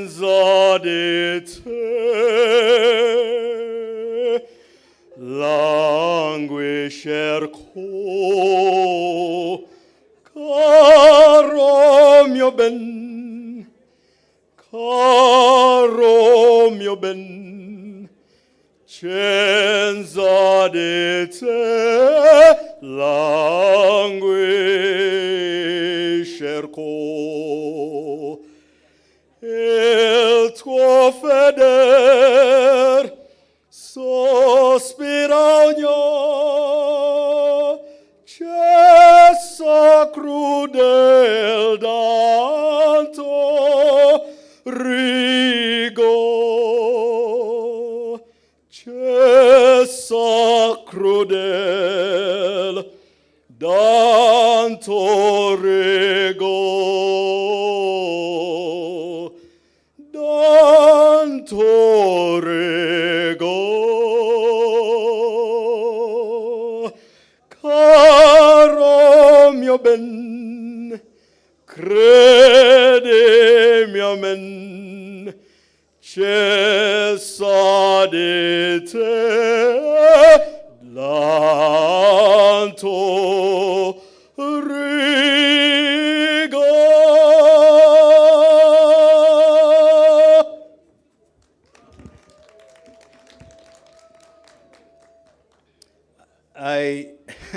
Bonus. I was trying to find space between my diaphragm and my stomach and my lungs. So that helps to pack certain things that I have been dealing with. As I said in the morning, my name is Samson. I am a news anchor as a part-time job. The full-time job is I'm a father of 3 girls. And the other part-time is I'm a husband. No comment. And my boss sends you greetings. Sorry? All the children, yes, I am a father of 3 incredibly beautiful women. It's nothing to do with me, it's not everything to do with their mother. And that's a subject for discussion on a very different day. So on a daily basis, I spend about 90% of the time dealing with emotions. So over time, I have learned how to braid and unbraid hair. I have also invested a lot of time in discovering different approaches to cramp. And usually when people are struggling with these kinds of blessing, and I give them remedies that work, they're like, but how do you know? I said, yes, I live around women. I've got 3 daughters, a private personal assistant who also doubles as my bedmate. I've got an adopted daughter who came to my house as a house help, and she told me a story of having tried to commit suicide twice because she failed to have an attempt at education. Immediately, I made her my daughter, and we sent her back to school. At the time, she had failed her senior 4s, so she tried to go and get a certificate. I told her, if you're my daughter, you won't have a certificate in secretarial studies when people have degrees in the same discipline and can't find employment. So I said, if you failed senior 4, I'm taking you back to senior 1. She refused. We negotiated and I said, okay, fine, begin with senior 3. If you pass that, we go on. As I speak, she had a first-class degree in social work and social administration. And we're trying to find a job for her. She says, Daddy, you are in the media, get me a job. I said, no, I believe in systems. She said, that's not fair. I said, no, when I'm on TV, I comment and speak about respecting systems. So we will wait for the systems to work. If you have a job for her, I'll give you her number so that she proves her worth. I don't want to be involved. That's how I work. So I am here whether you like it or not, I am. I usually say that I am of the American persuasion. The Americans believe that blow your trumpet harder than anyone can blow it for you. The English say, do not blow your own trumpet. I am very much American in that matter. Apart from very few people, I believe that I am the best thing that happened to news anchoring south of the Sahara, north of the Limpopo. If you don't believe that, you are entitled to your own opinion. I have since learned that opinions are human rights, and we must protect human rights, isn't it? So, ladies and gentlemen, how many of you are ready to begin? I want us to begin early because I know that at some point, our screens will begin to conserve energy. You know what I mean. But you can take your jacket off now that we've all been able to prove on live television that we were smart. So when you feel that the heat is too much, you can take your jacket off. So I want us to continue with the program as has been given to us. If you find Mildred Tuhaise, please remind her that we need her to be here. So I want to hand over to our next speaker, and I like to do things a little differently. First, let me find out who still remembers that they were supposed to be speaking at this time before I remind them. Does somebody remember that they were supposed to be speaking at this time? Okay, fine, come up and introduce yourself. Let's do things a little differently. The Right Honorable Prime Minister Incarnate also remembers. And let's also enjoy these seats. The session chair is here, and he's not yet sure whether he wants to be full hair-headed or bald-headed. He's in between. For me, I have decided I want to be bald-headed. But he's in the middle. You're very welcome, sir, Mr. Session Chair. So I want to give you, yes, you want to go left or right? I decide. Okay, go left and right. Fantastic, this is going very well. Okay, fine. And according to your program, how many of you still have the information that, according to the program, that you're supposed to be sitting up here? Please take your seat up here. The eminent persons. Okay. Session chair, you want to introduce yourself and those you want to join you up there. Good. People still remember these things. Good.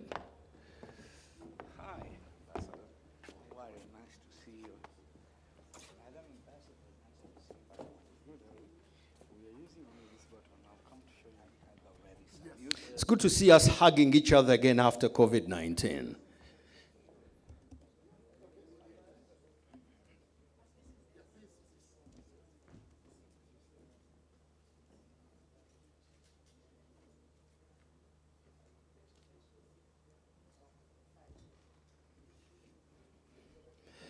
This is going a lot better than I thought.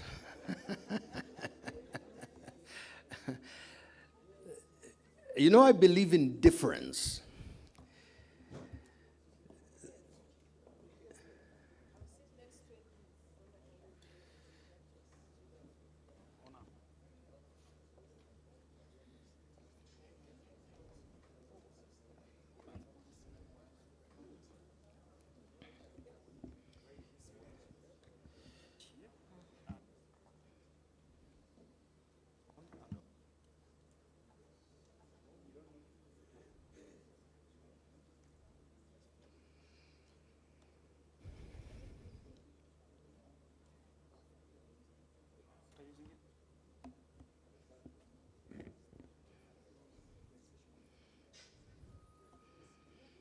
This is the final call.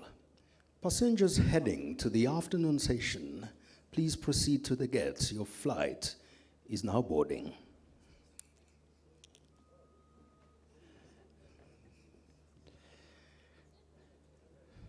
Final call. Passengers attending the afternoon session, please proceed to the gates. Your flight is now boarding. Mr. Captain, we're ready for your flight. Session chair, you ready? We will begin with your introduction. Make it as elaborate as is necessary. Thank you, sir. The rest of you can speak from where you are. When I give you that license, only the president can turn it around. Not even the chair of the session.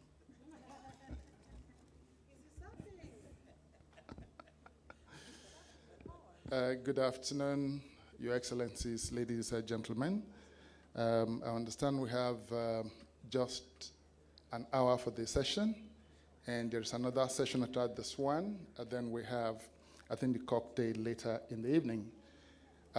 We will strive to keep to the time so that at least in between the cocktail and the last session, you can have some break. Please permit me to stand on the existing protocol so that we can save the time with all respect. I wanted to make some remarks, but this morning I've heard people steal my thunder, so there's no more thunder to throw. So I've heard things about the rationale for the this event, for the South-South cooperation, the benefits, the challenges that we need to address with South-South cooperation, and all the development challenges that are not limited to one country alone, that now they are cross-border. And besides, no single country has all the resources to deal with its own challenges alone. So the need to hold hands together, the need to accompany each other is there. Let me again make some more just a statement on two recommendations that the Vice President made earlier, defining a strategy for the South-South cooperation and deepening cooperation and integration among member states. And I just want to quickly recall that in this city of Kampala on the 1st of August, 1975, that's 48 years ago, the AU, the African Union, adopted the Inter-African Convention establishing an African cooperation program. That's preceding BAPA and any other regional framework that has been established. That framework, as we speak, has, after 48 years, 8 ratifications. And it requires 10 ratifications to enter into force. And it is very, very clear what it's supposed to be doing, if I can just read out the objectives. Enable Africa countries with a sufficiency of skilled personnel to make this available to Africa countries which need them. Facilitate cooperation of scientific and technological knowledge as well as experiment and experience relating to development in Africa countries, among Africa countries. Give African experts the possibility of further developing their expertise by taking problems in the host countries, by tackling problems in the host countries, and lastly, create and encourage the spirit of cooperation and solidarity among Africa countries. That's 48 years ago that AU adopted that framework. And as we speak, it remains the oldest African Union legal framework yet to go or to enter into force, 48 years after. I mean, I want to focus on the forward-looking nature of that framework, that as far back as 48 years ago, in 1975, that AU saw the need to have this cooperation and establish an instrument to fast-track it. So I think it's important if member states can pay attention to that and maybe revisit it, because we will need it to fast-track the process of implementing the South-South cooperation. Now, What are we supposed to be doing in this session? There has been so much about the how. And I think we had some earlier what has been done and lessons that we can draw. So in this session, implementation of BAPA plus 40 outcome document, taking recommendations into action. So we are going to listen to member states on how they have dealt with this and what lessons that we can draw, from their own experience. And to do this, we have 5 speakers who are very pleased to share with us their experiences. Right Honorable Justin Kasule Lumumba, SDG Focal Point Minister. You are welcome, ma'am. We have Ambassador Christine Ikuliki Yinka, CEO Rwanda Cooperation Initiative, RCI. You are welcome, ma'am. We have Ambassador Imad Zouari, Director General of the Palestinian International Cooperation Agency, PICA, and Assistant Director for International Cooperation, State of Palestine. We have Ambassador Rui Carlos Pereira, Director General, ABC, Brazil. And we have Mr. Idris Baron, Department of South-South and Trainagular Cooperation, Moroccan Agency for International Cooperation. Your Excellencies, you are most welcome, and we are really looking forward to you sharing your experiences that will help us to understand the how, the challenges, how you have navigated them, and what lessons that we can draw from there. There are 4 questions which have been prepared. Question number 1 is directly targeting the effort of Uganda government in addressing the South-South cooperation using the outcome document. And so we would like to hear from her how this has been done.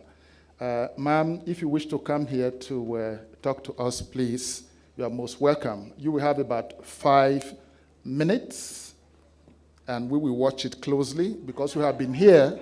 You have been here since morning. We don't want to stress you further, so we want you to just, give us 5 minutes and then go back to rest.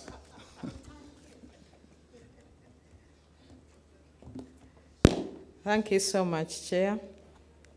And I want to welcome you from the lunch break.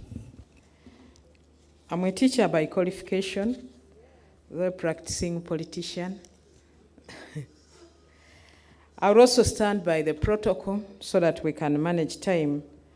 But what we are handling now, implementation of the Bonus Heirs Plan of Action for Technical Cooperation, BAPA plus 40, the Uganda experience. I would want to share with you some of the highlights of the policy measures and action taken in light of the recommendations of BAPA plus 40 within the context of our membership of the African Union, East African Community, COMESA, and other regional bodies. Contribution of BAPA plus 40 outcome document in supporting Uganda's efforts towards the attainment of SDGs and Agenda 2063. The main focus as Uganda has been put on peace and security, not only in Uganda, but also in the region. Our resolution to support regional peace and security protocols within the Great Lakes region remains strong. In this exercise, we commit to work with and through the relevant international frameworks and regional bodies to provide the necessary capacity and technical support to promoting peace and security for ourselves and for our African brothers and sisters. And why we took up this as our number 1 is because peace and security is the base for everything, the base for development, even the base for breathing. For anything to happen, you must be alive. So for us to achieve BAPA plus 40, we looked at peace and security as the number one. And even when it comes to issues of allocating resources in our budget, it takes a big share, because for the other items or other issues to move on, for us to register achievement, peace and security is important to us. It is not something that we started yesterday. We've lived by that as the NRM government in power in Uganda. Our brothers in South Africa can testify that. Most of them talk Luganda because they were trained here in Luwero. We are in Somalia, we are in Congo, and all done within the international structures. We have also documented several service, documented and also taken on and implemented quite a number of several service delivery models. And I want to dwell more on the parish development model, which we have just started, which is meant to uplift the 39% of our people who are still living in subsistence agriculture. Most of them are in subsistence agriculture, but of course a smaller percentage within urban areas. And some of them who have jobs, what they earn is not enough for them to meet the basics for their life. So the parish development model is a new model we came up with in the National Development Plan 3, and also in our manifesto, the party manifesto for 2021-2026. Going down to the peasant, going down to the ordinary person. Before, planning used to be done at the center. We now took planning at the parish level, where it is people from the households who gather at the parish level and plan what they want to do. And then they are trained into the modern way of doing it. And in addition to that, resources are given to them so that they manage their own resources using their own circle at the parish level, but of course under the supervision of the parish chief. We try to make it inclusive, because with even tight marking resources for different groups, 30% of that money is for women, 30% for youth, 10 for people with disabilities, and 10 for the elderly in that place. But all of this is to make us to be more accountable as government, to be able to be accountable to the country, to the people at household level. How much land do you have? How are you using it? But also guiding them what enterprise they should be able to do, those with small land and those with big land. But at the end of the day, we are now looking at this conference to be able to find a market for those products, because once production is done, market must be found. These are people who are growing same commodities, so they cannot sell to each other. We have to come and look to you who don't produce those commodities to offer market. So 3, outcome, the document informed that the National Development Plan, implementation strategies, and the ruling manifesto also fast tracks the SDGs.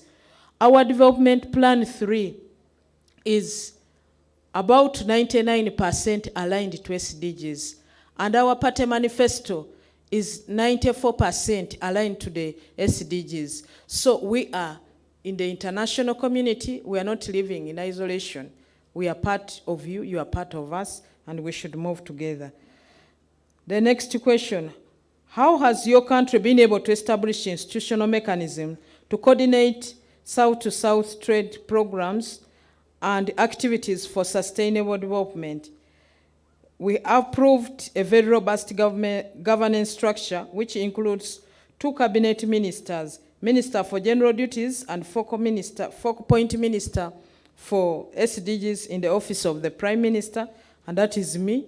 And we also have a Minister of State for Planning and Economic Development, Honorable Amos Silugolobi, our host, is also the focal point minister for African Peer Review Mechanism and NEPAD. We have also established a national SDG secretariat whose cardinal role is coordination. So these have really worked together both the Secretariat of African Peer Review Commission in the Ministry of Finance and the SDG Secretariat under my office in the Office of the Prime Minister to make sure we stimulate and create synergies amongst government agencies and non-government actors. Being a private-led economy, private sector-led economy, we also take that opportunity to bring the private sector on board. We've brought the private sector on board and the NGOs on board, but we are yet to do more in south-to-south triangular cooperation to the level where we are on the rest of the SDGs. And we also have localized our SDGs with the local governments and the different institutions. The Office of the Prime Minister has also established working groups under the Development Plan 3. We have program working groups to implement Development Plan 3, but because it's aligned to SDGs, we now work together to make sure we achieve in all corners. Number 4, how has these processes affected your cooperation with African countries? Like I said before, we've really signed corporations, most especially in the last 2 years. We scaled up. There was also the element of COVID that pushed us into issues to do with hygiene and sanitation to intensify, but also issues to do with how do we get African solutions to our challenges. That's why we've gone into issues to do with the vaccines. So we've signed many agreements in the last 2-3 years. Then we've also had joint and regional infrastructure projects with neighboring countries for socio-economic development for all affected countries and the continent at large. As we talk now, we are constructing a road in Congo, working together with the Congo government so that we can access that market, they can access our market, but most importantly, to be able to keep peace in that part of the country. Then very significant milestone agreements reached, especially in the removal of the non-tariff barriers on the key export commodities like milk, sugar, fish, maize, eggs, within the East African community regions, within the COMESA, and all our partners when it comes to these regional cooperations. We have also strengthened the regional bodies such as under the East African community, these in the region, and we have also made sure the different secretariats are domiciled in different countries. The intention is to strengthen relationship. How best can African and South African countries benefit from the BAPA 40 initiatives to advance the attainment of the SDGs and Agenda 2063? We have supported further integration of SDGs, and particularly the Agenda 2063 and the East African Agenda 2050 into the National Development Framework, have said that, and also stimulated further stakeholder engagements and developments in the processes of not only implementation, but also monitoring and evaluation. We have brought on board the legislature, the judiciary, ministries, local government and agencies, the private sector, civil society organizations, non-government organizations, the UN family, the academia, the state and non-state actors, the special interest groups, the women, the youth, culture institutions, religious institutions. We work with the Interreligious Council. In this issue, ethnic majorities, the youth, and many others. The intention is to make everybody be on board because we need everybody's effort for us to register success. We have also to identify the key catalytic interventions that government and partners should undertake to accelerate SDGs and achievements. We have also gone ahead. We have our work plans and the whip. I'm the chief whip when it comes to SDGs. And the Honorable Amos Rugolob is the whip when it comes to the AU, our Agenda 2063. We whip each other. And the more we whip each other and achieve, the more we are sure as politicians we'll be able to remain in power. But how do you remain in power? To make sure you address the needs, the basic needs of the ordinary person. As we do that, our parish development model, as we have it now, we are trying our best to see that we serve the farthest first and leaving nobody behind. I wish to thank you all for listening to me. Thank you.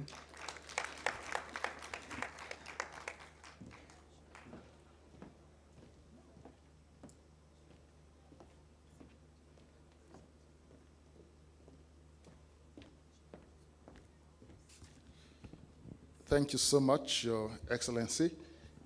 I will not attempt to summarize because it's still fresh, and I don't want to, how do I put it, model up what she has presented so eloquently. We have just said still fresh. But get ready any questions, because once we are done with the presentation, we have opportunity to interact. We have other questions that will be put to the other panelists, and they will tell us which of them they will be responding to. How has your country been able to establish institutional mechanisms to coordinate SSTRC programs and activities for sustainable development? How has these processes affect your cooperation with African countries, and how best can Africa and Southern countries benefit from the BAPA Plus 40 initiatives to advance the attainment of the SDGs and Agenda 2063? Shall we have the CEO Rwanda Cooperation Initiative, Ambassador Christine? Thank you.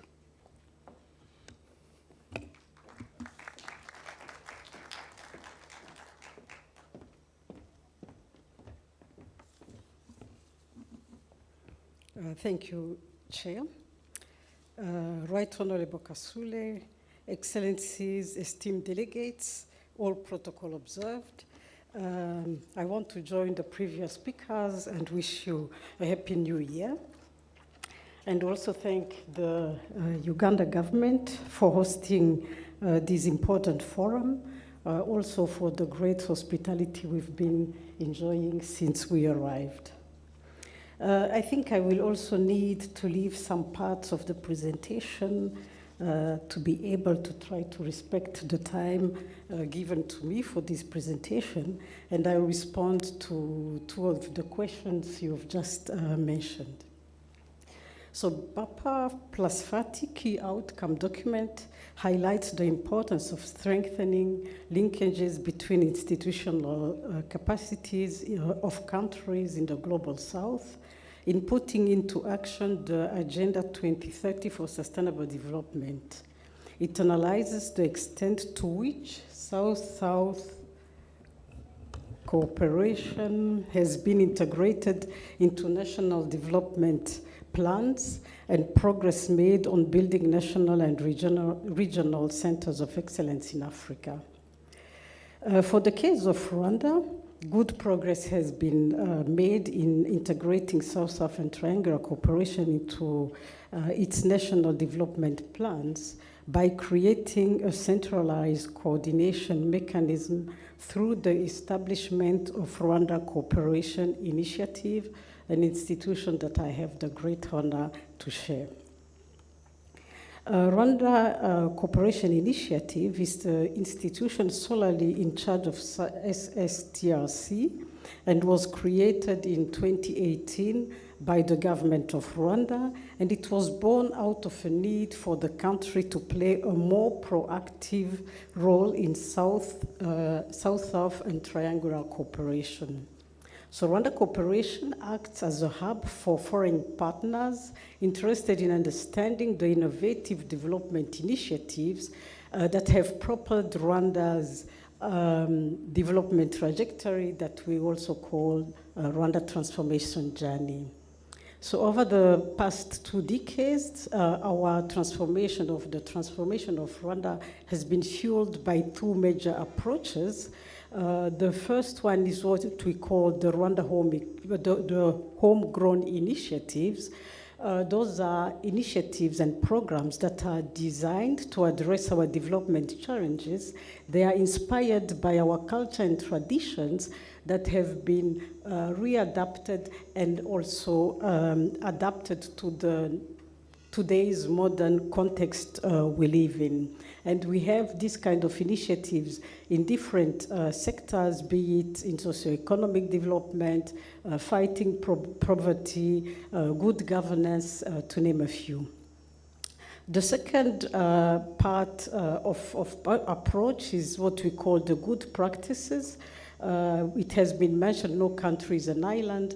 We also travel to other countries to learn from them, not only in Africa, but also beyond, and learned from them, benchmarked of them, and developed them through an adopt and adapt approach so that they respond to our specific needs. So prior to the creation of Rwanda Cooperation, there were no centralized coordination mechanism for the exchanges we were having with other countries. In some instances, it also became a burden to the government and to the other institutions that were being visited by different countries to benchmark on their activities. And there were no follow-up mechanisms, so there was no way we also have been gauging the impact of the exchanges we were having. So the integration of the South-South cooperation in national development plans stems from the country's development blueprint, our Vision 2050, which is also aligned to the SDGs and 2063 agenda. So our vision is segmented in a series of 7-year national strategies for transformation, the NSTs as we call them. We are now implementing the NST1, and one of the priority area focuses on strengthening diplomatic and international cooperation to accelerate Rwanda's and Africa's development. So our work is rooted in the belief that through knowledge exchange, Rwanda and partner countries can benefit from each other's knowledge and experiences to support their continued growth and development.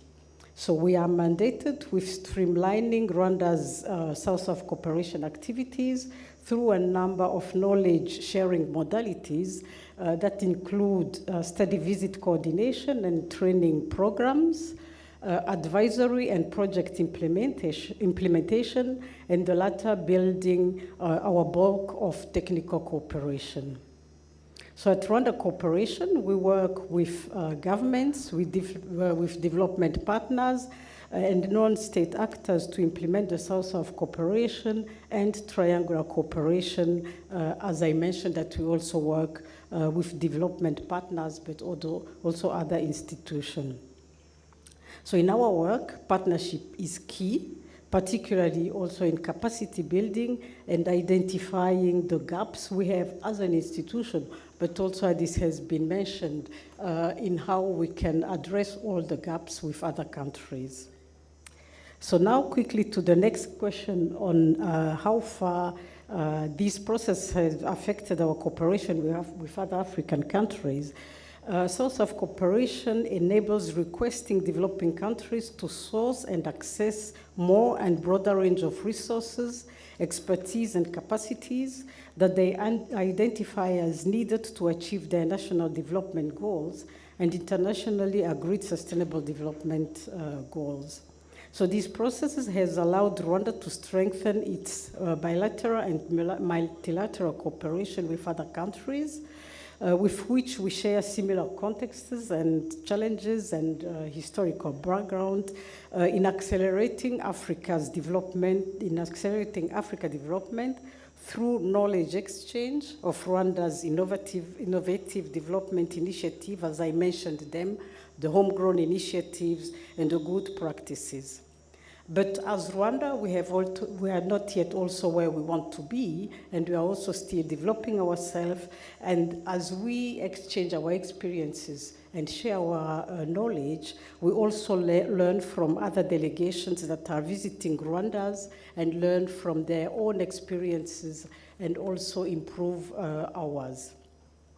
So since the creation of Rwanda Cooperation, we have received more than 400 delegations from over 41 countries, mainly coming from the African countries, from the African continent, but now we have also been receiving delegations from beyond, like Yemen, Pakistan, or Jamaica.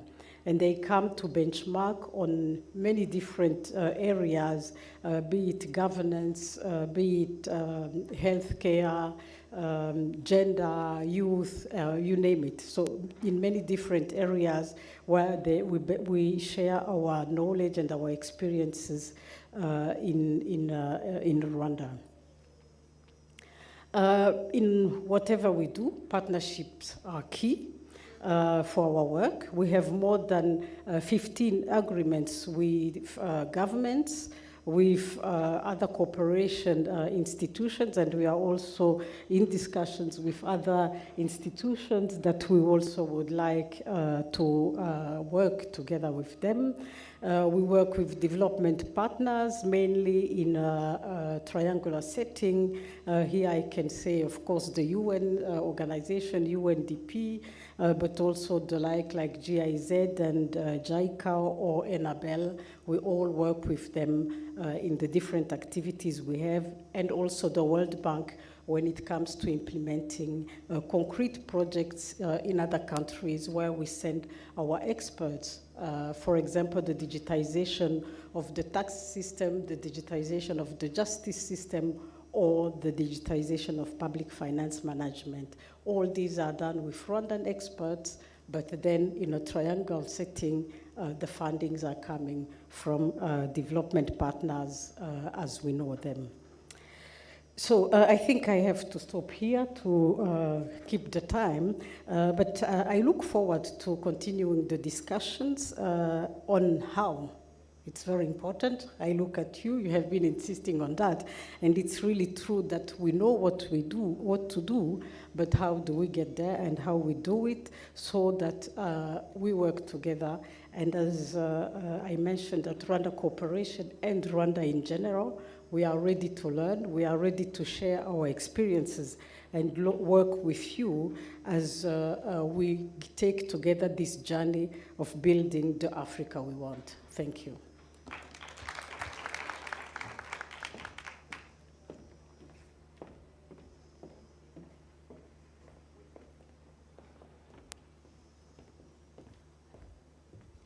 Please, another round of applause for her. Thank you so much. This is the beauty of the South-South cooperation, and this is the beauty of the APRM, providing the platform to share knowledge and experience. The next speaker who will be addressing some questions from the 4 questions is Ambassador Imad Zoueri, Director General of the Palestinian International Cooperation Agency, PICA, and Assistant Minister of International Cooperation, State of Palestine. The questions remain: how has your country been able to establish international mechanisms to coordinate SSTRC programs and activities for sustainable development? How has these processes affected your cooperation with Africa countries? And how best can Africa and southern countries benefit from the BAPA Plus 40 initiatives to advance the attainment of the SDGs and Agenda 2063? Yes, please. That has been the practice, or else I would be accused of favoritism.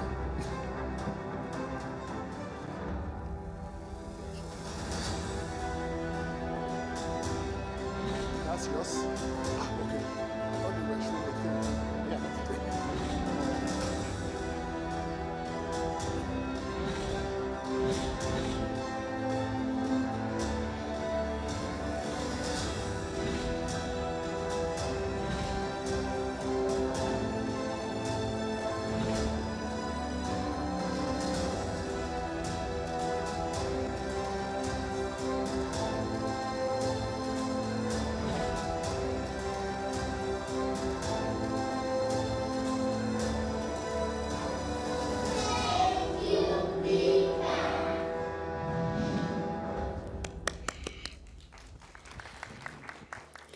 Thank you, Mr. Moderator. In my turn, I would like to express my most sincere appreciation for the government of Uganda and for the organizers as well. In the new world order, development, multilateral and interdependence, where partnerships are fundamental and have great impact, South-South and triangular cooperation have opened the door for developing countries, including the State of Palestine, to contribute to the international development efforts.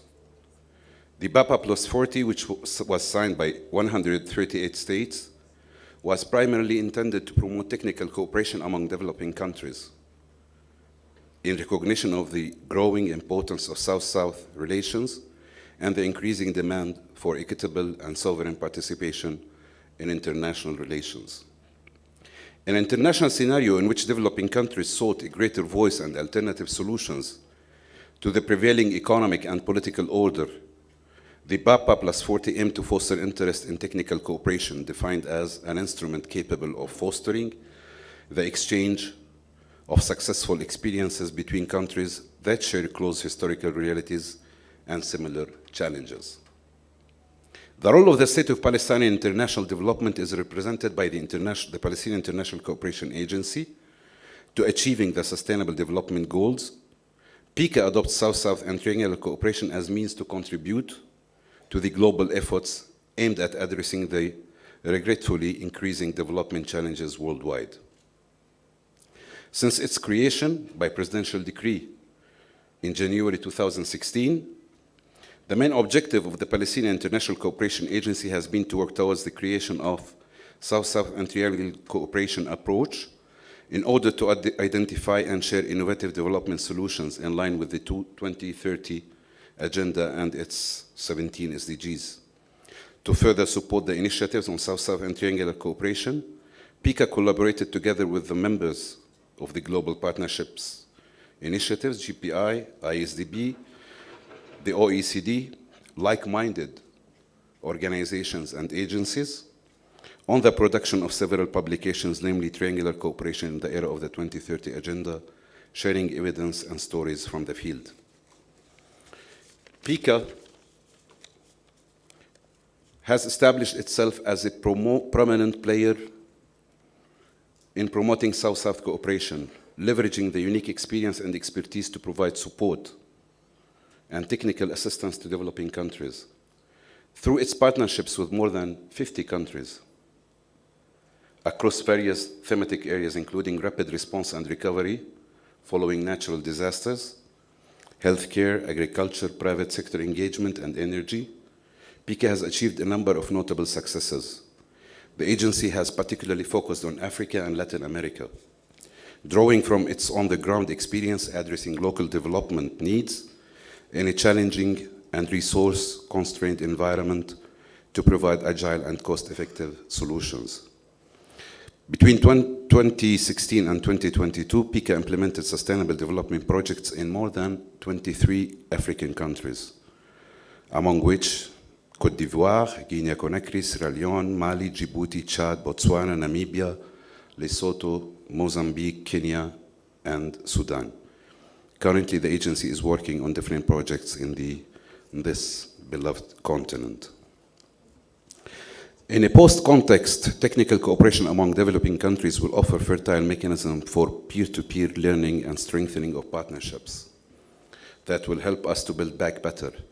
We need to foster coordination and cooperation among different stakeholders. Triangular cooperation offers an ideal framework for coordination and cooperation as a modality that allows the exchange of knowledge, expertise, and resources among countries that, regardless of their level of development, may innovate and share creative solutions.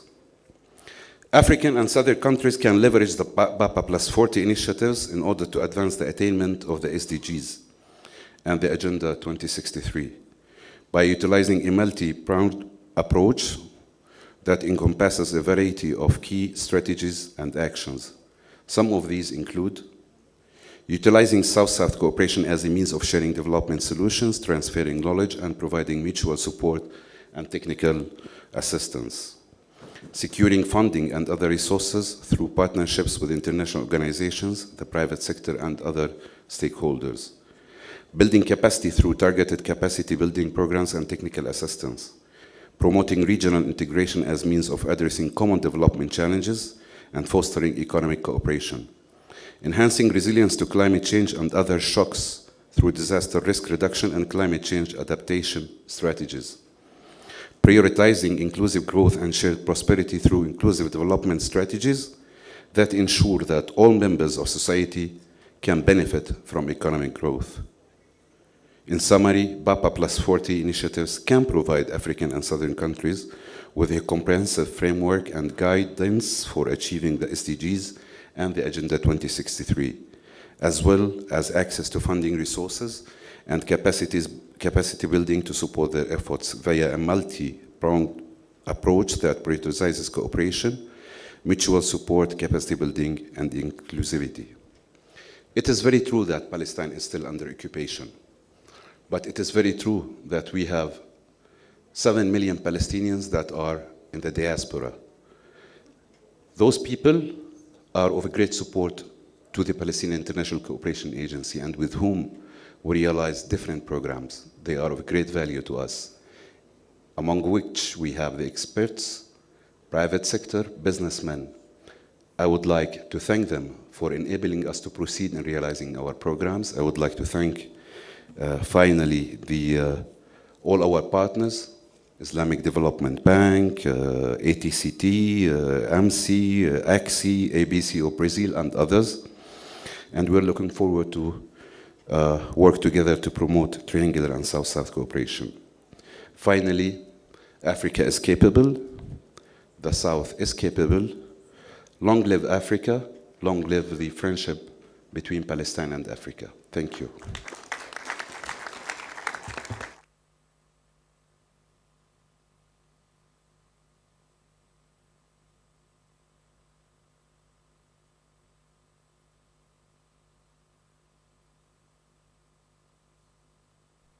Thank you so much for your presentation. Please, another round of appreciation. Another round of applause to appreciate the wonderful presentation. Now we move to the next, still on the same 4 questions, or 3 questions.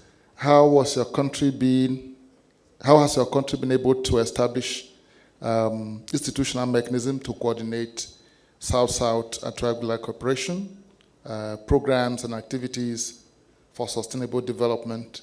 How has these processes affect your cooperation with African countries, and how best African and Southern countries benefit from BAPA Plus 40? May we have the honor to call on Ambassador Ricarlos to please share the experience from Brazil.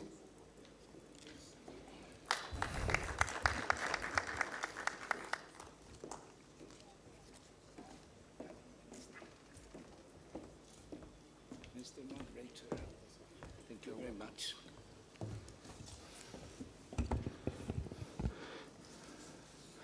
Thank you very much. Madam Minister Lumumba, distinguished panelists, national and foreign authorities, estimated fellow delegates, ladies and gentlemen, in the interest of time, I salute you all using this intelligent, convenient, and respectful formula of all protocols observed. It is with great pleasure that I participate in the second African High-Level Forum on South-South and Triangular Cooperation. At a moment that coincides, let me say some words about it, with the beginning of a new administration in the executive branch of the Brazilian government. After having been fulfilled the democratic states of universal suffrage, proclamation, and inauguration on January the 1st of the current year of the new President of the Republic, Luiz Inácio Lula da Silva, elected on October 30th, 2022, for his 3rd mandate at the head of the state. I congratulate the organizing committee and the entire support team involved for the outstanding quality of this important second forum, which will open up new perspectives for exercising true solidarity and scaling up South-South and trilateral cooperation among us in the Global South. As Director General of the Brazilian Cooperation Agency since September 2018, I have witnessed the growing role of South-South cooperation in the dynamic international relations aimed at jointly tackling regional and global issues on all continents, and in the efforts of an increasing number of developing countries to act as sources of best practices and solutions on the wide range of issues. I am equally pleased to note the significant high-level participation of national authorities and representatives from international organizations in this meeting in Kampala, many of them from countries and organizations that are frequent partners of Brazilian international cooperation. It is a real privilege to be here to join these debates in Uganda, both because of the new paths that will be opened up by the resistant, more than resilient, solid Brazilian democracy and new government, which gives again utmost priority to the resumption of strategic relationship of all kinds with Africa. As our moderator presented to us, we have two guiding questions to debate. I am discussing the question number 2 and then question number 3. Concerning question number 2, related to institutional mechanism to coordinate SSTRC programs and activities, I'd like to make a footnote. In Brazil, we use the expression trilateral cooperation instead of triangular cooperation. We could discuss a little bit, if you want, the reason for this change. Said that, in commenting the first guiding question I mentioned, and in a retrospective and brief mode, I would recall that back in 1978, on the occasion of the United Nations Conference on Technical Cooperation among Developing Countries in Buenos Aires, the BABA, not the BABA 40 plus, the Brazilian government already operated at that time an interministerial system of technical cooperation, a structure created by a federal decree of 1969. The system was composed of units from the Ministry of Planning and the Ministry of Foreign Affairs. The Brazilian government started its technical cooperation abroad only 2 years after that decree, namely in 1971, by signing technical cooperation agreements with Paraguay, Colombia, Trinidad and Tobago, and Guyana.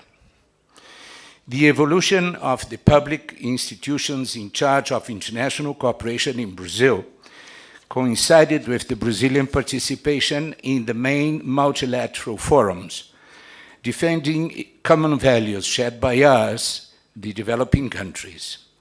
I recall in this context that Brazil was one of the founders of the Group of 77. By a state political decision in 1987, Brazil created a federal agency specialized in international technical cooperation, the Brazilian Cooperation Agency, ABC, as we are known, was one of the first national cooperation agencies established in the developing world. ABC thus reinforced the central role of the Ministry of Foreign Affairs in Brazil's international technical cooperation, agenda and national structures, as the agency was and is a sector of the Brazilian Chancellery and has been headed since its creation by senior diplomatic officers. The Brazilian International Cooperation for Development Program is implemented following the external policy principles and general guidelines of Brazil, as enshrined in the federal constitution. Thus, international cooperation is, in Brazil, a constitutional mandate. ABC is responsible for articulating national and international bodies, including business, academy, and other civil society actors, to participate in international technical cooperation programs in Brazil and abroad. The agency is also in charge of negotiating agreements, approving and monitoring projects, as well as advising the Ministry of Foreign Affairs and other ministries in this field. It is worthy to say, notwithstanding that the modalities of financial, educational, cultural, scientific, and technological cooperation are outside ABC's competencies. ABC has recently incorporated two other areas of activities: humanitarian cooperation since 2016, and sports cooperation beginning last year. It is not out of place to state that humanitarian cooperation, already fully integrated into the agency's work, played a key and dominant role in the international cooperation of Brazil during the COVID-19 pandemic. Now I go to the second question. How has these processes affect your cooperation with African countries? To comment on this other guiding question, I would say firstly that I believe it is vital to strengthen the role of international cooperation governmental agencies and focal points in developing countries to effectively achieve true ownership of international cooperation initiatives within the conceptual framework of South-South cooperation adopting multilateral fora. And here I would emphasize the content of the outcome document of the second high-level United Nations Conference on South-South Cooperation, BAPA plus 40, as a valuable and universally agreed guideline. Secondly, it is known that trilateral triangular cooperation deserved a special place in the outcome document of Buenos Aires, as seen in its paragraphs 28 and 29 and others. Since then, it is notable a steady growth in new initiatives and partnerships under solidarity basis, combining diverse resources and capacities under the umbrella of the principles of South-South cooperation, which are, as we all know, respect for national sovereignty, national ownership and independence, equality, non-conditionality, non-interference in domestic affairs, and mutual benefit.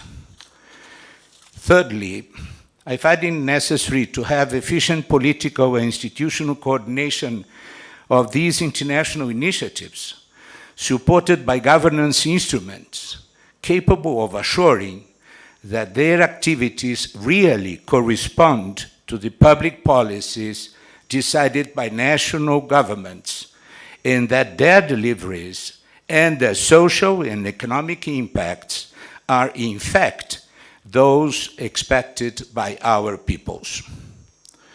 Some of the affections focused on by this guiding question are, in the case of Brazil, ABC proposed in New York in 2008 at the UN meeting of South-South Cooperation Director Generals an initiative to build the capacity of developing countries in South-South and trilateral triangular cooperation management.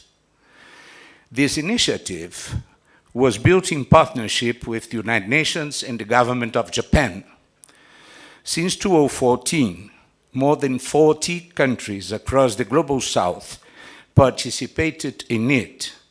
14 out of those 40 countries are African, including Uganda, Madam Minister, and have an important, active, and most welcome presence in this enterprise. ABC, item B, ABC coordinates a trilateral partnership with the African Union Development Agency, NPA, and the United Kingdom, which is focused on a pilot project about demographic data. And we hope to expand it this year to local agriculture and school meal systems. We are working at ITNC now very closely also with the Tunisian Agency for Technical Cooperation, ATCT, with support from the Islamic Development Bank. And we are very proud of it. D, we are open to work with other agencies from African countries in trilateral triangular initiatives, as we have been exchanging knowledge and experiences with peer agencies for over 20 years already, and as we did in the recent past with Mexico and with Chile. E, it is worth it also to mention strategic platforms such as BRICS and IPSA as concrete engagement potentials for enhancing the Brazil-Africa cooperation in trilateral triangular modalities. I am just going to recall the mention made by Mrs. Pamela Mababazi in the previous panel about the initiative we have with Uganda in the field of clean energy. And I do thank her for these words. There is no doubt that national policy should be the entry and exit framework for South-South cooperation. The sharing of sustainable development best practices and knowledge related to 2030 agenda of the United Nations for Sustainable Development and its SDGs are the focus of alignment and coordination efforts among all players present here today in order to leave no one behind.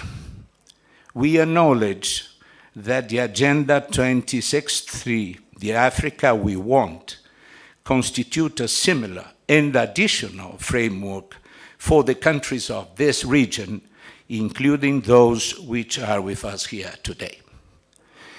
In this present and defined multilateral framework, I would like to mention that Brazil has a technical cooperation agreement since 2007 with the African Union. The implementation of this agreement on the Brazilian side is coordinated also by ABC. In 2009, under this agreement, the Cotton Full Project started with Benin, Burkina Faso, Mali, and Chad. Nowadays, this agreement with the African Union supports multiple technical cooperation initiatives in the cotton chain production in 17 African countries. This cotton program is one of the highlights of the entire Brazilian technical cooperation program in Africa. The Brazil-African Union Agreement also makes possible the implementation of technical cooperation programs in other areas, such as health, environment, including soil and water resources management, agricultural, livestock, handcraft, and cooperatives. We look forward to being also a partner of African Union for the second 10-year period of implementation of Agenda 2063. In fact, we in Brazil are planning a technical mission to Addis Ababa in the coming months to explore with the African Union ways and means of making this a promising reality. I must stop here, Mr. Moderator, finally. I would like to thank my colleagues of this panel and our moderator for the constructive and interesting dialogue that we are having.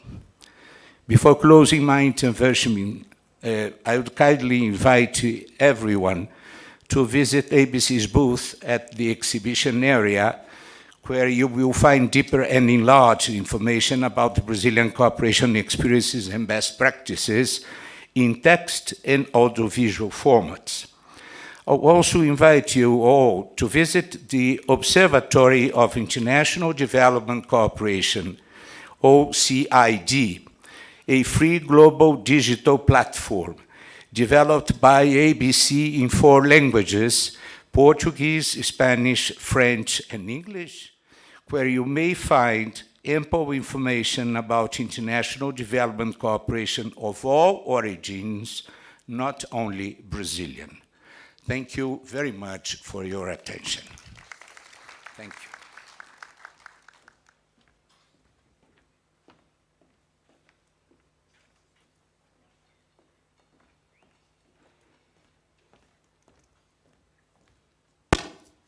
Thank you so much, sir. May we please appreciate him again with another round of applause. We are moving on now to take the last panelist from Morocco, who will be sharing with us experience of Morocco in the implementation of the outcome document, challenges they have encountered, and how they have been able to manage those challenges. And here, I'm pleased to welcome, sorry, I think I have his name here, Mr. Idris Baron, Department of South-South Triangular Cooperation, Morocco Agency for International Cooperation. Please, you have the floor.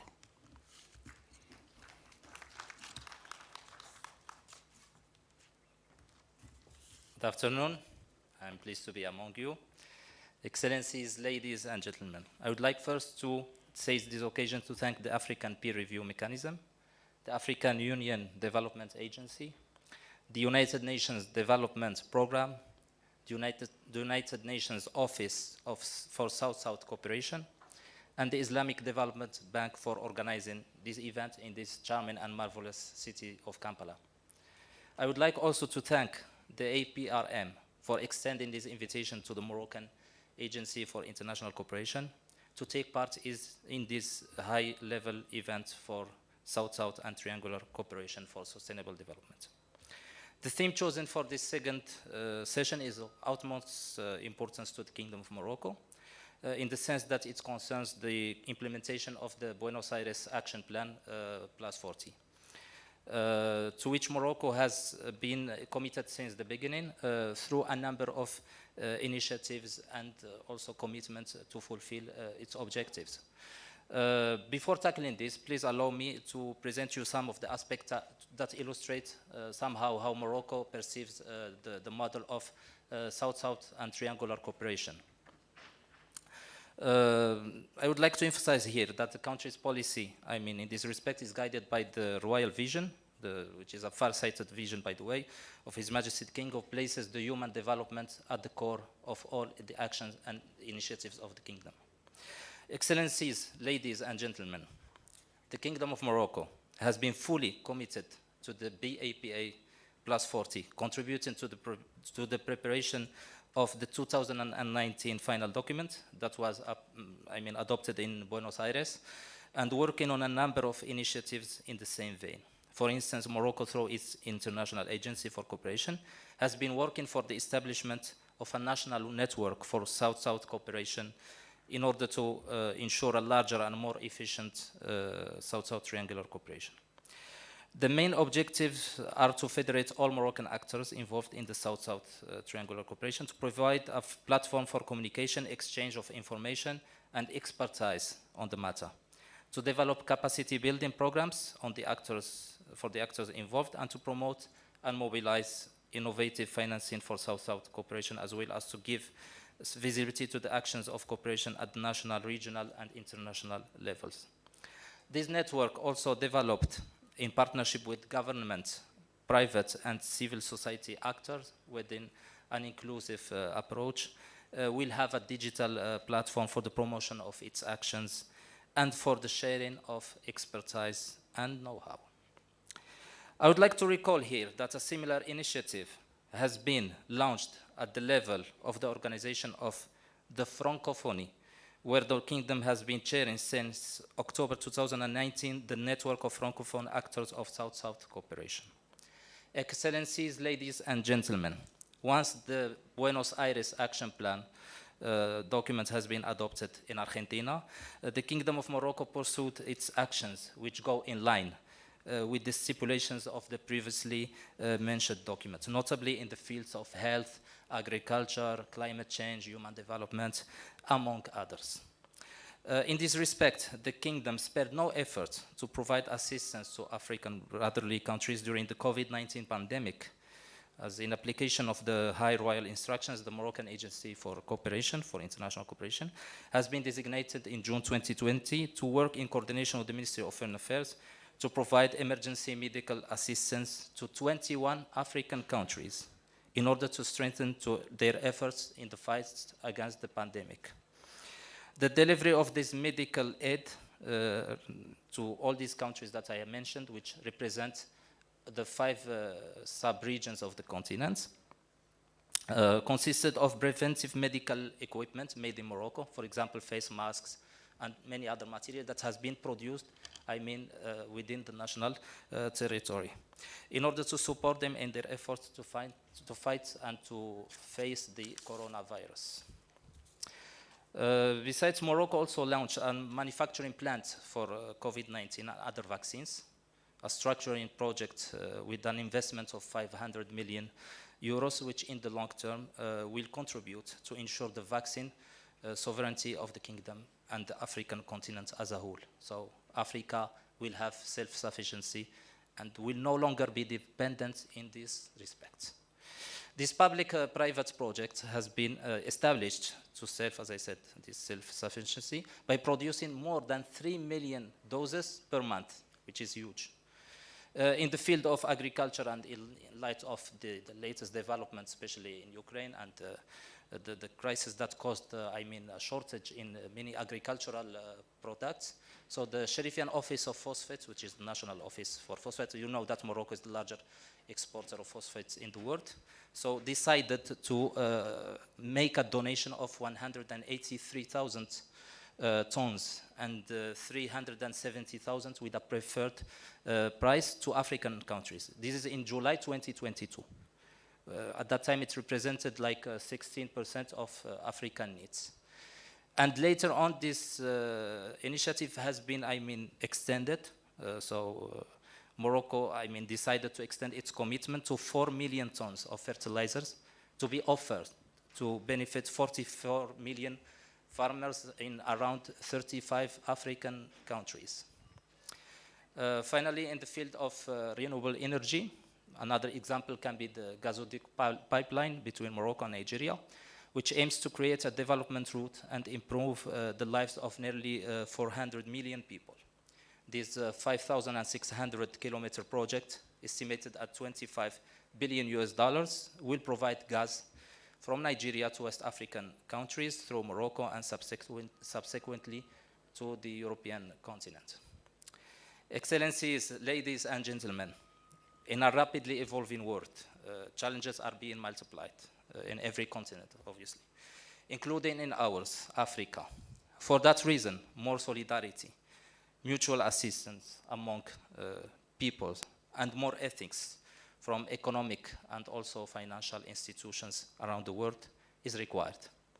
In this context, the Moroccan Agency for International Cooperation considers that such meetings or events are to be held more often and regularly for the benefit of South-South and triangular cooperations.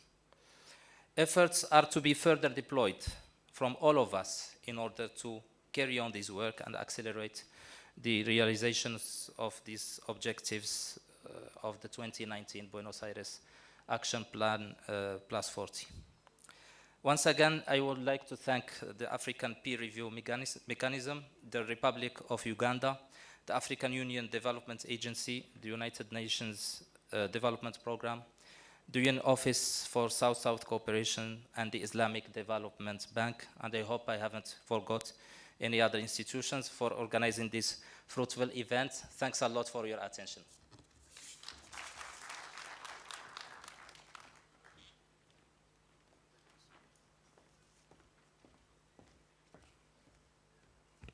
Please shall we appreciate him more with another round of applause. We have exceeded the 1 hour by 10 minutes. I want to beg your indulgence. I want to plead with you if we can have another 10 minutes for some questions. Is that okay? The ayes have it. The nays wait. Thank you very much. I want to again thank the 5 panelists. And I think in the morning we were talking about the how. We have listened to Brazil, we have listened to Morocco, we have listened to Uganda, we have listened to the state of Palestine and Rwanda, how they have done this. And there was also in the morning a question or a concern for documentation. So much is happening, good things happening, but are these being documented in such a way that if we don't have this kind of platform, people can get to know what we are doing? I think that's something we also need to pay attention to. So we have the next 10 minutes, and I will take 2 questions from here, 2 questions from here. And if there are no questions, God bless you. 1. Okay, so we delete the other one. Okay, are you, okay, 1 question.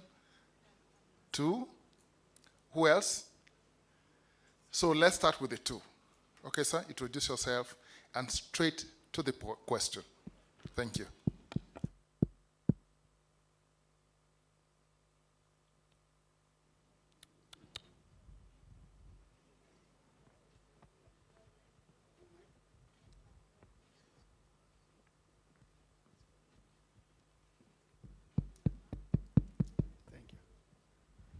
Good afternoon, and thank you for all the panel members for excellent presentation. My question is very simple. I'm really impressed with that some other country had more than 50 years experience on the international cooperation. Some other country have more than 10, 15, 20 years experience. I'm sure over the period you would have actually faced some challenges.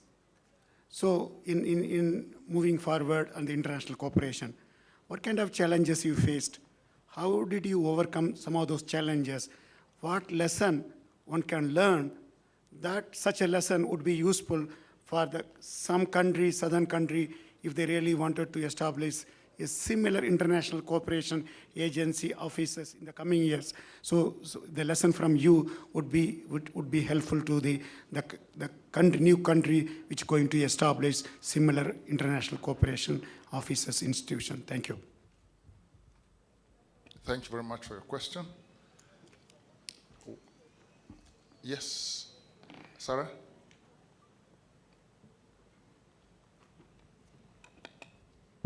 Thank you very much, and thank you for the significant, contribution from the distinguished panelists. My question actually is designated to Rwanda Cooperation Initiative and also APC Brazil. As you know, APRM has institutionalized this forum to engage African countries in the conversation on South-South cooperation and triangular cooperation. However, we still hope that these emerging institutional mechanisms and organizations collaborate with the African Union in a more, I would say, a systematic manner. So my question to Rwanda Cooperation Initiative, especially that we will try to institutionalize this collaboration tomorrow by signing our MOU, how do you see the role of APRM as a government, I would say governance, voluntary-led mechanism to support the continent on promoting South-South cooperation beyond the forum? Which kind of capacity building or training we can dedicate? And my second question also to ABC Brazil, similar to Rwanda Cooperation Initiative, but how we can do this rapprochement between Africa and Latin America, especially when it comes to issues related to national development planning, governance of sustainable development goals, etc., etc. Thank you. Thank you. Any more questions? Gone. Thank you. So we turn to the panelists. Please sit there. You don't have to join me here. It's fine. Yeah, there are 3 questions. One is what challenges you have encountered and how did you deal with those challenges? The second, or 2, one to Rwanda on the role of governance and capacity building, the same address to His Excellency from Brazil. Who would like to go first? Okay. Well, I strongly believe that the first challenge might be considered as an internal challenge. I think one should believe in his own national capacities. One should believe in the capacities of the South. This is a big challenge that we are facing throughout our cooperation. Generally speaking, I'm not referring to our agency in particular. The second challenge is related to the link between being recipient and provider at the same time. There is no harm for a country to receive international support, and there is no harm for this particular country to be a provider for the efforts of the international community in realizing 2030, 2063 agendas.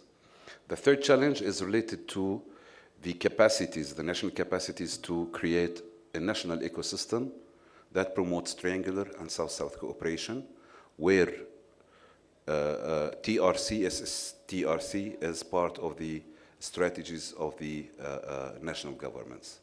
I would stop at this point. Thank you. Thank you, sir. Thank you. I think I can directly react also to your interventions. I think believing in our own capacities, I think we are getting there, particularly on the continent, in the different interactions we have with the different delegations that come to us. We come now to realize that we have a great wealth of knowledge on the continent that we can share with each other, and that can really propel our development on the continent and to achieve the SDGs. And I think at this particular point, being exactly a recipient and a provider of this kind of cooperation is what is the game changer in this international cooperation landscape, that we don't have that specific part of the world. They know everything, they can everything, and let's say we know nothing and we have to get it from them. So now we are really changing the narrative, redistributing the cards, so to say, playing different role and being pivotal actors in the international cooperation landscape. And I think this is something we need to understand and be proud of as countries. And talking about your question, Sarah, I think you can help us and connect us as countries. So when we meet here, we will learn from Sierra Leone, from Ghana, they will learn about Rwanda and about Zambia, and of course, countries from other parts of the continent, that when I'm sitting in Kigali, I might not be able to access those information and those connections. So I think this is something that you please should continue doing more often, so that you really bring us together and be a platform where we can meet and exchange and reinforce our capabilities. So one of the challenges, we are still a young organization. We are talking about 4 years, not yet 20 and 20 plus. But the challenges with is not only the self-confidence, but also the capabilities, the capacity, the interest. So what you can also help us, Sarah, is building institutional capacities, learning from you who have been there for longer. What are your experiences? How can you support us? And most importantly, now the documentation. I think this is something key. We have developed a platform called Rwandapedia, where you can access some of the solutions, some of the products we have. We are improving it as we go. But I think this is also a way of exchanging information, exchanging good practices, and of course where we need support also to be more professional in whatever we do. So I think I leave it here. Thank you very much. Your Excellency, I understand that the microphones there are not connecting well with the interpreters, right? Yeah, so if you may want to use this one. Yes, Okay. Is that okay? No? Is it okay? Right. Okay. Well, then to ask to the question presented by Sarah. As you would recall, Sarah, during the first 2 periods of government of President Lula from 2003 to 2011, we had a Latin American African conference. It was a huge system of policy coordination between the 2 continents. And this was discontinued afterwards. And I believe that this would merit a new consideration, at least from our part, and I hope from your part also, the African countries. So I will take this question you presented to me, with me to Brasilia, to discuss this inside the government, because the new external policy of Brazil, President Lula has repeated this several times already. Brazil is going to be back to Africa. What I say as Director General of the Brazilian Cooperation Agency is that the Brazilian Cooperation Agency never left out Africa. We continued to be here during these last dark 4 years, to say in some way. So I'll take this with me. And about the challenges that the gentleman asked us, if I may, Mr. Moderator, I would say from the Brazilian point of view, the main challenge is coordination. The task of coordinate inside the government, outside the government, inside the country and outside the country is perhaps the most defined challenge for us, for ABC at least it is. We have 30 years of history already, and during these 30 years, every day we struggle to coordinate all the some dozens of international organizations, fellow countries, internal bodies in Brazil to produce a structured and coordinated, to use the word, system of international development cooperation. ABC is the central part, the central unit of this Brazilian international cooperation system. Besides that, I would add high-level political support. It is impossible to make international cooperation without a high-level political support inside the government and the country. And this comes also from the society itself. Society has to understand and has to see the efforts in international cooperation as a good thing for all, but mainly for the society itself. And money. To do international cooperation is not cheap. It is expensive, as it is expensive to do external policy.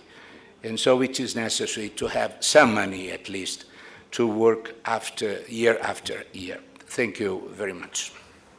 Thank you so much. I think we have burnt the 10 minutes. Would you want to take 1 minute to say something? Okay. Thanks. I will go back to the first question because it gives me, since I've been tackling what Morocco has done in the pre and the post BAP 40 plus 40, action plan. So now I will tell you, while tackling the challenges, what the Moroccan Agency for International Cooperation does. So since it has been established in 1986 at the initiative of the late King Hassan II, may he rest in peace. So it was concentrated mainly on the region, on some countries, on a restricted list of countries in the region. But then it has expanded into actions of cooperation with many regions of Africa. So the most of the actions are oriented into Africa of the Moroccan Agency for International Cooperation, especially in the 4 axes in which it relies, which are education and science, the first one, and then the technical cooperation, which is the second one, and the third one, which is the human sustainable development projects, like those I mentioned, by the way, the Gazoduc pipeline, Morocco-Nigeria, or the project of Coco d'Ibe in Côte d'Ivoire, or the project of Canal de Pangalan in Madagascar, among others. And also the humanitarian actions, like can be in health situations like COVID-19, or those of donations due to some natural catastrophes that may have happened. So as I said, this expansion took place, and now the openness of the agency has gone into other regions of the world. Scholarships are offered mostly to African countries. Thousands of students have been, graduates from the Moroccan universities, and are, formed in Morocco. The same thing for many students coming from the Pacific Island countries, even if they are geographically far from our region, but still it's part of South-South cooperation. And also, we can say that there is some challenges that are in terms of digitalization. So Morocco now, through these agencies, trying to put in place some digitalization assets. So the agency has put in place the Morocco Alumni website, which is a platform for students, who have been graduates in Morocco. So it's propitious for them, and very practical in order to find opportunities. And also there is an openness on triangular cooperation, like some of our colleagues have mentioned. So we have many triangular programs with many agencies renowned around the world, like NABEL in Belgium, or JICA in Japan, or the European Union through the Link Up Africa project, and also the Islamic Bank of Development. So I think that the challenges are huge, obviously, but I think this agency throughout the recent decades is each time improving more and more, and expanding the scope of its actions to, cover many regions around the world, with the same aim that goes in line with as I said, with the actions of the country, the actions that the kingdom believes in, which are the human development, which is the core of our policy. Thanks. Thank you very much, Your Excellency. Thank you so much. I'll also go to the first question. Challenges. Challenges are many. And some of the challenges we all know, we have all faced them, whichever part of the world you come from. COVID-19 is something that hit everybody who was affected. The Ukraine-Russia war, these are issues that affected us, but what solutions did we find, or how are we managing? We've intensified on issues to do with imports promotion and import substitution and export promotion. And we have put in a lot of resources in manufacturing, especially in the sector of minerals, and also processing and value addition, especially in the area of agriculture, since we are an agro-based country. We have also put in more efforts now in advertising, and as we are here, I want to inform all of you that UN announced Uganda as the best second destination in the world. So here you are. Don't live without going outside this premise to see the beauty of this country. And many kept reminding you how Uganda is the most beautiful country in the world. And as we do that, we're also finding solutions to our challenges that we're faced with. But we have also faced a challenge of the climatic change. We always have, we are one country in the world on the equator, but we have also snow on Mount Elgon and Muhabura. But those are good, but when it comes to other areas, when it rains, it affects the activities of the ordinary people, their agriculture. So the climatic change has affected us with these disasters. For us, we face disasters of on the mountains, but also at the same time in the lakes. The water levels of Lake Victoria went up, and part of the properties that were affected, including this one, the lower part, the lake came and claimed back its space. But these are issues we have to deal with as Africa, as the world. We are playing our part as Uganda, and we're also trying our best to work with everybody, especially in the neighborhood, because it affects all of us. And we have also taken on irrigation, especially for areas which are always hit by the cattle corridor. We have intensified on issues to do with irrigation so that their activities are not really affected so much. We have the non-tariff barriers. These we've tried our best to increase, like I said, in the last 2 years, the bilaterals, so that an international cooperation, so that we ease the work of everybody. Because sometimes you are very much aware, we have these the regional and global corporations, the COMESAs, the East African community and whatnot, but most of what fails are usually these non-tariff barriers, which we always deal with after coming on table and having candid discussion and finding a way forward. But there are those which we have really lived with. We've found solutions, but we are still grappling with issues to do with high transport costs. These affect business, affect our activities. Issues to do with the cost of electricity. In the electricity sector, we had a middleman between the power produced by government and the consumer, the ordinary person. Government is removing the middleman so that the cost that is borne by the consumer, because of the presence of the middleman, that one is being removed so that it will make electricity bills go down so that we can be able to manufacture cheaply and also add value to our production, especially in the agriculture sector and the mineral subsector. Then we have also the cost of money. Cost of money, whether local or international, the cost is high, and also availability and access to money. We've tried our best to segment and have those who are big to go to the UDB, the Uganda Development Bank. Those who are small, we have money for the circles under the Ministry of Finance, which we commonly call EMIOGA, and also grants to the different institutions. But also we've come up with what I told you, the parish development model. Under that, we have a pillar, which is financial inclusion, taking money to the ordinary people. But as the people are getting to harvest period, rain comes and washes away quite a number of the swamps and the bridges, the maram roads. So government has to also grapple with that to see how do we make this road passable so that the ordinary farmer, the peasant in the village is not cheated because of the poor transport network. Because we want the rain, at the same time we want the road. How do we balance the two? We keep grappling and moving to finding solutions as to either to a certain extent, sometimes fully, but sometimes it's not. But we must. That's why we have leadership to find solutions to the challenges that exist and those that are to come. I thank you. Thank you so much. Not that we mismanaged our 1 hour. The fact is that very little time was allocated to us. So in case you want to accuse us rightly. We have been addressing on session 2, implementation of BAPA plus 40 outcome document, taking recommendations into action.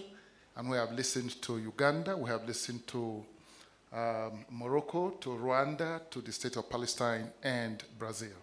Some of the immediate takeaways for me clear. One, ownership of the initiative, robust governance structure, digitization, because this is key. I mean, what happened during the COVID is quite clear that you don't need to be physically present to get things done. So you can really deliver service faster using today's technology. Involvement of all stakeholders at all levels, CSOs, women, the academia, the private sector, the development partners, and the role of the diaspora. Almost every country have quite a number of them helping other countries to develop. So there's need to create a room for them to play a role. Very, very importantly, funding. So we may, like we say back home, blow all the grammar that you want to blow, but if you don't have money to support it, it becomes just a long narrative. So we must create effort to, provide the resources that we need. So thank you so much. We have listened to this wonderful panelists.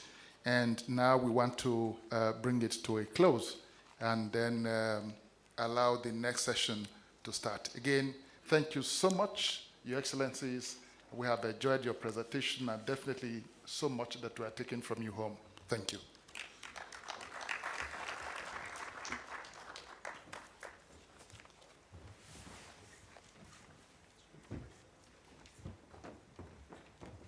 Well, a bigger round of applause, much bigger than that for Mr. David, for giving us that electric one from the lunch break, a bit of, the carbohydrates working on us and a bit of the starchy foods that we took up.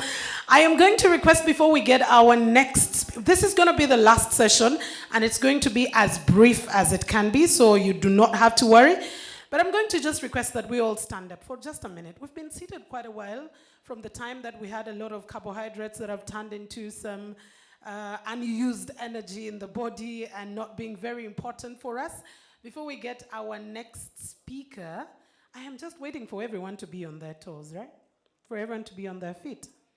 And I'm going to ask the DJ to just play something for about 30 seconds.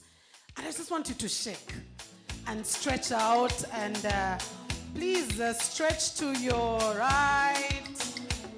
I want to see a bit of a stretch to the left. Just turn around while you're dancing a little bit. Samson is actually showing us something. Can we just shake around and stretch out that neck?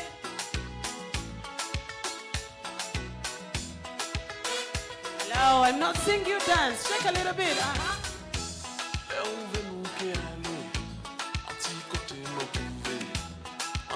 It doesn't matter whether you have a beat or you don't, just shake. Whichever way, if you want to jump around, it is okay. If you want to move away from where you are,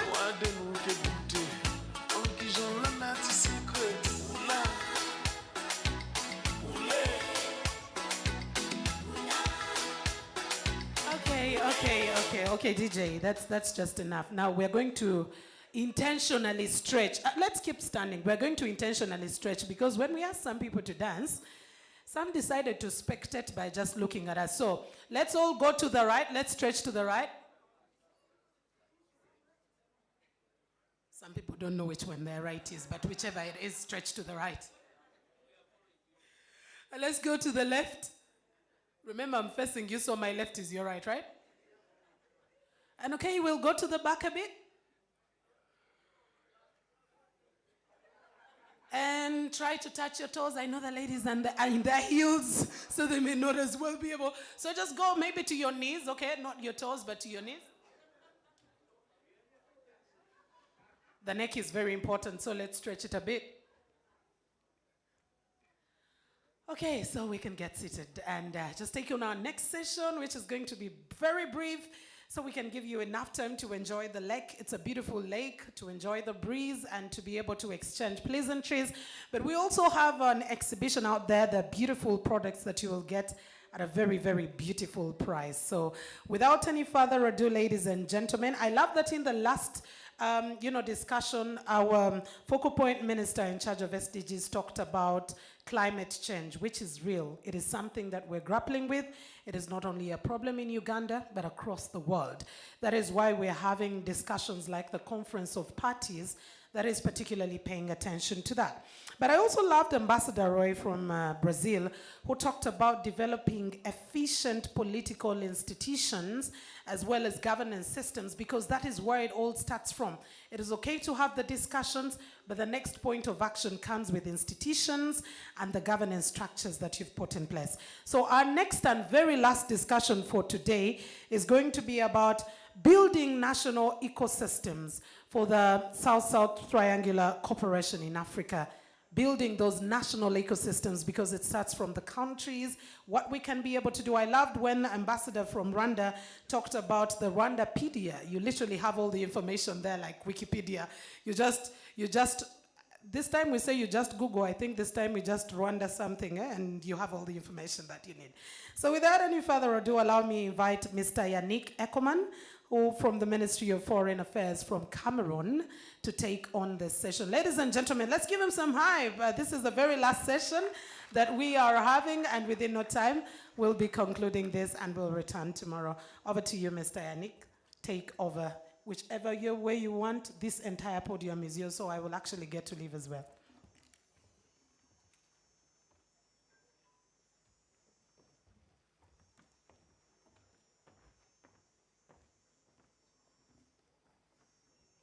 Thank you, Migret, for giving me the floor. I will moderate in French.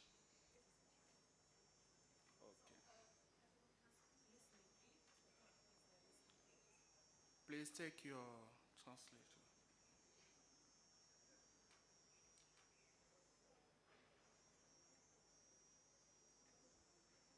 Are you okay? Okay, thank you. À la suite de mes prédécesseurs, je vais vous souhaiter à tous la bienvenue et mes vœux les meilleurs pour l'année 2023 en cours.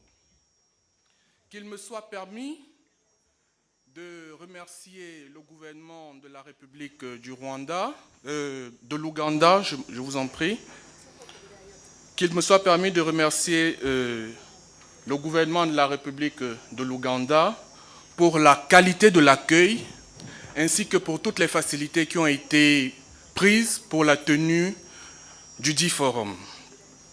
Mes remerciements vont également à l'endroit du comité d'organisation qui nous permet de modérer cette session. Mesdames, Messieurs, en vos qualités et grades respectifs, l'importance de la thématique de ce forum nous invite à l'analyser de façon plus détaillée. C'est sans doute ce qui explique les 10 sessions programmées tout au long des 3 jours pendant lesquels nous allons échanger. Parmi ces 10 sessions, nous avons la session de ce soir qui porte sur la construction des écosystèmes nationaux en Afrique en faveur de la coopération sud-sud et triangulaire. Mesdames, Messieurs, dans un contexte mondial marqué par la transformation sans précédent du rôle économique et politique des puissances émergentes du Sud, la coopération entre les pays en développement a pris une importance et une croissance au sein de la communauté internationale. Cette forme de coopération est devenue un outil impératif pour le développement durable et la résilience du continent africain. Les résolutions de BAPA 40, ainsi que le forum du MAEP sur la coopération sud-sud et triangulaire tenu au Caire en Égypte en 2021, pour ne prendre que cela, encouragent les pays en développement à, entre autres, adopter ou renforcer les politiques nationales visant à faire progresser la coopération sud-sud et la coopération triangulaire, ainsi qu'à renforcer les capacités des mécanismes de coordination nationaux et infranationaux. Il est donc important, mesdames et messieurs, que chaque pays du continent s'approprie et surtout domestique ces pratiques, si tant est qu'au niveau national, l'écosystème de la coopération sud-sud prend en compte le contexte, les priorités économiques et sociales, ainsi que les perspectives propres au pays. Depuis sa création en 1975, la Banque islamique de développement est engagée à accompagner les pays africains dans le renforcement des plans nationaux de développement en vue d'intégrer les principes de la coopération sud-sud et triangulaire comme piliers de développement tant sur le plan national que sur le plan international. La session de ce soir, la dernière, nous permettra donc de mieux appréhender les expériences de certains pays africains dans le cadre de la mise en œuvre de la coopération sud-sud en partenariat avec la Banque islamique de développement, le MAEP et les autres partenaires au développement. Pour débattre de façon plus approfondie sur cette thématique, j'invite sur le panel M. Sameh Hussein, coordonnateur principal de la coopération technique de la Banque islamique pour l'Afrique. S'il est là, qu'il veuille bien monter sur le panel. J'invite également M. Yannick Efangon. Bienvenue. Prenez place, s'il vous plaît. J'invite M. Yannick Efangon, point focal du MAEP au ministère de l'économie, de la planification et de l'aménagement du territoire de la République du Cameroun. J'invite par la suite M. Idriss Baron de l'Agence marocaine de coopération internationale. S'il est dans la salle, qu'il veuille bien. Il s'est absenté? Ah, il arrive. Ouais. Ok. Je sais qu'il était là tout à l'heure.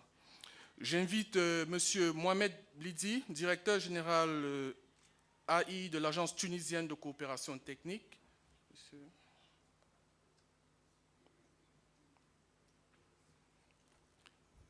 Bienvenue.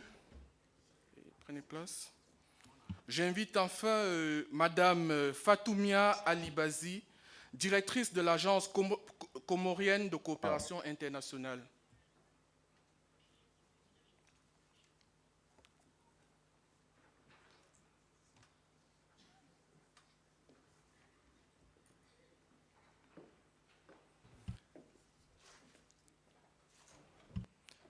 Merci, bienvenue. La présente session s'étendra sur 1 heure. Nous irons assez rapidement puisque nous sommes pratiquement en fin de journée. Chaque panéliste aura 5 minutes pour faire le tour de la thématique en apportant des questions concises aux 5 questions qui sont inscrites dans le guide et que je vais rappeler à chaque fois qu'un panéliste sera interpellé. À la suite des interventions des panélistes, nous aurons un échange qui durera à peu près 15 minutes. On espère que nous allons tenir dans le temps. Nous passons donc immédiatement la parole à Madame Fatoumia Alibazi, directrice de l'Agence comorienne de la coopération, qui répondra aux 5 questions que je m'en vais lister. Je vous en prie. Quelles sont les composantes stratégiques des écosystèmes nationaux de la Banque islamique de développement pour la coopération Sud-Sud? Dans quelle mesure la Banque a-t-elle aidé les pays membres à adopter ce système? D'après l'expérience de votre pays, les Comores, Madame, quelles sont les récentes initiatives politiques visant à l'opérationnalisation de ces écosystèmes de la Banque pour la coopération Sud-Sud et triangulaire? Je vous en prie. Bon après-midi tout le monde. Merci, monsieur le modérateur. Je voudrais tout d'abord remercier les organisateurs de ce forum de nous avoir invités associés à cet événement continental.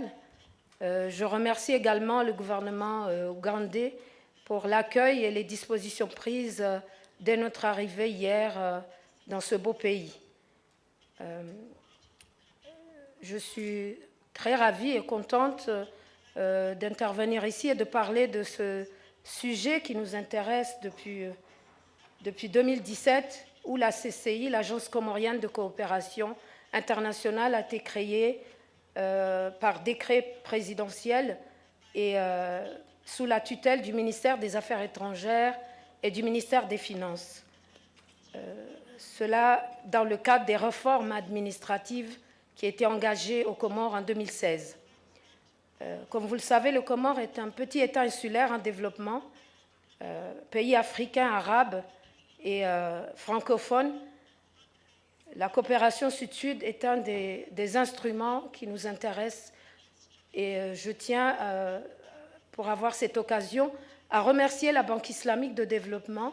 Dans mon intervention, je parlerai pourquoi j'ai voulu remercier la Banque aujourd'hui dans ce forum de son appui, de son accompagnement et de son engagement à associer bien sûr les pays membres, mais je parle au nom des Comores pour les Comores.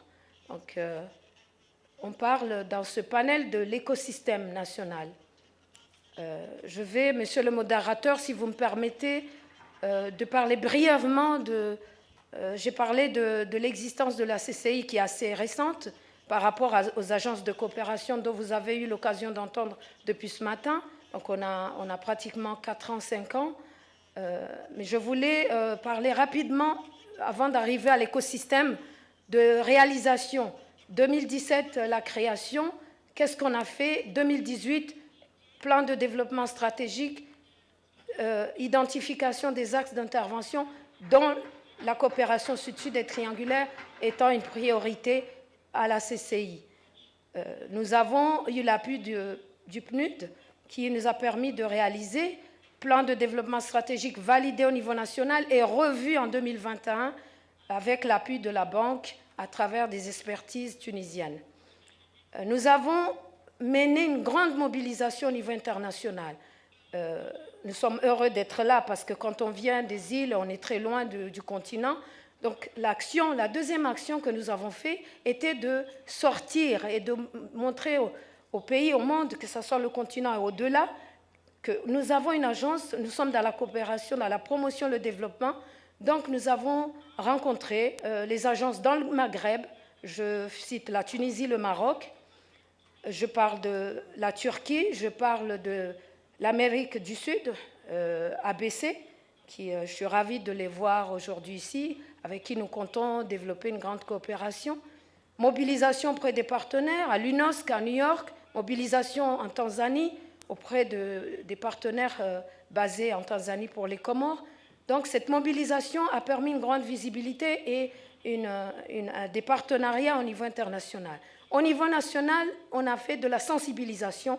On a mis sur la table cette question de la coopération sud-sud, qui les Comores le connaissent depuis longtemps, parce que dès son indépendance, les Comores ont envoyé des professeurs aux Seychelles et à Maurice. Donc elle faisait de la coopération sud-sud sans le dire.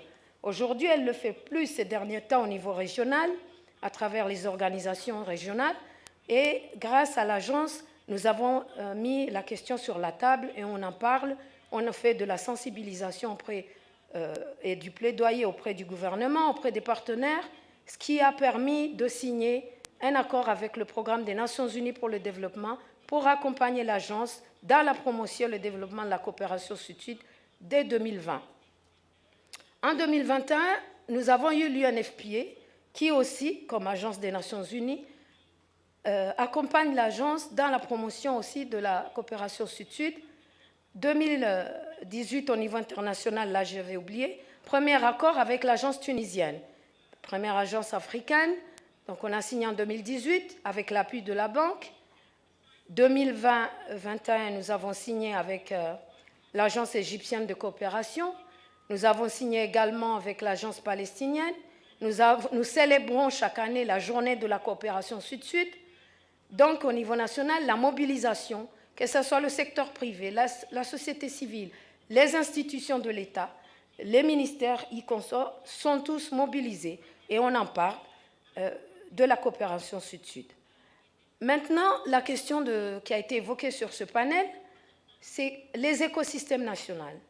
La Banque nous a, dans le cadre de son initiative où elle a réuni les agences de coopération, nous a présenté un document qui a été évoqué ce matin où il faut mettre l'écosystème au niveau national, donc les mécanismes, tout ce qui est institutionnel pour asseoir cette coopération sud-sud et la développer.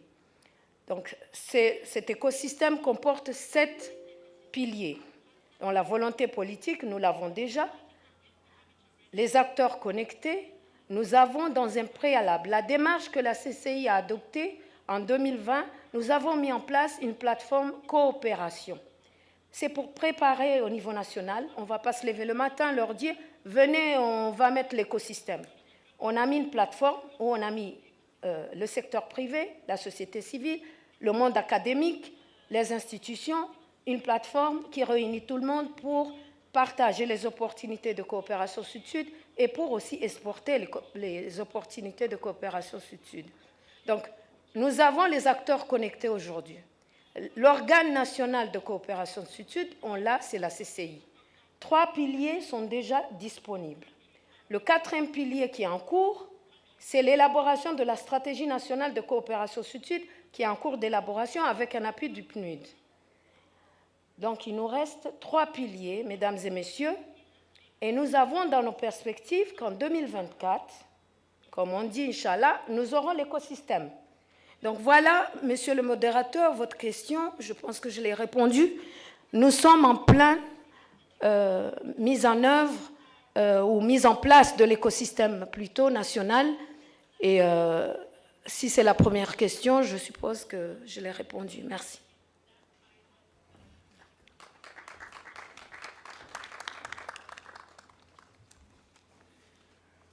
Merci, madame, pour la concision de vos propos. Nous passons maintenant la parole à monsieur Mohamed Blidi. Il peut venir sur une présentation. Je suis perdue là dans cette... c'est pas comme ça que je...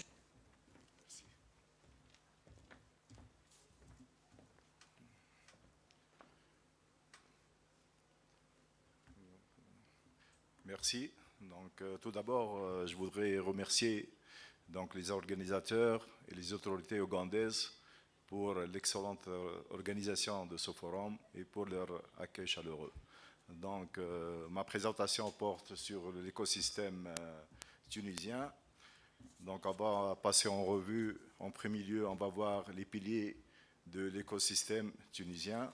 Après, les relations de partenariat et l'écosystème de coopération sud-sud. Après, on va voir... je m'excuse. Voilà. Comment ça va?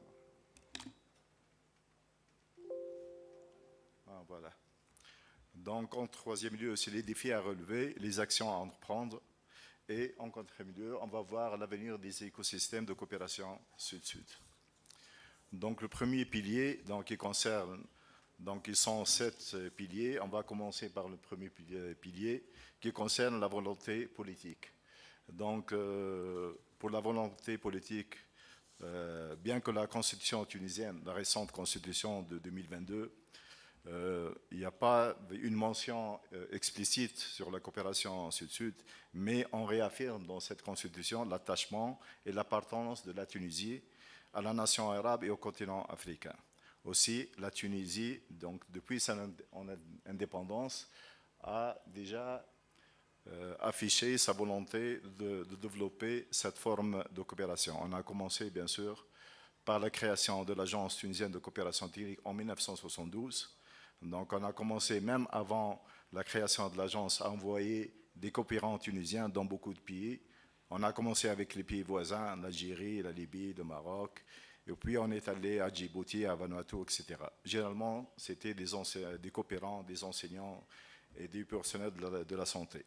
La Tunisie aussi a organisé en 1975, 4 ans avant le comité de haut niveau de coopération entre pays en voie de développement, BAPA 78, un colloque international qui portait sur la coopération technique entre pays en voie de développement. Aussi, il existe en Tunisie un cadre juridique qui régisse la coopération technique. Généralement, c'est un mécanisme donc, qui permet aux coopérants d'être détachés. Il y a aussi une indemnité de coopération technique allouée à ces coopérants. C'est une forme d'encouragement à cette coopération. Donc, voilà.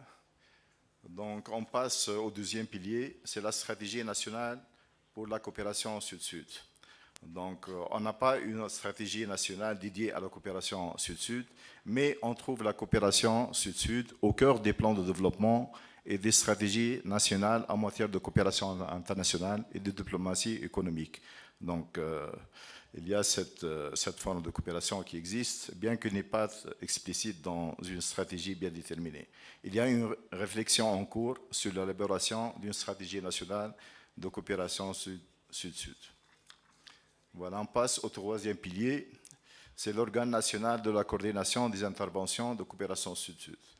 Donc la Tunisie s'est engagée dans cette forme de coopération depuis son indépendance, bien sûr par la création d'une agence, d'une institution publique, qui est l'Agence tunisienne de coopération technique, qui est mandatée pour participer à l'élaboration et à la mise en œuvre de la politique de l'État tunisien en matière de coopération technique. Donc les missions principales de cette agence, bien sûr, c'est le placement des coopérants tunisiens à l'étranger en réponse à des besoins exprimés par les différents pays du Sud. Aussi, une deuxième mission, surtout l'exécution des projets et des programmes de coopération tripartite ou de coopération multilatérale, voire même de coopération bilatérale avec ces pays-là. Donc, on a fait beaucoup de projets donc, qui ont touché généralement les domaines de développement, donc dans le domaine de la santé maternelle et infantile, dans le domaine de développement économique, etc. Donc récemment, la TCT a été désignée au mois de novembre comme partenaire du mois sur la plateforme South-South Galaxy. Pour le quatrième pilier, c'est les bases de données de la coopération sud-sud. On ne peut pas parler d'une coopération sud-sud sans parler des bases de données de cette coopération-là. Donc, au niveau de l'agence, en tant qu'organe national de coopération sud-sud, On a déjà, avec l'appui de la Banque islamique, on a fait une cartographie des centres de ressources, donc publics et privés. On a rassemblé donc toutes ces institutions qui ont une certaine expertise, et c'est un recueil donc, qui est disponible pour partager les expériences et le savoir-faire tunisien avec les différents pays. Aussi, on a une base de données au niveau de l'agence qui comporte à peu près 30 000 compétences tunisiennes qui sont déjà prêtes pour travailler dans le cadre de la coopération technique, soit en tant que coopérant ou en tant d'expert pour faire l'assistance technique ou faire le renforcement des capacités. Aussi, on compte peut-être dans cette année, donc si on arrive, dans le cadre aussi de la refonte de notre portail web, donc de mettre un espace dédié à la coopération sud-sud, donc un espace où on trouve même des expériences réussies de la Tunisie dans ce portail-là. Le 5e pilier, les acteurs connectés, c'est-à-dire le mécanisme de coordination de la coopération sud-sud. Donc en Tunisie, on a créé en 1998 un Conseil national de la coopération technique qui est un... Voilà, donc attendez, je m'excuse. Voilà, donc voilà. Qui est un mécanisme de coordination qui est chargé de participer à la détermination des choix nationaux relatifs à la coopération technique, de proposer les moyens nécessaires pour la mise en œuvre et le suivi de l'exécution de ces projets-là, et de proposer toutes mesures nécessaires à la coordination et à la promotion de la coopération technique. Donc, le Conseil national de coopération technique est composé de départements ministériels, de représentants de la société civile aussi. Donc, on passe au pilier numéro 5, aussi, donc... pour aussi les acteurs connectés. Donc, en sa qualité de point focal, la TCT collabore avec les différents ministères techniques et leurs établissements sous tutelle, avec les ministères des Affaires étrangères, les missions diplomatiques à l'étranger. Donc, c'est une forme de coordination en interne. D'ailleurs, depuis sa création, la TCT entretient de bonnes relations avec tous les acteurs concernés par la coopération sud-sud, aussi bien dans le secteur public, dans le secteur privé, ainsi que dans la société civile. Déjà, on en a encore donc, un projet avec la Banque islamique, avec la participation de la société civile. C'est l'association Ned El Bassar. Donc, c'est une association qui lutte contre la cécité, les maladies des yeux, etc. Donc, on a fait pas mal de campagnes donc, dans les différents pays africains. Donc, on passe au pilier numéro 6, et donc les mécanismes de financement de la coopération sud-sud. Donc la TCT dispose dans son budget donc une ligne dédiée à la coopération sud-sud. Ce n'est pas un montant très important, mais quand même, on a déjà réservé une ligne budgétaire à cette coopération. Donc il y a aussi des possibilités d'augmentation du portefeuille de la coopération sud-sud sont accordées à l'agence à chaque fois qu'on arrive à arrêter un projet ou un programme. Donc, la création d'un fonds dédié à la promotion de la coopération sud-sud a été inscrite dans la stratégie de l'agence pour la période 2023-2025. Aussi, donc, des fonds au niveau bilatéral sont accordés dans le cadre des quotas octroyés aux pays du Sud dans le domaine de l'enseignement supérieur et de la formation professionnelle. C'est-à-dire, il y a des fonds qui sont dédiés pour cette forme dans un cadre bilatéral. Donc, le pilier numéro 7, c'est la gestion et la performance de la coopération sud-sud. La TCT, en tant qu'organe qui est chargé de l'exécution de cette forme de coopération et qui est le point focal, il a donc un système en interne de gouvernance et de contrôle interne, un système de gestion budgétaire par objectif et un système de reporting et d'évaluation des activités. Ils sont donc des mécanismes ou sont des systèmes indispensables dans tout processus de gestion des programmes et des projets de coopération sud-sud. Donc, on va passer maintenant au chapitre numéro 2, donc, qui concerne les relations de partenariat et l'écosystème de coopération sud-sud. En tant qu'organe chargé de la coopération sud-sud, la TCT jouit d'une relation de partenariat solide avec les différents partenaires, que ce soit les organismes régionaux, internationaux ou les organismes aussi de coopération bilatérale, et aussi avec les agences de coopération qu'on a avec l'agence brésilienne, l'agence palestinienne, l'agence comorienne et autres agences. Donc la TCT déjà bénéficie en ce moment comme appui à son écosystème, donc d'un appui de la Banque islamique de développement et de l'ABC, l'Agence brésilienne de coopération, pour renforcer l'écosystème national tunisien. Donc on passe au chapitre 3 qui concerne les défis à relever et actions à entreprendre. Comme tout système, bien sûr, il y a certaines faiblesses dans notre écosystème. Donc pour nous, ce sont des défis à relever dans les prochaines années. Donc on trouve un défi important aussi comme avoir plus de visibilité sur la coopération sud-sud fournie et reçue par la Tunisie, parce qu'on n'arrive pas à avoir toutes les données sur les flux de coopération entrant et sortant de la Tunisie. Donc parmi les actions qu'on va entreprendre, donc surtout développer un mécanisme plus efficace, à part le Conseil national qu'on a, il faut penser aussi à un mécanisme plus efficace pour cette coordination en interne. Aussi, on pense à avoir une base de données qui intègre toutes les informations et toutes les réalisations de la Tunisie en matière de coopération sud-sud. Il y a un autre défi aussi qui concerne diversifier les ressources financières dédiées à la réalisation de projets de coopération sud-sud. Donc, ce qu'on a actuellement comme ressources financières n'est pas suffisant pour nous permettre de réaliser des projets de programmes de coopération sud-sud. Donc, il faut penser à la création d'un fonds national de coopération sud-sud. Aussi, il faut penser à comptabiliser les différents modes de financement existants, les activités de coopération sud-sud réalisées par les différents départements tunisiens. Il y a beaucoup des activités et des actions et même des fonds qui sont dédiés à cette forme de coopération qui échappent à la comptabilité de la TCT pour tout ce qui est des aides financières de la Tunisie aux différents pays.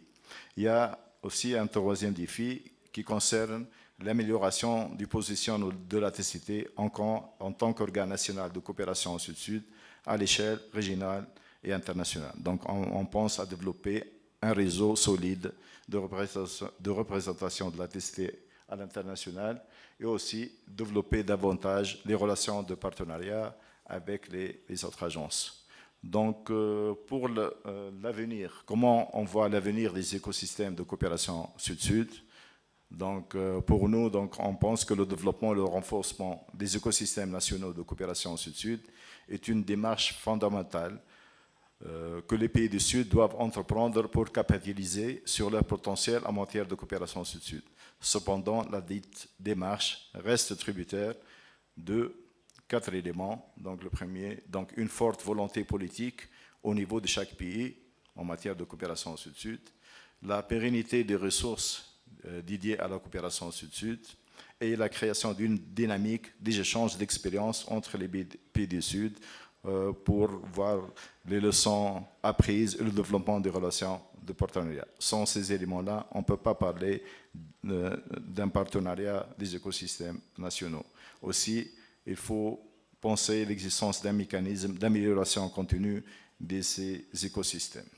Donc voilà, on a passé en revue les différents piliers qui composent l'écosystème national tunisien de coopération sud-sud et les différents défis. Je vous remercie pour votre attention.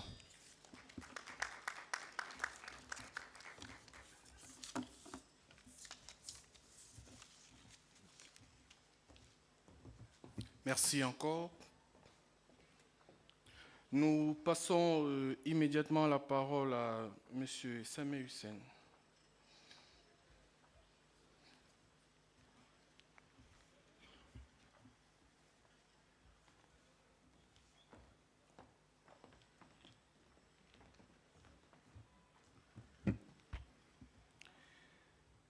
Thank you, Mr. Moderator. In fact, let me bring the issue of the national ecosystem for South-South and cooperation to the broader context first, which is achieving the Sustainable Development Goals. I think every country, whether particularly the developing countries, they have sets of challenges and set of opportunities when it comes to achieving or the endeavors to achieving the Sustainable Development Goals. no single country can achieve the sustainable development goals with its own ideas and resources and expertise. It's a must nowadays to receive help from others. And on the other side, there are many countries which developed relevant developmental solutions which are transferable to others. This makes the South-South and Triangle cooperation very essential for achieving the sustainable development goals. However, the potential of South-South and Triangle cooperation didn't reach its maximum yet because of the issue of the national ecosystem for South-South and Triangle cooperation. Achieving the full potential of SSTRC, okay, it's not a trivial job, and at the same time, it's not an impossible job, okay? We have to work in a structured and continuous manner in order to have the ecosystem that will make the contribution of South-South and Triangle cooperation to the SDGs achievements the maximum. That's why it's very important to understand that the ecosystem has 7 pillars. It's already explained by our colleagues from Comoros and Tunisia. But let me say briefly that I'm not surprised to hear that, to see that in most of the contributions from several countries today, okay, they referred some way or another to those 7 pillars. So the political will, we heard something about the political will from our colleagues from Brazil this morning. Political will, or this afternoon, the political will is mainly about the willingness of the country to help others and to receive help from others. The strategy, the colleague from BICA, Palestine, highlighted the importance of having the dual directions in the national strategy for South-South and Triangle cooperation, being, recipient of knowledge and expertise and being provider of knowledge and expertise at the same time. Then you have the connected actors. It's important to rely on large network of connected actors, being NGOs, policymakers, scientific institutions, and not to rely on a single institution, which is a national agency for South-South and Triangle cooperation. Then you have the information basis. This is basically the fuel that will make the whole engine works. And we already heard from the colleagues from countries like Sierra Leone and Rwanda about the importance of having national databases or national information repositories about South and Triangle cooperation. Funding mechanism is another pillar, another essential pillar, and it can be provided in the way of annual allocation, special funds, or financial incentives for South-South and Triangle cooperation activities. And then we have something very important, which is the performance and evaluation and monitoring mechanism.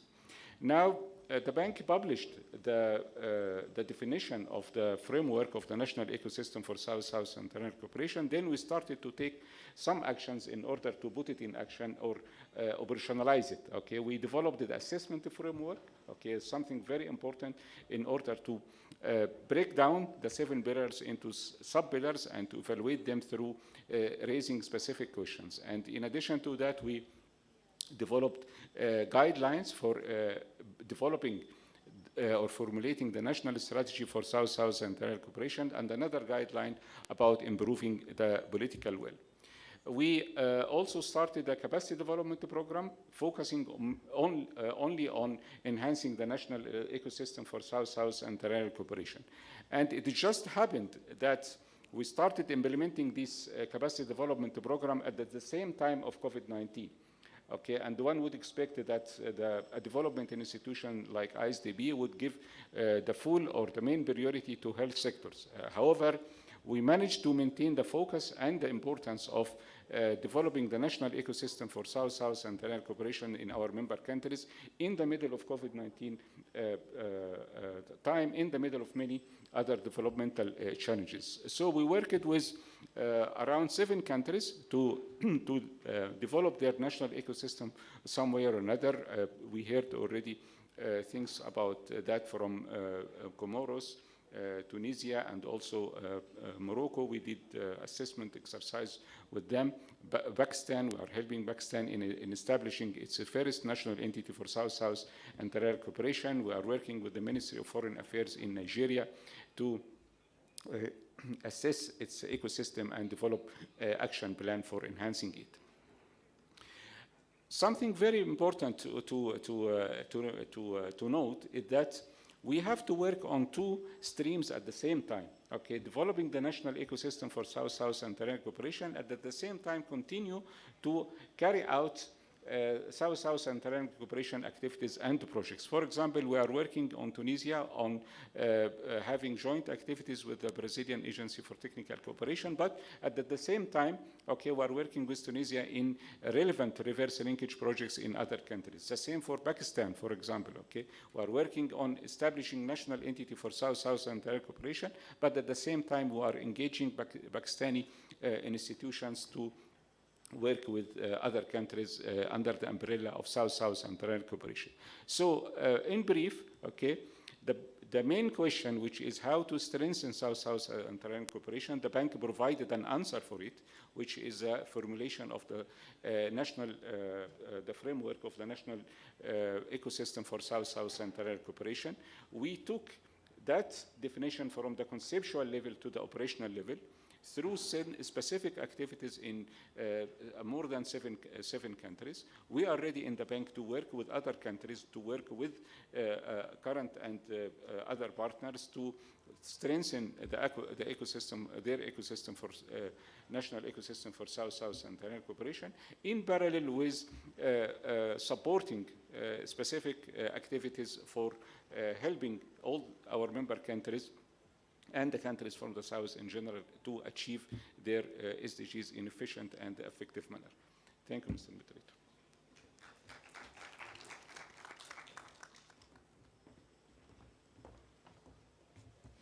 Thank you too.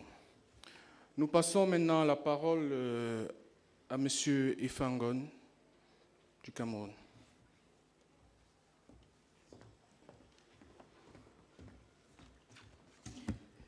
Merci, Monsieur le modérateur, pour la parole donnée. Excellences, Mesdames, Messieurs, honorables invités, honorables panélistes, en vos titres et grades respectifs, c'est un honneur pour moi de prendre la parole cet après-midi en lieu et place de Monsieur Paul Tasson, ministre délégué auprès du ministre de l'Économie, de la Planification et de l'Aménagement du territoire, en charge de la planification, qui n'a pas pu se rendre à cet événement, compte tenu des raisons indépendantes de sa volonté. Le 10 septembre 2022, la Banque islamique de développement a approuvé lors de sa 347e session un total de 1,12 milliard de dollars américains pour le financement des projets dans divers secteurs au bénéfice d'environ une dizaine de pays africains. À la faveur de cette opération, notre pays, le Cameroun, a bénéficié de 32,25 millions d'euros pour le financement du plan présidentiel de reconstruction des zones du nord-ouest et du sud-ouest. Le ministre Paul Tasson, qui était coordonnateur de ce projet et qui a mené l'instruction de ce projet, a bien voulu exprimer cet après-midi sa gratitude et celle du gouvernement camerounais à ce partenaire stratégique qu'est la BID dans les différentes aides et son dévouement au développement de notre pays. Permettez-moi par la même occasion de remercier les autorités ougandaises et le MAEP et toutes les agences du système des Nations Unies qui ont contribué à l'organisation de cet événement et de toutes les facilités et marques d'attention à notre égard.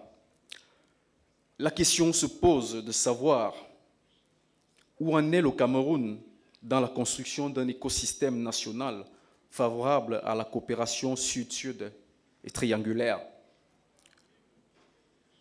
Lorsque, en 2020, la Banque islamique de développement lance le programme de renforcement des capacités pour l'amélioration des écosystèmes nationaux, pour la coopération sud-sud et triangulaire, dans ces pays membres, le Cameroun a exprimé auprès de la Banque sa volonté d'être accompagné par la Banque pour mettre en œuvre le dit système national de coopération.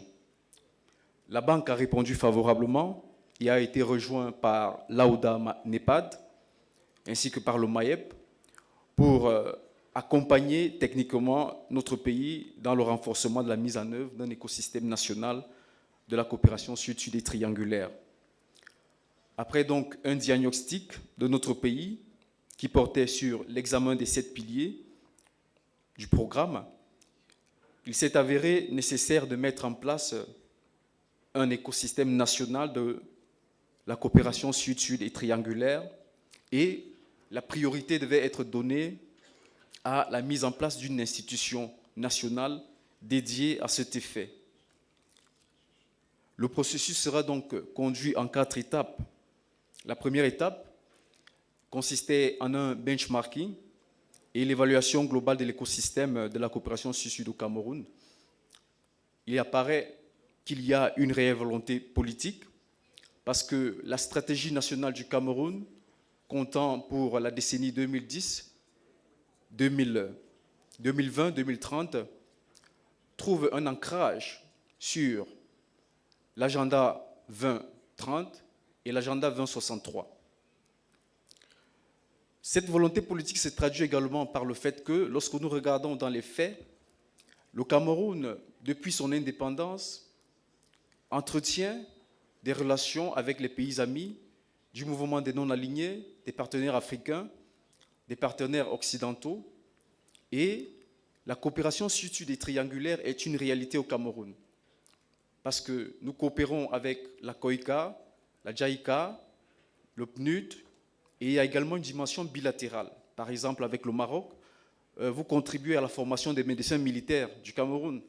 Donc, nous avons comme cela plusieurs partenaires bilatéraux et multilatéraux avec lesquels nous entretenons des relations et qui nous appuient de manière technique dans nos objectifs de développement. Alors, dans cette stratégie nationale de développement 2020-2030, il y a 3 principaux axes, à savoir transformer l'appareil de production national, générer des revenus et des emplois décents pour réduire la pauvreté et favoriser le développement du capital humain. Donc, la transformation structurelle de notre économie est le pilier central de notre stratégie de développement. Et cela ne va pas sans le développement de l'indice humain, parce que nous avons besoin des ressources humaines bien formées pour atteindre nos objectifs de développement. Alors, le fait que le gouvernement camerounais ait sollicité l'accompagnement de la Banque islamique de développement traduit également une volonté politique de mettre en œuvre au niveau national un écosystème dédié à la coopération sud-sud et triangulaire. Vous l'aurez compris, nous sommes encore au stade embryonnaire. Donc, les 6 autres critères, les 6 autres piliers du programme de la BID ne sont pas encore remplis par le Cameroun, mais nous sommes en train de travailler en étroite collaboration avec le MAEB, avec la BID, avec les autres partenaires, pour que ces 6 piliers soient remplis et que le Cameroun ait son dispositif national de coopération sud-sud et triangulaire. Dans le benchmarking qui avait été réalisé, nous nous sommes inspirés d'environ 7 institutions nationales, mais au final, 2 ont été shortlistées, à savoir l'autorité colombienne de la coopération sud-sud et triangulaire et l'Agence tunisienne de coopération technique, que nous remercions au passage pour son accompagnement. Alors, après un voyage d'études que nous avons effectué en Tunisie, nous avons opté pour le modèle tunisien, qui est le plus proche du modèle camerounais, et sous réserve de la validation des plus hautes autorités camerounaises, notre agence va s'appeler l'Agence camerounaise de coopération technique, ACCT. La deuxième étape du processus de mise en œuvre d'un écosystème national de la CCST a donc consisté à élaborer en juillet 2022 une note conceptuelle accompagnée des projets de texte relatifs à l'Agence camerounaise de coopération technique. Nous avons pris connaissance de ce document que la Banque islamique nous a envoyé et nous avons décidé d'avancer dans l'instruction de ce dossier en collaboration bien sûr avec le MAEB, l'AODA NEPAD et les autres partenaires. Les 2 prochaines étapes qui nous attendent, c'est qu'une mission conjointe de la Banque islamique de développement, de l'Agence tunisienne pour la coopération technique, ainsi que de l'AODA NEPAD et du NEPAD est donc attendu au Cameroun pour que nous puissions valider cette note conceptuelle et des textes qui vont structurer l'agence camerounaise de coopération technique. Le gouvernement camerounais, par ma voix, exprime une fois de plus sa gratitude à l'endroit de la Banque islamique de développement, du MAEP, de l'AODA-NEPAD, du BNUD, ainsi que des autres agences du système des Nations Unies, sans oublier bien sûr l'Agence tunisienne de coopération technique pour leur accompagnement dans la mise en place d'un écosystème de coopération sud-sud et triangulaire au Cameroun. Il est question de poursuivre en diversifiant le partenariat et en nous inspirant des agences nationales qui ont déjà fait un certain parcours pour que notre expérience également soit réussie. Bien évidemment, parlant des défis, ils sont d'ordre financier parce que c'est une opération qui va nécessiter beaucoup de financement. Également, en auditant, l'initiative est tellement disparate qu'il va falloir faire des réformes profondes, enlever des compétences au niveau de certaines institutions pour les mettre au niveau de notre future agence. Cela induit donc des réformes au niveau de ces institutions dont les compétences seront imputées. Je vous remercie de votre aimable attention.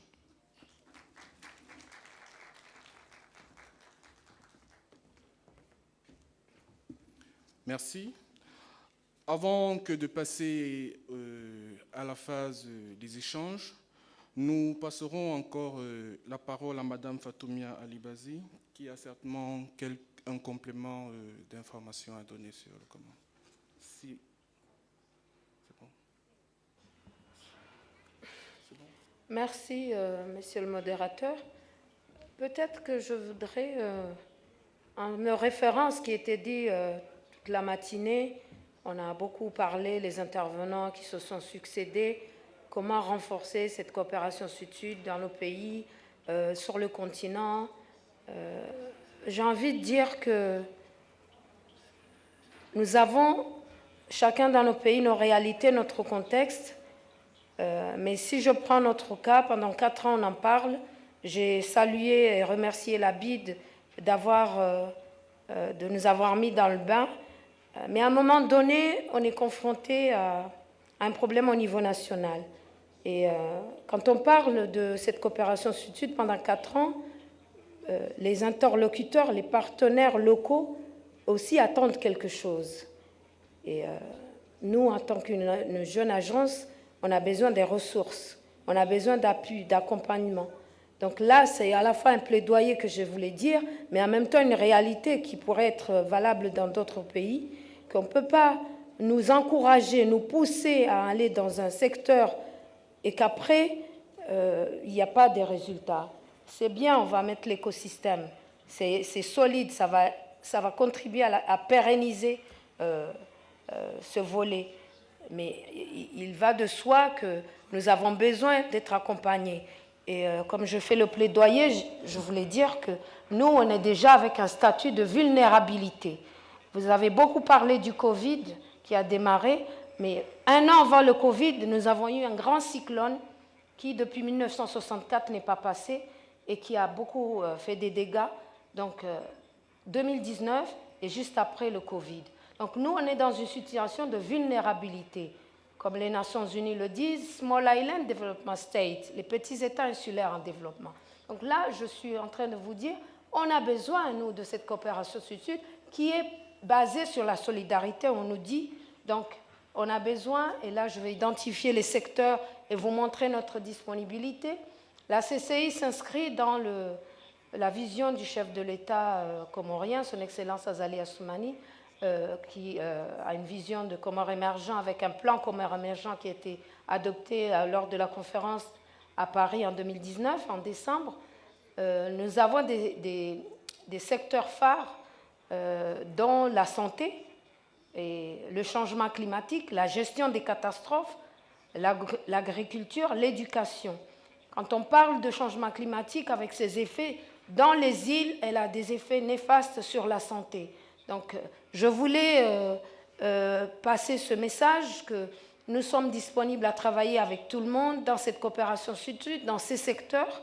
Donc, au-delà du Covid, nous connaissons la malaria qui est là depuis longtemps, nous avons le chikungunya, nous avons la dengue, nous avons tellement des maladies et des épidémies qui se manifestent avec l'augmentation de la chaleur et du réchauffement climatique, qui n'est pas le même cas sur les pays continentaux, que ce soit aussi par rapport dans les îles.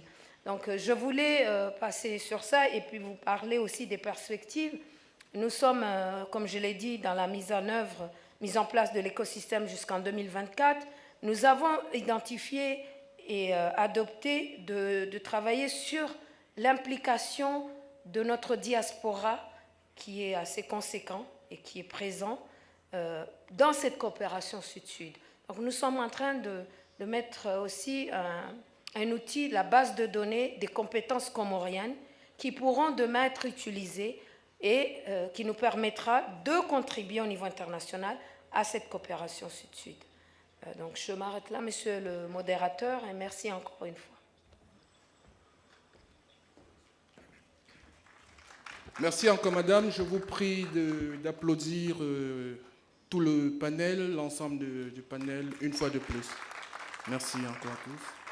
Nous passons directement aux échanges et compte tenu des contraintes de temps, nous enregistrerons 2 questions à ma droite et 2 questions à ma gauche. Donc veuillez vous signaler pour ceux qui désirent poser des questions aux membres du panel.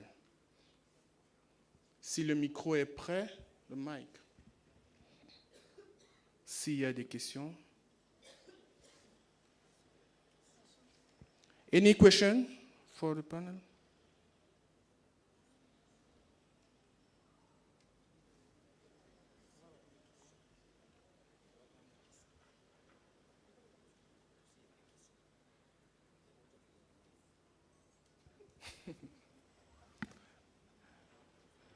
Any question? You can speak in English if you want. No question, thank you. Nous arrivons donc au terme de cette session. Nous vous remercions tous pour votre attention. Nous retenons de façon remarquée que la mise en place des écosystèmes nationaux est un catalyseur pour la construction de la coopération sud-sud et triangulaire en Afrique. Toutefois, la mise en place de cet écosystème se fait à des vitesses différentes en fonction des contraintes inhérentes à chaque pays, comme nous venons de le constater au travers des prises de parole des différents panélistes. Mais il y a une réalité qui reste. La volonté politique reste le pilier, parce que sans volonté politique, nous ne pouvons pas avancer dans la mise en place de l'écosystème tel que indiqué plus haut. Nous retenons également que les défis liés à la mise en place de la coopération sud-sud et triangulaire sont pratiquement tous partagés par les pays africains. Pour cela, nous appelons à plus de solidarité et plus de partage d'expériences, plus de disponibilité de fonds pour chaque pays qui en fait la demande, comme vient de le faire les Comores. Nous vous remercions tous pour votre aimable attention et nous vous donnons rendez-vous demain pour la suite des travaux. Merci une fois de plus.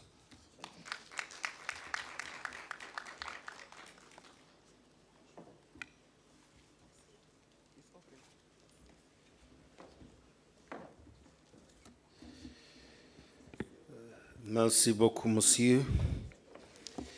Mesdames et messieurs, that's all the French I know. I keep regretting that when I had the opportunity to do both French and literature at that age, I thought that that was too much. Now I'm realizing that it was a massive mistake. I could have carried, at least my brain could have carried everything. How many of you insist that I should sing again? How many of you insist that I should sing again? Okay, stay around. I will sing right after these messages. So, to begin with, if you have missed your COVID test, which is good decorum, for those of us who will be around, the chief guest will give a keynote address on Thursday. If you missed it, there will be one going on tomorrow up to 3 p.m., and it will be happening at the hall on top of the reception. The name of the hall is Kalangala Hall. Kalangala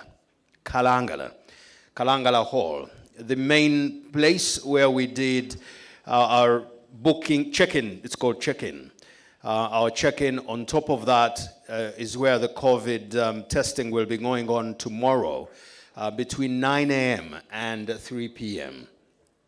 That's one. Two, usually in Uganda, when we finish these kinds of things, we have teas, and which is really compliant with everybody. And beyond that, we also have another series of tribes. You see, we've got about 56 tribes here. And also our evening drinks can be as many as those kind of tribes and clans. So we'll also have refreshments in several tribes available at the poolside. And the teas also in several, I mean, tea here generally means hot drink. That includes tea, it includes Ugandan coffee, it includes Ugandan hot chocolate, lemongrass. There's another one called mujaja and chisubi. So we've got a number of those. Just ask for the plethora of them when you get to the place where hot drinks are served. And just before the song that you have asked for, my rendition of Frank Sinatra's My Way, I'll call Lady Sarah here, who has some information to share. Sarah, do you want to come and take the podium and give us what you want to say? In Uganda, color red is a very interesting color because it's part of the colors of the national anthem, national flag here in Uganda, as much as yellow and black happen to be. Sarah, you want to come up here? Do you mind?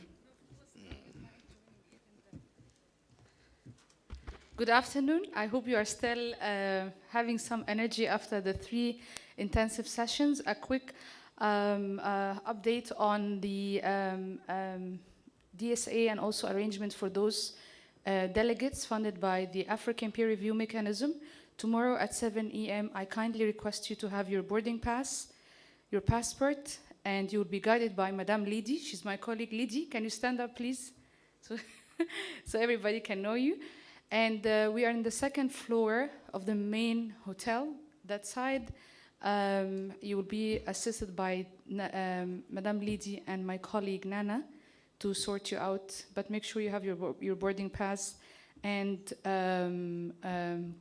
your passport. My second humble request is also on the last day for your checkout, please let us know if you are staying after 11 a.m. just to make sure that on the 20th after 11 a.m. just in case we need to do any extra payments for the hotel. Lastly but not least, we are very much looking forward to having your input in the declaration, which we are currently trying to draft. And by tomorrow evening, we're supposed to have a very detailed declaration as an outcome of this forum. And what I forgot to mention in the morning, that this declaration also, we should take it into consideration as a way for the second 10-year implementation plan of Agenda 2063. While we are talking here, there's a big team from AUDA NIPAD and many other organizations across the continent discussing together how we draft the second 10-year implementation plan of Agenda 2063 within the evaluation of the first 10-year implementation plan. And I'm happy that Ambassador Amr Al-Juwaid is here because he's definitely our voice at the Deputy Chairperson of the African Union Commission Office, and he can also reflect on that and give us necessary advice. So please, tomorrow, make use of the sessions, give us more recommendations, messages, so we can enrich this declaration. I would like also to acknowledge, because I forgot to say that in the morning, the presence of Professor Isra Harouni, the founder of the Global Center for Africa at Delaware State University, because he's also part of the drafting committee.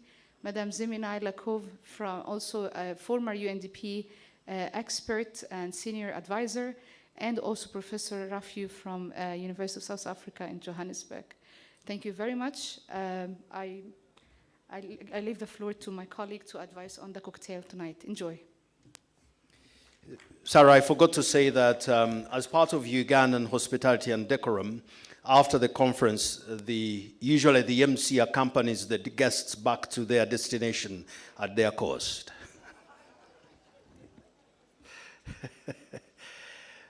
The Right Honorable Justin Kasule Lumumba, thank you so much for being with us for the entire day. Give her a very big hand clap.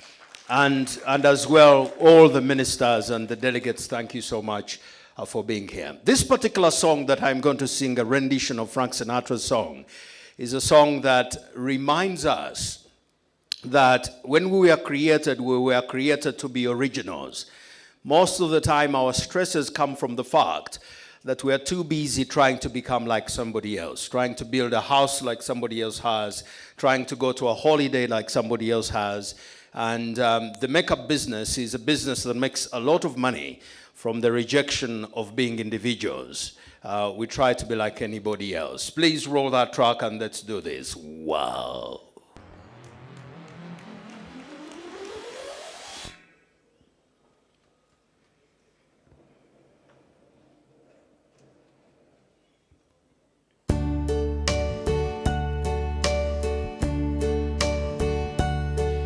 And now the end is near, and so I face my final curtain.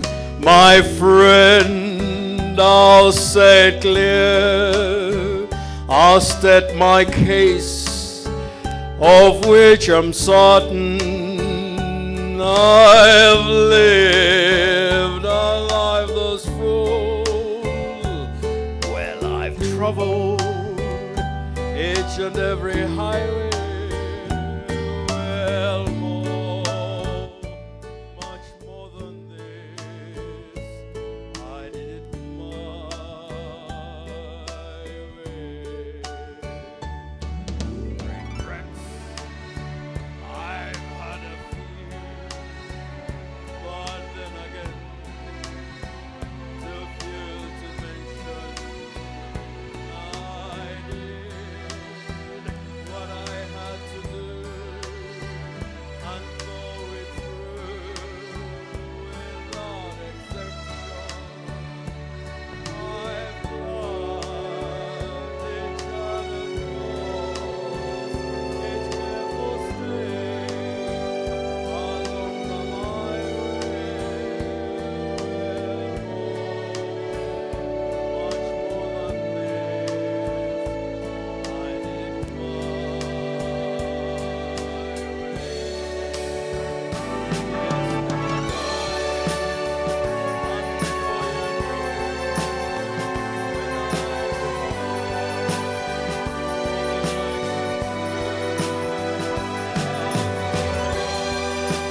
very good evening. We have tea and cocktail.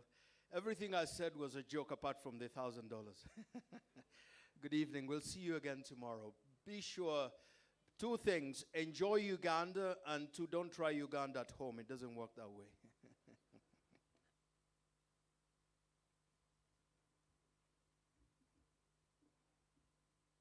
All right, a very good evening to you. We have tea that is served right behind our exhibition. Please feel free to as well go through to the exhibition. I feel like, Samson, I think we should have a concert because literally everyone is not getting out of their chairs. I don't know why. But we have an exhibition. There are beautiful things for you to be able to look at and pick up. And right behind the exhibition tent, there is tea that is served.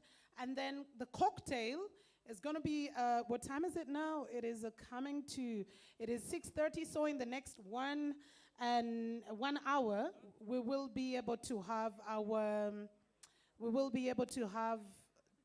cocktail at the very place where we had our lunch, right?